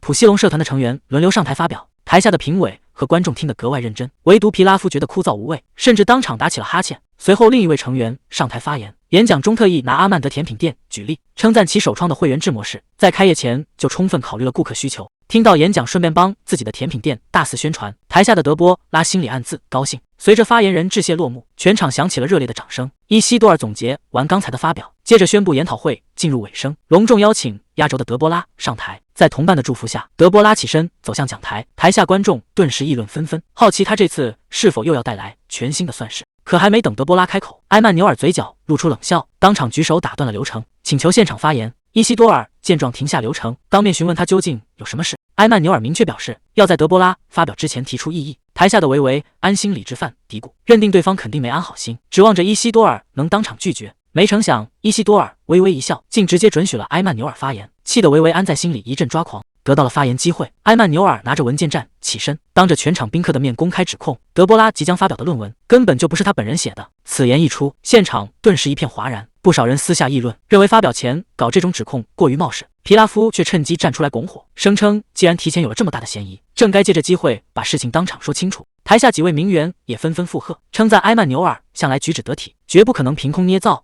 听出对方暗指自己风评不好，德波拉反倒满不在乎。有了众人撑腰，埃曼纽尔当即抛出质疑，指责德波拉发布新算式的频率过于频繁，算上这次已经是第4个了。面对指控，德波拉冷笑一声反问：之前的公示都有帝国司法部颁发的专利，难道你这是在公开质疑皇室？埃曼纽尔当即打断了他，澄清自己质疑的并非那些已有专利的旧公示，而是他今天即将发表且还没拿到专利的这份新论文。紧接着，埃曼纽尔转向全场宾客，当众搬出德波拉此前成绩糟糕的传闻，质疑他根本没有研发算式的能力。他接着指责德波拉此前毫无魔力，甚至为了出成果虐待下人，正因如此才对论文成果有着极强执念。紧接着他话锋一转，当众抛出重磅指控，指责德波拉胁迫魔法塔法师代笔，并将别人的研究成果据为己有。看到局势恶化，台下的皮拉夫露出了得意的笑容。这番言论顿时让全场一片哗然，宾客们议论纷纷，但也好奇他是否有确凿证据。面对众人的质疑，埃曼纽尔冷笑一声，伸手准备拿出能够一锤定音的凭证。埃曼纽尔当场拿出证据，声称魔法塔有法师主动向他坦白，出于对证人的保护，自己并未将法师带到现场。紧接着，他高高举起一本手稿，声称这就是德波拉胁迫法师写下的原稿，只要将德波拉今天的论文与其比对，真相就能大白。这番话瞬间在台下引发轰动，宾客们纷纷谴责德波拉的作假行为，甚至庆幸埃曼纽尔及时揭发了丑闻。面对埃曼纽尔抛出的证据，众人纷纷把目光投向了伊西多尔。埃曼纽尔随即将手稿递给伊西多尔，要求他作为社团领袖当面核对。伊西多尔平静地接过了证据手稿，微笑着宣布发表继续进行。埃曼纽尔原以为能亲眼看到德波拉慌乱出丑，不料德波拉直接当场拍手，吩咐把相关人员带进会场。埃曼纽尔还没反应过来，一个被黑布遮盖的巨型物件突然被推入了会场，全场宾客瞬间大吃一惊，连台下的皮拉夫也大感意外。面对眼前的突发状况，德波拉丝毫未受指控影响，他自信地走向讲台，当众一把掀开黑布，宣布正式开始今年的成果发表。黑布顺势落下，露出的竟是一台造型奇特的大椅子。台下的宾客瞬间炸开了锅，纷纷讨论这究竟是个什么东西。感知到上面散发着电魔法的波动，有人甚至失声惊呼，怀疑德波拉研究的是某种电形椅。面对台下离谱的猜想，德波拉在心里冷声否定，大家怎么都觉得这是某种刑具。随后他拍下把手，坦然展现成果。眼看局势彻底失控，埃曼纽尔吓得连连后退，完全无法接受眼前的现实，在心里拼命回想究竟是哪里出了问题。原来他此前早已私下重金收买魔法塔法师，故意在内部散播德波拉的负面谣言，就等有人深入调查。就在这时，有人在会场里径直走向一名女子，当场确认对方是否就是布里吉特。男人当场找上布里吉特，表示自己是受阿伊莎小姐委托，想和她私下聊聊。其实这全都是事先设好的圈套，男人的目标就是专门给他们提供假情报。此前德波拉甚至故意示弱，引得各家名媛纷纷围攻，迫不及待想把他拉下神坛。可这些急着落井下石的人根本不会想到，日后他们将为此付出惨痛的代价。德波拉径直走向埃曼纽尔，当众指责对方诬陷自己学术造假，严重损害了他的名誉，问他打算怎么承担这个责任。面对质问，埃曼纽尔慌乱地拿大椅子说事，质问他为何展示这种可怕的刑具。德波拉冷笑一声，警告他必须为自己的言论负责。说完，德波拉走回大椅子旁，当众澄清这根本不是什么刑具，而是他专门为日夜操劳的父亲精心研发的恢复类魔道具。德波拉接着宣布，这是能放松肌肉的自动按摩椅，满腔孝心怎能被诬陷成刑具？谁要是再敢诋毁，那就是公开得罪公爵大人。听到女儿当众向自己表孝心，乔治亚感动的掏出手怕擦眼泪，旁边的评委也顺势大肆夸赞。台下的宾客们顿时议论纷纷，既然发表的成果是魔道具，那埃曼纽尔先前的证据又算怎么回事？见势不妙，埃曼纽尔慌忙辩解，指责德波拉是胁迫家臣代笔。还没等他把话说完，德波拉当场一把将他叫住。德波拉当场亮出签署的文件，明确这件魔道具是他与哥哥共同完成的。作为全帝国最顶尖的魔道具师，难道哥哥也是被他胁迫的不成？面对这一铁证，埃曼纽尔彻底说不出话来。为了彻底封住对方的嘴，德波拉决定当场绘制设计图。德波拉拿起粉笔，熟练地画出椅子的俯视结构，并清晰讲解了魔力石的驱动原理。画完结构图后，魔法塔长老们纷纷鼓掌称赞，乔治亚也满脸骄傲地应和。真相大白后，埃曼纽尔站立不稳，连连后退。伊西多尔上前扶住他，却笑着提醒他现在还不能走，必须当众解释清楚那本手稿的来历。面对逼问，埃曼纽尔吞吞吐吐。这时维维安主动站了出来，认为让埃曼纽尔自己查验缺乏公信力。他接过手稿仔细核对，当场指出上面的内容只是把德波拉先前的成果故意改长，本质上完全一模一样。见丑闻败露，维维安当众严厉质问埃曼纽尔，指责他屡次诬陷同僚，再次败坏社团的名誉。面对铁证，埃曼纽尔当场慌忙甩锅，声称手稿全是布里吉特提供的，自己对细节并不清楚，甚至冲台下质问对方为何保证万无一失。被当众指认的布里吉特慌了手脚，当即吐露实情，承认自己只是听从阿伊莎的指示，去联系了那个提供手稿的人。真相被撕开后，台下的社团成员乱成一团，纷纷开始互相甩锅推卸责任。看到局势彻底失控，皮拉夫气得猛拍桌子站起身，大声喝止这场闹剧，要求所有人交出最初伪造证据的元凶。这时德波拉冷笑一声站了出来，直接当众揭穿所有人私下里都在背地里散布他的谣言，这分明就是整个社团有组织的对他进行集体诽谤。到了这个地步，大家却还在忙着互相甩锅试图脱罪。德波拉当众斥责这群人厚颜无耻，当初埃曼纽尔在台上信誓旦旦搬出他不配拿第一且急于出成果的传闻来作为指控他的凭据，可结合现在的种种丑闻来看，那些针对他的负面流言源头全都在厄普西龙社团内部。面对步步紧逼的德波拉，皮拉夫被逼得连连后退，社团集体造谣陷害的罪名被当场彻底钉死。紧接着维维安步步紧逼埃曼纽尔，指出他早在去年就在没有明确证据的情况下指控其他社团成员抄袭论文，哪怕当时只是选题相似，内容完全不同，他也依然用造谣的方式损害他人名誉。面对指责，埃曼纽尔慌忙开口道歉，试图把责任推给当年当场销毁论文的人。可伊西多尔当场拆穿他的托词，指责他不仅在公开场合妄议他人隐私，事到如今还想轻描淡写脱罪。况且就在刚刚，埃曼纽尔还企图当众诋毁德波拉。伊西多尔严厉指出，埃曼纽尔2次用伪造证据破坏研讨会，要求他公开道歉并做出实质赔偿。走投无路的埃曼纽尔只能一边抖着手公开道歉，一边辩解称自己是担心不良论文发酵，这才出于好心站出来，甚至顺势把责任推给德波拉，借口是看到德波拉对待家臣太过苛刻，自己才会产生误会。德波拉冷笑一声，当场戳穿他死不悔改的伪装，反问他有什么资格谈论善意。德波拉当场揭穿，埃曼纽尔一直在利用家臣，在幕后搞小动作。这话一出，台下宾客顿时议论纷纷。埃曼纽尔慌忙开口否认，称自己绝对没有做过这种事。德波拉懒得废话，拍手叫来自己的侍从，侍从随即递上随按摩椅带来的文件袋。看着德波拉接过的纸袋，埃曼纽尔顿时慌了神。德波拉当众抽出文件，展示出纳利亚咖啡馆的账本，这正是埃曼纽尔家族掌管的商会产业。面对恐慌的埃曼纽尔，德波拉直言，既然对方此前费尽心思调查自己，那他顺藤摸瓜调查回去也完全合理。德波拉举起证据，厉声揭穿埃曼纽尔一直在暗中伪造商会的财务账目。此话一出，乔治亚与皮拉夫等人大惊失色，整个会场瞬间陷入震惊。伪造账本的罪名一出，会场内瞬间一片哗然，宾客们纷纷开始议论，不敢相信向来优雅的埃曼纽尔竟然会做出偷税漏税的勾当。面对铺天盖地的质问，埃曼纽尔吓得支支吾吾说不出话，舆论风向瞬间彻底逆转，众人的焦点全从德波拉身上转移到了他的罪行上。平时树立的完美形象，此刻反而成了压垮他的致命伤。看着彻底掌控全局的德波拉，伊西多尔嘴角露出了一丝满意的微笑。德波拉接着当众揭穿对方，为了在社交宴会上出风头，竟违规筹集秘密资金，这早已彻底触碰了底线。面对这番质问，埃曼纽尔吓得浑身发抖，连一句辩解的话都说不出。台下的评委和宾客当场高声质问，要求他立刻给出交代。紧接着，德波拉又抛出重磅证据，直言不久前布鲁诺商会的人专门跑去阿曼德甜点店闹事，甚至故意在蛋糕里放头发进行陷害。正因这次闹事，德波拉顺藤摸瓜，查清了布鲁诺商会背后的靠山正是埃曼纽尔家族。既然对方能用钱收买闲杂人等，德波拉便以其人之道还治其人之身，同样用重金打通关系，拿到了两家勾结的铁证。面对连环重击，埃曼纽尔死死捏紧拳头，突然尖叫着矢口否认，声称这一切根本没有任何明确证据。看着垂死挣扎的埃曼纽尔，德波拉嘴角微扬，准备顺势给出致命一击。德波拉当众展示账目明细，指出曾有巨额资金流向了埃曼纽尔家族。面对这无法抵赖的铁证，埃曼纽尔慌得支支吾吾，根本不知该如何解释。时间回到不久前，埃曼纽尔独自在书房核对账目时，发现布鲁诺商会会长其实并未偷拿公款，纯粹是生意做得太差，导致严重亏损。当初商会企图偷窃食谱败露，甚至还闹到了法庭。可他的父亲早已认定会长是在贪污，导致局势变得越来越难以收拾。埃曼纽尔认为过程已经不再重要，为了掩盖账目上的亏空，他直接拿起羽毛笔，打算动手修改上面的数据。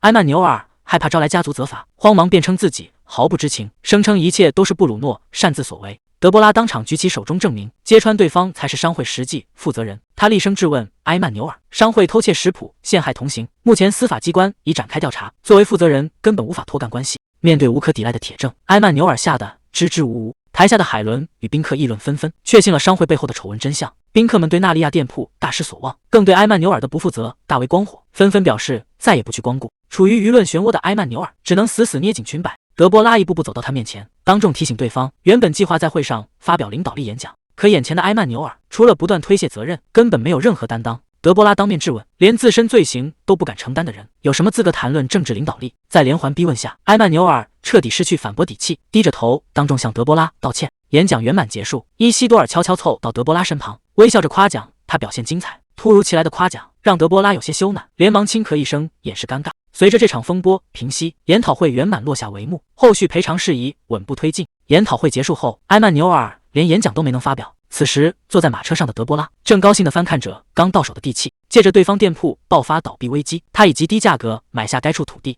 马车停稳后，德波拉走下车来到新地产前，看着眼前宏伟的建筑，决定将这里作为甜点2号店，并由自己亲自集中管理。如今关于自己的谣言平息，不仅除掉竞争对手，还顺势拿下西门黄金地段。德波拉迫不及待想靠2号店大赚一笔，直呼当恶意大小姐随心所欲太爽了。在楼上目睹这一切的伊西多尔见他笑得开心，知道2号店合约已顺利完成，由衷为他感到高兴。伊西多尔独自陷入沉思，他早就察觉对方曾派侍女调查自己，虽然德波拉行事隐蔽，但在他庞大的情报网面前毫无遮掩，这让他十分困惑，想不通对方为何特意调查自己。与此同时，男人正严厉质问下跪的奥菲利亚，对方曾保证米娅能在会上大放异彩，可最终结果却平庸至极。面对质问，奥菲利亚吓得趴在地上不断道歉。由于社团沦为笑柄，皮拉夫为了压下舆论，擅自缩减了研讨会规模，这直接打乱原本计划，让米娅失去公开展示治愈能力的机会。男人怒不可遏，指责对方白白浪费珍贵的圣血。旁边的使者更当场传达主人的决定，宣布奥菲利亚已失去利用价值。面对奥菲利亚绝望的求饶，使者丝毫不为所动，冷酷地断绝了他最后的退路。奥菲利亚被硬生生拖了下去，任凭他如何哭喊求饶，厚重的大门依然重重关上。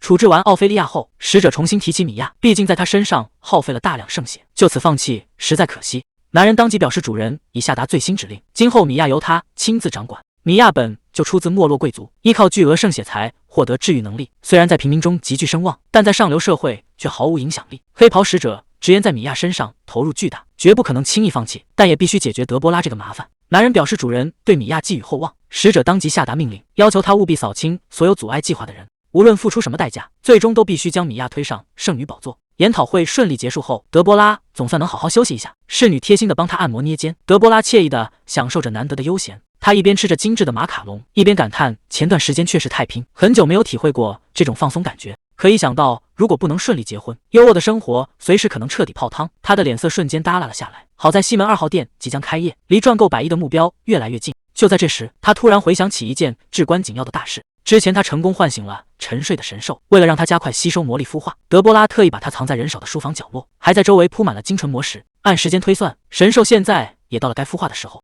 一想到这里，德波拉顾不上刚洗完澡，拔腿就往藏弹的书房跑去。他拿着全新的魔石推开房门，准备仔细查看神兽的情况，可刚走进房间，眼前的一幕却让他愣在原地。原本安放神兽的篮子里空空如也，魔兽蛋竟然凭空消失了。德波拉赶忙放下手中的魔石，在书房里四处搜寻他的身影，找了一圈，连个影子都没看见。就在他感到无比郁闷之际，身后突然传来一阵吃东西的咔嚓声。德波拉循着声音回头看去，只见一只圆滚滚的小神兽正趴在他刚带回来的魔石包里，一边大口啃着魔石，一边歪头看他。这软萌的模样瞬间击中德波拉的心，他赶忙上前试着打招呼，想看看小家伙能不能听出他的声音。见对方好奇地凑过来闻，德波拉主动伸出了手，打算继续用美食把他拿捏得死死的。他把这只白龟神兽抱到沙发上宠爱，见小家伙还想往地上走，他赶忙按住提醒他不要乱跑。谁知小家伙一转身，又奔着旁边的魔力石袋子去了。看着他大口大口地嚼着，德波拉这才彻底明白，原来之前的魔力石都被他吃光了。担心他一次吃太多伤身体，德波拉刚伸手准备把袋子收走，小家伙立刻急得眼泪汪汪，可怜兮兮的抬头望着他。见他这么护食，德波拉笑着摸摸他的头，赶忙安慰说不会拿走魔石。虽然这小家伙花钱能力惊人，但这点消耗对他来说不过是毛毛雨。德波拉笑着答应会给他买更多吃的，但转念一想，又觉得有些不对劲。这小家伙消耗魔力的速度如此恐怖，当初米娅究竟是怎么养得起他的？要知道高阶魔石极其罕见，连自己也是从父亲那里获得的，普通魔石价格也相当昂贵，以米娅的家境根本无法负担。不过德波拉很快反应过来，米娅身边从不缺少追求者，像皇太子和迪埃龙那些追求者，自然会争先恐后的献上魔石。正当他若有所思时，沙发上的小家伙突然迸发出耀眼光芒，随后化作一束灵光，融入了德波拉的手掌。紧接着，他的手腕上浮现出一道紫罗兰纹章，这居然是神兽的拟态变形能力。刚出生的神兽就能掌握这种绝技，让德波拉既震惊又高兴。看着手腕上的神兽印记，德波拉心里顿时踏实不少，以后出门安全感直接拉满。这时侍女进屋通报说维勒克正在客厅等他，德波拉感到有些意外，平时态度冷淡的维勒克居然会主动跑来找自己。来到客厅坐下，德波拉开门见山问他有什么事。维勒克扶了扶眼镜，一反常态的微笑着，邀请他一起喝茶细聊。面对这反常的热情态度，德波拉感到一阵恶寒。维勒克一边倒茶一边说明来意，说是听父亲提起德波拉在研讨会上与父亲合作的事。德波拉听完直接拆穿维勒克，自己明明是在拿把柄胁迫他，哪是什么兄弟姐妹间的合作。维勒克尴尬的轻咳一声，表示对外统称为合作就好，紧接着解释起事情的原委。原来不久前乔治亚突然把他叫了过去，本以为两个孩子平时只会互相吵闹，没想到维勒克会在暗中协助德波拉。乔治亚大加赞赏，称赞他把德波拉构想的魔道具完美制作出来，还鼓励他不必过于谦虚。维勒克当时大受震撼，以往他的制作成果在罗扎德面前黯淡无光，无论多努力都得不到赞许，如今仅仅是因为协助了德波拉，就获得了父亲极高的肯定与期待。他表面上恭敬答应，心里对这一切感到深深的意外。维勒克向乔治亚保证，以后会继续和德波拉合作，争取拿出更好的成果。回到眼前的谈话，维勒克主动询问德波拉手头有没有新的设计图。德波拉一眼看穿他的心思，知道他是担心罗扎德快要回来，急着抢先做出成绩。背出中心思的维勒克连忙辩解，强调这是对两人都有利的双赢。德波拉顺势提起之前的按摩椅，表示自己正好有了新的魔道具构想，随即吩咐侍女去取笔记本。侍女领命离开后，德波拉注意到维勒克一直在盯着自己。维勒克收起刚才的客套，眼神突然变得格外严肃。你为什么这么听话的帮我？面对维勒克的追问，德波拉看着对方翻看自己的笔记本。其实他之所以愿意伸手相助，完全是因为前世同为工科生的同病相怜，想起曾经无数个靠灌功能饮料、熬夜赶作业、做课题的惨痛经历，这让他对埋头搞研究的工科生天生就带着一份共鸣。德波拉心里很清楚，大哥罗扎德城府极深，曾经暗中借他人之手设局，想把他和维勒克一网打尽。比起那种难以掌控的危险角色，眼前这个好忽悠的维勒克显然是更理想的工具人，不仅容易控制，还能帮他把各种设计申请成专利。维勒克认出笔记本上的图纸是研讨会魔导具的缩小版，德波拉笑着称赞对方反应敏捷，随后正式回应了他刚才的追问。他表示知道维勒克一直心存戒备，但在自己眼里，没有人比他更适合当合作伙伴。虽然嘴上抱怨设计图太复杂，但每次都能按时完美做出成品，能与帝国最顶尖的魔导具大师合作，自己无论怎么算都不吃亏。这番夸赞让维勒克大受震动，彻底打消了心底的疑虑。被夸奖的维勒克有些不好意思，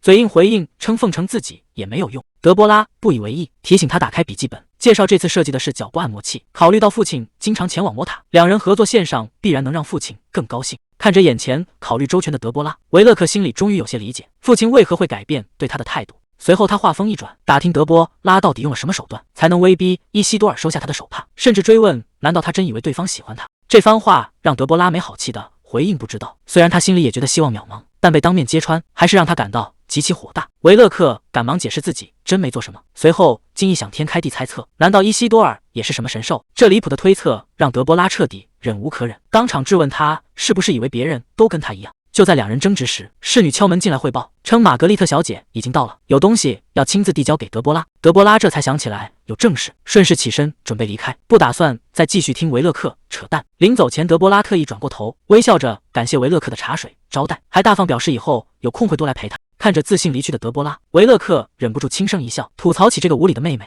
德波拉回到自己房间坐下，吐槽维勒克刚才说了些莫名其妙的话。不过维勒克的疑问其实也是他一直想不通的事情，伊西多尔为什么偏偏对自己这么好？为了不暴露自己的身份，他特意让玛格丽特代为提出调查委托，并拿到了工会的推荐名单。第一家是兼做私家侦探的斯科汀工会，专门帮贵族女性调查各种隐秘丑闻，手里掌握着大量关于伊西多尔的情报。第二家则是贵妇们调查未来女婿的工会，考虑到伊西多尔目前还没有未婚妻，这里肯定也积累了不少关于他的资料。德波拉很清楚，跟踪年纪轻轻就当上副团长的伊西多尔风险极高，一不小心还会惹怒工会的主人。可当他翻开手里的文件，却意外发现里面竟放着一份最终报告，上面详细记录着对伊西多尔客观全面的调查数据。既然工会主人给的信息未必完全可信，只要把这份报告和另外2家工会买来的资料做比对，就能验证工会主人究竟只是单纯的粉丝，还是真和伊西多尔存在某种隐秘的联系。德波拉不再犹豫，拿出花大价钱买来的情报，准备先从斯科汀工会开始核对。可当德波拉翻开第一份资料，整个人当场看傻了眼，上面全是对伊西多尔的疯狂吹捧，从绝美长相夸到无与伦比的时尚品味，简直就是一份追星宣传文案。德波拉无语地叹了口气，就这水平居然也能叫情报，相比之下工会主人的报告反而客观得多。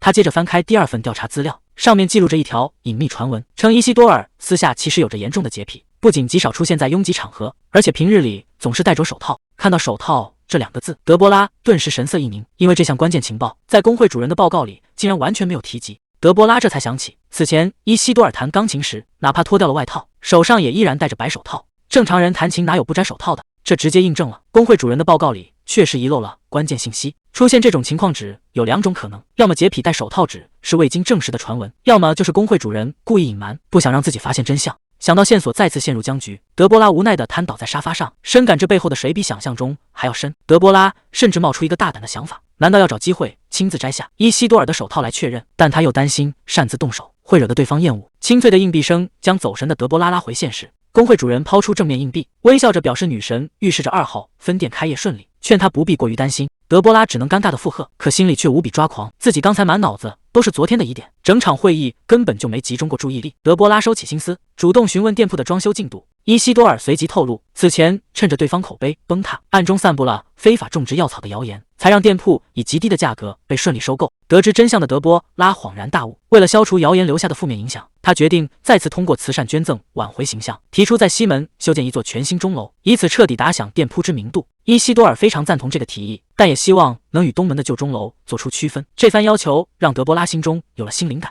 德波拉提出，当西门钟楼指向女神诞辰时刻，圣钟便会响彻整座城市。这个新颖的构想立刻得到了伊西多尔的赞许。德波拉心里暗自得意，这灵感完全来自前世追星的经验。那时他总会守着偶像生日的时间看表，端起茶杯的他忍不住有些走神，不知道那个擅长跳舞的偶像现在过得怎么样。一旁的宠物凑过来蹭腿撒娇，德波拉的思绪却再次飘远，纠结起到底该怎么确认伊西多尔的手套，甚至考虑要不要直接开口询问。还没等他想出结果，对面的伊西多尔轻声唤了一声小姐，瞬间将走神的德波拉吓了一跳。伊西多尔见德波拉有些疲态，便主动提出帮他沏一杯解乏的香茶。德波拉趁机拿出伊西多尔送的茶包，想借此试探会长的反应。听到这是伊西多尔送的茶，会长果然出现了瞬间的停顿，这更加印证了德波拉心中的猜想。随后顺水推舟，让他帮着品鉴。为了节省时间，伊西多尔直接动用魔法熟练的加热茶水，这高效的操作让德波拉暗暗佩服。随后将沏好的红茶倒满茶杯，伊西多尔细品后大赞茶香，透露这种茶叶产量极低且售价高昂，极为罕见。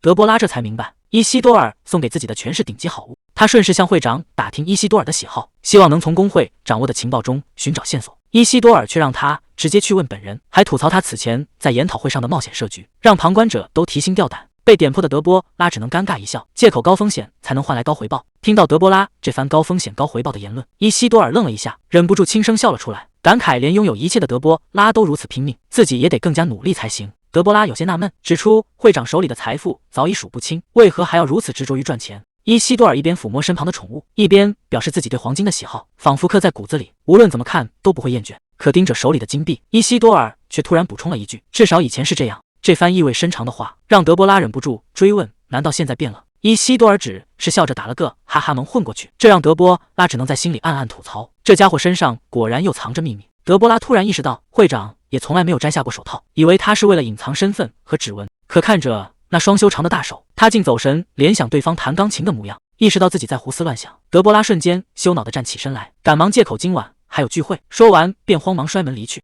被独自留下的伊西多尔看着德波拉仓皇逃跑的背影，忍不住低头轻声笑了出来，感慨这个总能带来新鲜感的女人，实在让人无法看透。宴会大厅里，宾客们正在议论伊西多尔今天是否会出席，毕竟他极少参加私下聚会，连俱乐部负责人的差事也是被皇太子强行塞给他的。提到皮拉夫此前为了打压对方，甚至亲自出手，可阿拉克隆在研讨会惨败后，不仅缩减了活动规模，甚至连后续的庆功派对都直接取消。如今没有了主心骨，宴会大厅里一片混乱。原本由埃曼纽尔小姐一手操办的社交局，如今彻底无人主持，大家私下议论纷纷。谁也没想到，此前毫无社交存在感的德波拉，不仅在魔塔大放异彩，还让企图压制他的埃曼纽尔弄巧成拙，彻底沦为社交圈的笑柄。宾客们纷纷感慨，如今再也没人敢轻易无视德波拉。以前大家常在暗中议论他的恶名，就像对待皮拉夫那样唯恐避之不及，可现在大家说话都变得小心翼翼。就在这时，宴会厅的大门突然被推开，全场的议论声戛然而止。在众人的惊呼与注目中，德波拉身穿华丽的紫色礼服，手握折扇，缓缓走进了大厅。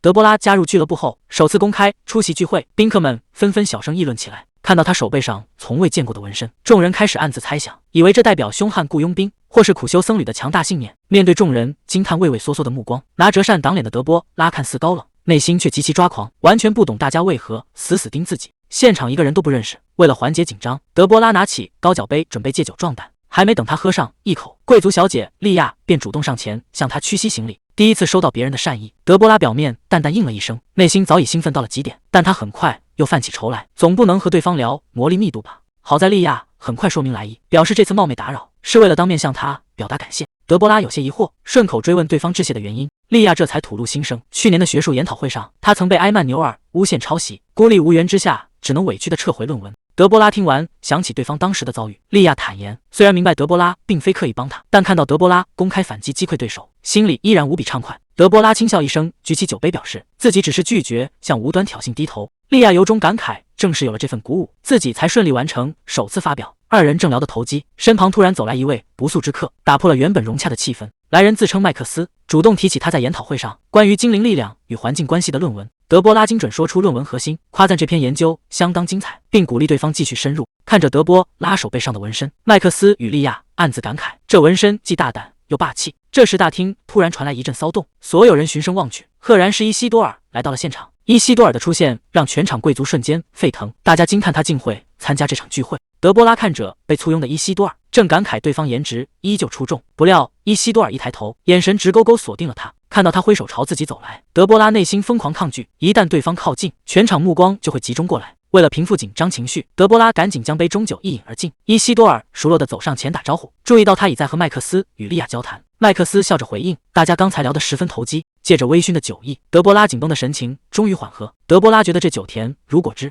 正准备再来一杯，一只戴着白手套的手突然从身后伸了过来。伊西多尔顺势从背后贴近，替他端起前端的酒杯。他微笑着提议，要立刻为德波拉举办入会庆祝。面对这突如其来的亲近，德波拉心跳不禁开始加速，只能强自镇定地点头答应。随后，伊西多尔面向全场，高声邀请所有人共同举杯，为德波拉的加入正式庆祝。就在伊西多尔准备祝酒时，门外突然传来一声大喊，维维安带着其他成员推门而入，抱怨他不等大家到齐，就私自抢先开始祝酒。维维安表示，前辈们为祝贺研讨会成功，特意送来名贵好酒，还有即将送达的3层大蛋糕。随着酒塞拔开倒满，刚赶到的宾客纷纷举杯，维维安也热情地向德波拉敬酒，气氛彻底被推向高潮。众人纷纷提议让伊西多尔发表祝酒致辞。伊西多尔轻咳一声，微笑着举起手中的酒杯，他宣布研讨会圆满结束，隆重介绍在大会上大放异彩的新成员德波拉。随着他一声号召，全场宾客举杯共同欢庆，众人纷纷围上前夸赞德波拉，直言看他彻底碾压阿拉克隆十分解气，更对他论文中运用雷电魔法的创举赞不绝口。听着铺天盖地的赞美，德波拉默默抿了一口酒。以往走到哪里都是敌视的目光，如今突然被如此热情的接纳，让他一时感到很不适应。伊西多尔悄悄凑到他身边，关心问他来前有没有吃过东西。得到肯定答复后，他笑着提醒聚会上的烈酒后劲极强，空腹喝下很容易喝醉。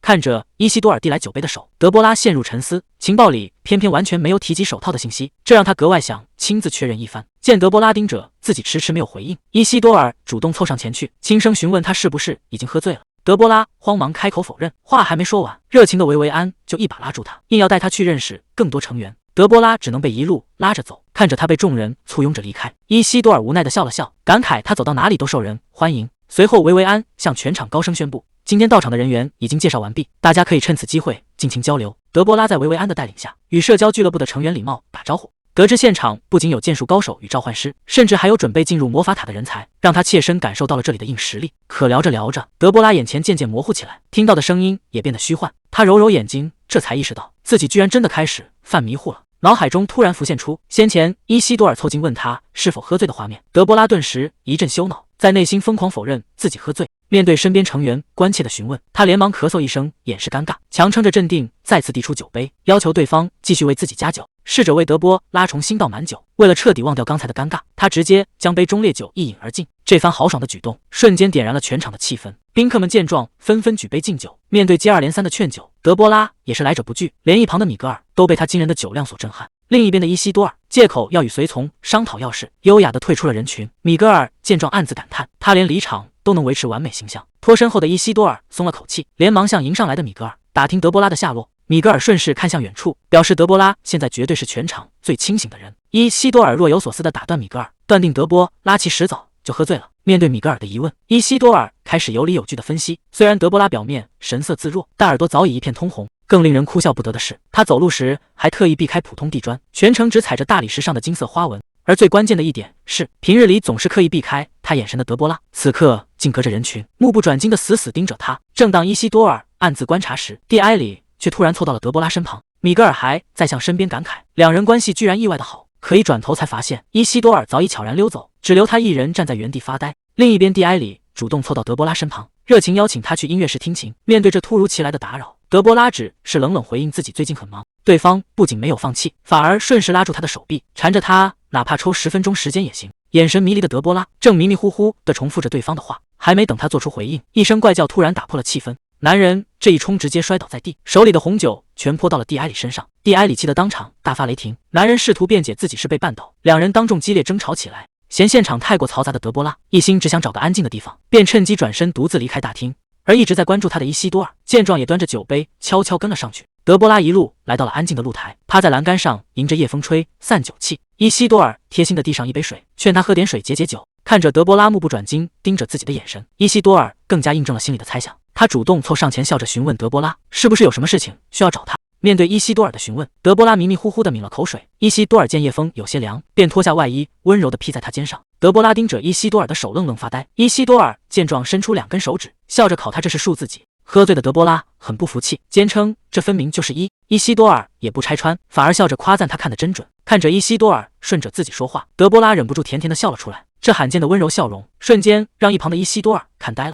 看着眼前体贴的伊西多尔，德波拉在心里暗自感叹，他总是如此温柔，甚至完美的有些让人怀疑。伊西多尔轻声说道，这世上哪有什么完美的人，不过都在隐藏缺点，或者强撑着装做坚强罢了。他抬头询问伊西多尔，是不是也把自己的缺点藏在了光芒背后的阴影里。伊西多尔微笑着承认了这个说法，随后自嘲说自己说了些怪话，大概也是有些喝醉了。听完伊西多尔的话，德波拉若有所思的回应，自己终于明白了。伊西多尔笑称自己连钢琴都弹不好，哪算得上完美。德波拉听完却顺口夸了他一句可爱。面对这突如其来的夸赞，伊西多尔一时愣在原地，随后笑着表示能被他夸可爱感觉也不赖。德波拉没有接话，而是默默拉起披在身上的外套，一把挡住了自己的视线。面对伊西多尔的询问，迷糊的德波拉嘟囔着说，是眼前的太阳太耀眼，自己只是想遮光而已。伊西多尔被他逗得大笑起来，打趣说大晚上的哪有什么太阳。可此时藏在外套下的德波拉早已被撩得脸红心跳，干脆躲在里面再也不肯说话。德波拉重新露出一张脸，一本正经地解释说自己刚才只是视神经过载，需要让眼睛休息一下。见他昏昏沉沉，伊西多尔温柔地伸手轻抚他的脸颊，想确认他是否发烧，发现体温正常后才松了口气。可德波拉的目光却直勾勾地盯上了他的手，还迷迷糊糊地喃喃道自己最喜欢擅长弹钢琴的大手。听到这话，伊西多尔顿时醋意大发，以为他是在夸擅长弹琴的蒂埃里，连忙争强好胜地表示自己其实每天也在练习钢琴。他劝德波拉别再去理会蒂埃里，随后笑着向他凑近，问自己的这份努力是不是也值得被他好好夸奖一番。德波拉笑着打断他，吐槽蒂埃里就算再练上10年也没用。随后主动伸手握住了伊西多尔，真诚的夸赞说他的手比蒂埃里好看得多。面对这突如其来的直白夸奖，伊西多尔大受触动，大方表示只要他喜欢，想看多久都可以。德波拉闻言也不客气，立马贴得极近，目不转睛地研究起来。可光看还不够，醉醺醺的德波拉顺着手套边缘，直接上手抚摸摸索。这出格的举动让伊西多尔瞬间慌了神，连忙紧张地轻声呼唤他的名字。理智告诉伊西多尔该阻止他，身体却根本舍不得退开，甚至顺从地褪去了手套。面对光着手的伊西多尔，德波拉反倒发起了愣。伊西多尔笑着轻咳了一声，问他这下总该满意了吧？然而醉醺醺的德波拉不仅没有松手，反而顺势伸出指尖，直接与他十指紧扣，感受着手心传来的温暖与坚实。这过于出格的举动瞬间打乱了伊西多尔的节奏，惊慌失措间竟失手直接撞碎了身旁酒杯。酒杯摔碎的巨响让德波拉瞬间清醒了大半，想起自己刚才出格的举动，他吓得连忙后退，捂着双颊陷入极度恐慌。见他惊慌失措，伊西多尔避开地上的玻璃碎片，语气温柔地安抚他的情绪，关切地询问他有没有受伤。面对这突如其来的温柔，德波拉慌忙表示自己没事，一边把披着的外套脱下还给对方，一边急着喊要立刻离开。伊西多尔伸手按住外套，劝他叶良继续披着。看着醉得不清却浑然不知的德波拉，他庆幸自己提前赶来挡下了其他人。伊西多尔顺势凑近他，语气温柔的请求，问他能否再给一次护送的机会，别再一个人跑到危险的地方。醒来后的德波拉躺在床上发呆，回想起昨晚的失控举动，气得抓狂踢被子。他怎么也想不通自己昨晚究竟哪来的勇气，不仅脱了伊西多尔的手套，还拉着对方十指相扣。更尴尬的是，伊西多尔不仅没有生气，还一路小心翼翼地扶着他，直到把他稳稳送上了马车。上了马车之后的记忆，德波拉彻底断片了，完全想不起自己干了什么囧事。在床上僵坐了半天，德波拉索性心一横，只要自己死不承认，彻底忘记这件事就等于没有发生。他强行自我安慰，逃避现实，可一阵剧烈头疼立马袭来，看着窗外微暗的天色，才发觉自己竟然不知不觉睡到了傍晚。德波拉这才反应过来，昨晚是因为频繁干杯才彻底喝断了片。他默默暗下决心，以后参加晚宴绝不超过5杯。这时门外突然响起了敲门声，弟弟亨利克在门外轻声呼唤。德波拉这才猛地想起来，今天原本还安排了辅导课程。亨利克推门走进房间，说听女仆交代今天课程取消，便急忙跑过来查看情况。看着亨利克一脸关切的追问，德波拉瞬间被眼前这弟弟萌到，顺手摸了摸他的头，笑着安抚说自己只是有点头疼，并没有什么大碍。亨里克依然有些放心不下，叮嘱德波拉多卧床休息。德波拉笑着表示自己真的没事，顺势提议让他去找阿紫玩一会儿。一听到阿紫的名字，亨里克顿时慌了神，连忙摆手表示自己今天是来照顾姐姐的。德波拉心里偷笑，明明上次一眼喜欢上，却还在强撑。德波拉趁机补充说，阿紫其实也一直很想念他，正好自己准备给阿紫喂食，问亨里克要不要来帮忙。亨里克立马一口答应，乖乖跑去沙发上坐好。德波拉顺手拿起桌上的手摇铃，准备叫人把食物送过来。女仆推门进来询问，德波拉吩咐他准备高阶魔食以及2人份的甜点茶水。很快，精美的糕点与魔食被端了上来。德波拉唤出阿紫准备喂食，小家伙一冒头就欢快地叫了起来。亨里克见状，急忙凑上前打招呼，看着眼前2个小可爱凑在一块，德波拉心里直呼萌度翻倍。可当他拿起魔食准备喂食时，才发觉阿紫的体型变大了不少。当初刚孵化时明明只有巴掌大，如今双手都快要盖不住了。德波拉看着眼前的阿紫，在喂食大量魔食后，体型开始止不住地生长。明明小说里说它只是一只小龟，照这势头，不知未来会长多大。这时亨里克惊喜地叫出声，阿紫顺势爬上了他的大腿，看着亨里克温柔地跟小龟互动。德波拉被眼前的画面深深治愈，在他看来，这2个小可爱简直是他世界里的阳光。可一提起阳光，德波拉脑海里却猛地浮现出伊西多尔的身影。脑海中刚浮现出伊西多尔的样子，德波拉就被自己的想法吓了一跳，一巴掌拍在脸上，强行打断回忆，把一旁的亨里克吓得不轻，连忙关心他是不是身体不适。德波拉尴尬地打着哈哈，极力解释自己刚才只是在瞎想，心里却在疯狂自我暗示，企图把这段羞人的回忆彻底忘掉。还没等他缓过神来，房间里突然弥漫起一股诡异的黑气，原本安静的阿紫瞬间凶光毕露，对着空气发出阵阵低吼。亨里克被突发状况吓得直往后退，急忙向德波拉求助。德波拉猛然想起原著中的设定，光属性圣兽对黑魔法极其敏感，面对突如其来的异状，德波拉怀疑是魔物或裂隙入侵。他立刻按住亨里克的肩膀，吩咐他看顾好阿紫留在房间里，自己则准备去向父亲求救。亨里克急着想要帮忙，德波拉温柔地劝说道，如果2个人一起去，万一出事就没人能求援，需要他留在后方看守时间。亨里克听后乖乖点头，答应一定会看好时间。德波拉笑着摸了摸他的头，安抚他自己绝不会冒失逞强。德波拉带上阿紫准备出发，借着深夜的掩护，一路朝父亲的住处赶去。可刚走出没多远，四周的黑气就越发浓郁，连阿紫也警惕地发出低吼。德波拉瞬间意识到情况不妙，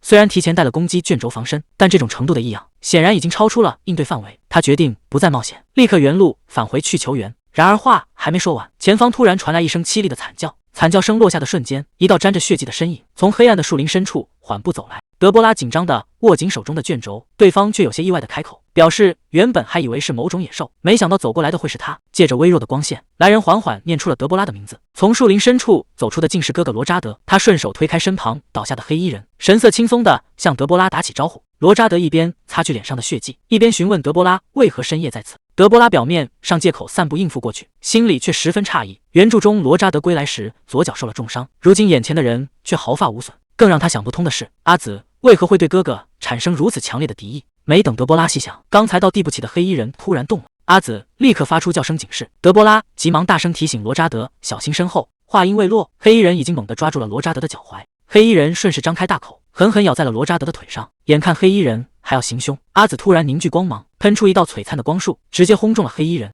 黑衣人被光魔法击中，发出极其惨烈的叫声。德波拉这才彻底看明白，阿紫先前的警惕并不是针对罗扎德，而是早已感知到了黑衣人的威胁。而原著中罗扎德之所以腿部受重伤，正是因为大意被黑衣人偷袭咬伤所致。阿紫的一击直接将黑衣人重创倒地，罗扎德顺势一脚踩下，彻底剥夺了对方的反抗能力。面对德波拉对黑衣人身份的疑问，罗扎德解释道：这些人是用活人献祭与黑魔法改造的怪物，不仅生命力极其顽强，而且嘴里还藏有剧毒。要不是德波拉及时提醒和阿紫出手，自己的左脚恐怕就彻底废了。罗扎德打量着阿紫，夸赞德波拉养了个了不起的神兽。德波拉见状，立刻提高警惕，一口回绝了哥哥打量的目光，警告罗扎德绝不能打阿紫的主意。德波拉想起原著剧情，罗扎德被袭击后本该由米娅救治，他也因此产生执念，将米娅囚禁。如今阴差阳错救了他，德波拉反倒担心会被这危险人物缠上。正当他犯嘀咕时，罗扎德突然伸手摸了摸他的头，笑着表达对妹妹的关怀。德波拉却立刻打掉他的手，嫌弃地叫他恢复以往的冷漠。罗扎德也不生气，只打趣说他的脾气一点没变。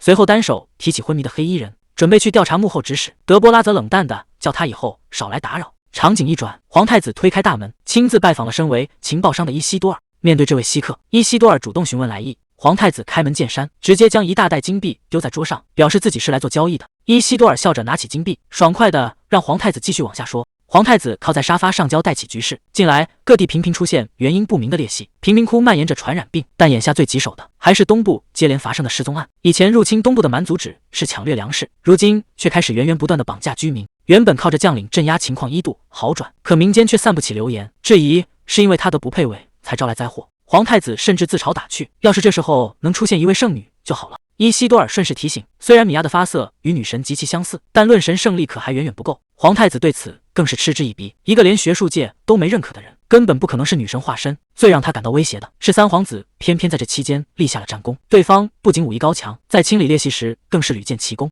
虽然三皇子没有皇室标志性的蓝发，但也绝对是他最大的劲敌。皇太子拍着大腿附和，那个黑发野兽确实挡了自己的路，正需要一个高明的计策，便询问他有什么高见。伊西多尔把手中的金币按在桌上，顺势提出了建议，如果想在牵制三皇子的同时挽回民意，西摩家族就是目前最好的选择。皇太子听完有些意外，伊西多尔接着解释道，西摩家近期在对抗蛮族的战斗中，正是因为应用了德波拉研发的公式，才让战果得到了成倍的提升。听说三皇子甚至活捉了蛮族首领，导致民意几乎一边倒。伊西多尔顺势建议，让皇太子以皇室名义表彰运用德波拉公式立功的西摩家长子。见皇太子一时没反应过来，伊西多尔干脆把话彻底挑明，只要推举出西摩家的英雄，就能在挽回民意的同时，顺势分走三皇子的功劳。皇太子听后大喜过望，主动要分享一个皇室内部机密作为小费。虽然伊西多尔表示自己更想要金币，皇太子还是兴致勃勃地提到，即将到来的女神降生节必须举办得极其盛大。皇太子接着透露，往年这种重大盛会都是由皇帝陛下亲自主持，但今年的女神降生节将由他来全权负责。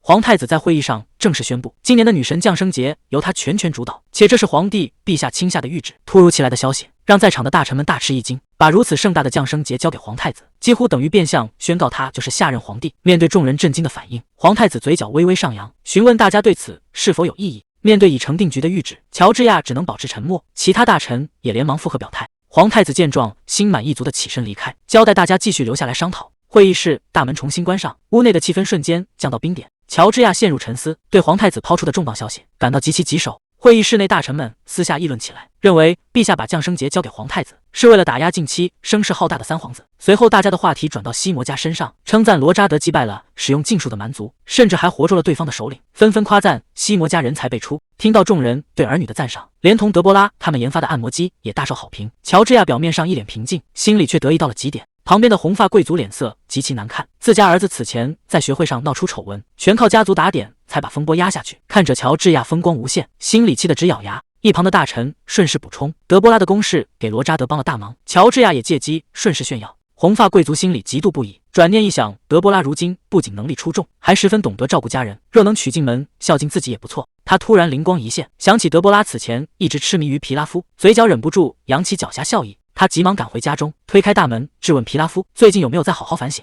父亲一进门就提出要皮拉夫开始考虑订婚。皮拉夫提醒父亲，此前明明承诺过会尊重自己的意愿。父亲顺势质问，难道他还在对米娅念念不忘？皮拉夫当即否定了父亲的猜想。皮拉夫回想起最初米娅作为救命恩人出现，那种不趋炎附势又不被权势控制的性格，确实曾让他大受吸引。可后来米娅不仅频繁和迪埃伦走在一起，如今甚至还接受了弗朗索瓦侯爵的资助，这让他彻底收回了心思。皮拉夫表示自己当初只是一时糊涂，如今对没有主见的女人彻底失去兴趣。父亲难得赞同他的说法，顺势提出要为他安排一门婚事。没等皮拉夫开口拒绝，父亲便提起西摩家此前发来的求婚信，提醒他当时并没有拒绝，而且这次送来的回信上甚至还盖上了西摩家主的印章。外面下起了大雨，德波拉站在窗前看着雨景，联想起前几天被抓获的蛮族首领，听说对方在战斗中使用了禁术。德波拉推断，平区区蛮族部落根本用不出禁术，背后必然有势力在暗中支持。正当他思索时，乔治亚派人叫他过去。德波拉推门走进房间，发现父亲和弟弟亨里克都在，屋里的气氛异常凝重。德波拉一头雾水的刚一落座，乔治亚便压低声音，脸色阴沉地向他质问，要亲自确认德波拉是否对皮拉夫还存有眷恋。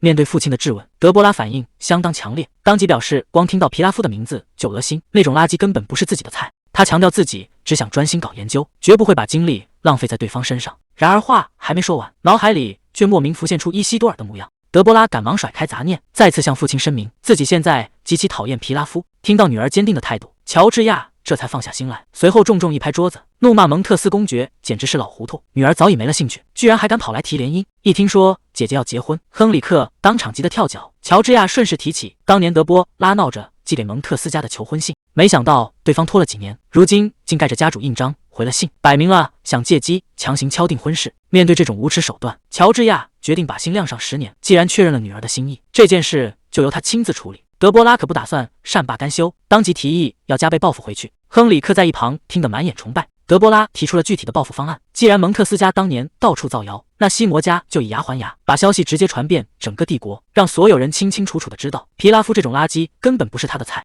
阳光明媚的皇家靶场里，皇太子正搭弓射箭。他提起由先皇后发起的这场聚会，如今已经延续到了第10年。皮拉夫与伊西多尔随同在侧。皇太子感叹蒙特斯与维斯孔蒂两家目前都只有一位独子，而西摩家等家族的继承人尚未敲定，等日后确定了再行邀请。皇太子一箭射偏后自嘲手声，随后他转过身切入正题，希望二人能在接下来的女神降生节上全力协助把盛典办得更加浩大。面对皇太子的亲口拉拢，站在一旁聆听的伊西多尔眼神也随之深邃起来。皇太子将全权主导降生节的消息即将在接下来的会议上正式公布。如今边界结界上不稳定，随时可能有魔兽突破而出，皇太子在此刻大出风头未必明智。靶场上皮拉夫一箭射偏，轮到伊西多尔搭弓上箭。伊西多尔心里十分清楚，皇太子急于借此机会树立威信，可若是有人趁机暗中发难，后果不堪设想。随着一声轻响，伊西多尔也同样没有命中靶心。面对皇太子的调侃打趣，他只是笑着敷衍过去。仆人上前提醒后续行程，皇太子向两人道别后先行离开。见皇太子离去，伊西多尔也打算收拾离开，皮拉夫却突然叫住了他，表示有话要说。伊西多尔根本懒得理会，直接拒绝，转身就走。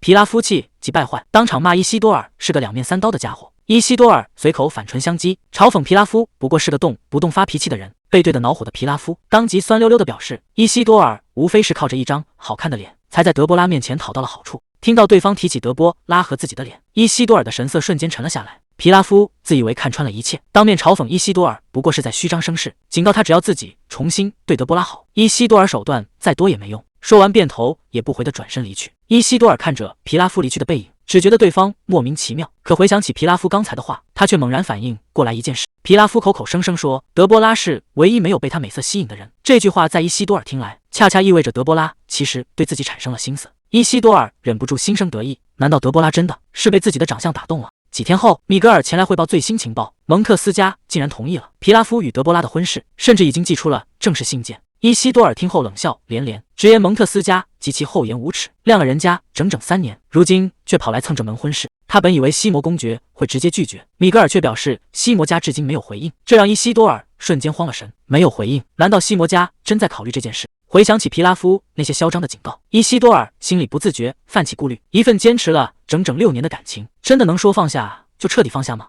皮拉夫敢如此肆无忌惮，无非就是赌德波拉对他的执念。万一对方只是稍微主动示好，德波拉就真的原谅对方吗？一想到2人重修旧好的可能性，伊西多尔只觉得一阵头疼。平时处理任何事他都能保持绝对清醒，可只要一碰到和德波拉有关的事，所有的理智就会瞬间荡然无存。折腾半天，真正焦急上火的，到头来其实只有他自己。就在他独自懊恼时，手下推门进来向他汇报，德波拉小姐已经登门拜访。伊西多尔立刻吩咐手下把德波拉请进来。德波拉推门走进房间，话还没说完，就突然愣住。眼前的大师正蜷缩在桌前，浑身散发着消沉的气场。见对方状态明显不对，德波拉关切地询问是不是出了什么事。伊西多尔连忙干笑掩饰，反问德波拉今天登门是否有事发生。德波拉顺势承认，并主动开口请他帮忙。伊西多尔顺势打了个响指，热情地表示无论有什么困难，他的情报网都能帮忙调查清楚。德波拉被这反应弄得一脸纳闷，连忙澄清自己今天过来只是想商量摩卡咖啡销量不好的原因。伊西多尔顿时愣在了原地。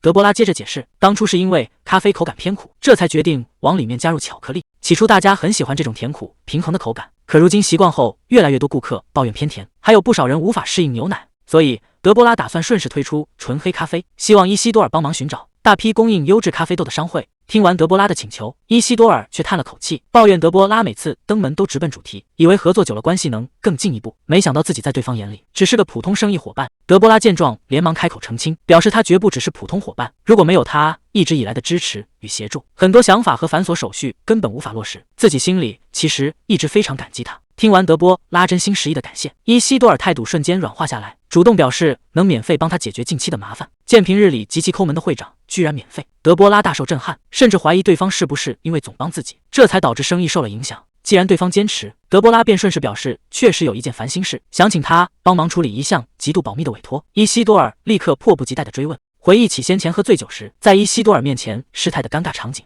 德波拉犹豫再三，才十分难为情地开口询问世界上有没有能够消除特定记忆的魔法。伊西多尔直言世界上根本没有操纵记忆的魔法，即便真有也属于禁忌范畴，顺势询问他为何会打听这种事。德波拉只得含糊表示纯粹好奇。得知彻底无法消除记忆，德波拉陷入绝望，一想到伊西多尔会永远记得自己先前喝醉失态的尴尬模样，他就恨不得立刻从原地消失。德波拉靠在沙发上疯狂自我催眠，试图说服自己已经彻底遗忘。看着他如此反常的状态，伊西多尔满脸怀疑的再次追问，是不是真没有其他烦恼了？德波拉被问得一头雾水，反问会长今天到底怎么回事？难道很希望自己遇到麻烦不成？以为德波拉是在为皮拉夫求婚的事发愁，伊西多尔越想越气，甚至起了直接除掉皮拉夫的念头，手上的方糖更是一块接一块往杯里扔。看着对方反常的往茶里狂加糖，德波拉满心疑惑，搞不懂会长今天究竟怎么了。随后伊西多尔端起茶杯，手指有节奏地轻敲桌面。德波拉盯着那双修长的手，思绪忽然飘到了自己喜欢的类型上。意识到自己思绪走偏，德波拉当场狠狠给了自己一巴掌，强行让自己清醒过来。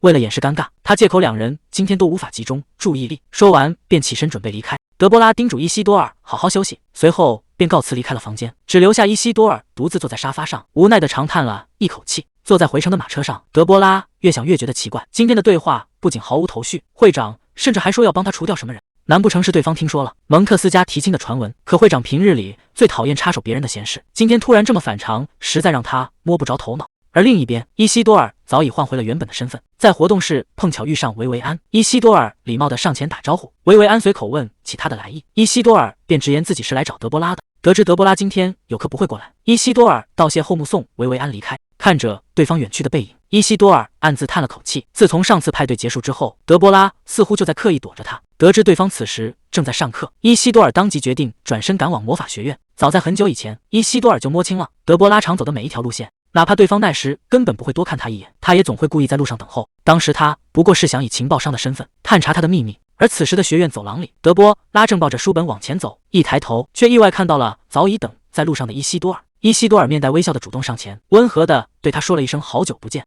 德波拉万万没想到会在路口直接撞见伊西多尔，他一时间愣在了原地。下一秒他立刻反应过来，自己这段时间明明一直在躲着对方，怎么偏偏在这里被堵了个正着。为了避免尴尬，德波拉假装镇定地咳嗽了一声，借口自己手头还有急事，转身就准备离开。伊西多尔却直接开口叫住了他，明确表示今天就是专门来找他的。见对方直奔主题，德波拉还想拿魔法系教授打掩护，伊西多尔却已经微笑着走到了他身边。伊西多尔柔声解释，见他很久没去俱乐部和学生会，担心他是生病了才特意过来。德波拉连忙澄清，自己只是最近这段时间太忙。伊西多尔敏锐地注意到他发红的耳朵，以为他是发烧生病了。德波拉慌忙辩称，这只是因为天气太冷的缘故。伊西多尔顺势邀请他一起去喝热茶。见德波拉质疑他戴着手套怎么会冷，伊西多尔笑着解释手套纸是薄棉的，甚至主动递过手来让他亲自确认。吓得德波拉赶忙后退一步表示拒绝。伊西多尔顺势邀请德波拉同行，两人随后一同来到了人潮汹涌的繁华街区。看着街上人头攒动，极其拥挤，伊西多尔主动让他挽住自己的手臂。德波拉心里有些纳闷，明明旁边就有安静的小道，为什么偏要往人最多的地方凑？伊西多尔笑着解释，既然要制造足够的声势，就要挑最引人注意的地方。明白对方的真正用意后，德波拉瞬间会意，主动紧紧握住了他的手臂。德波拉顺势打趣道，要是不被大家注意到可就可惜了。他提议两人多散会儿步再去喝茶。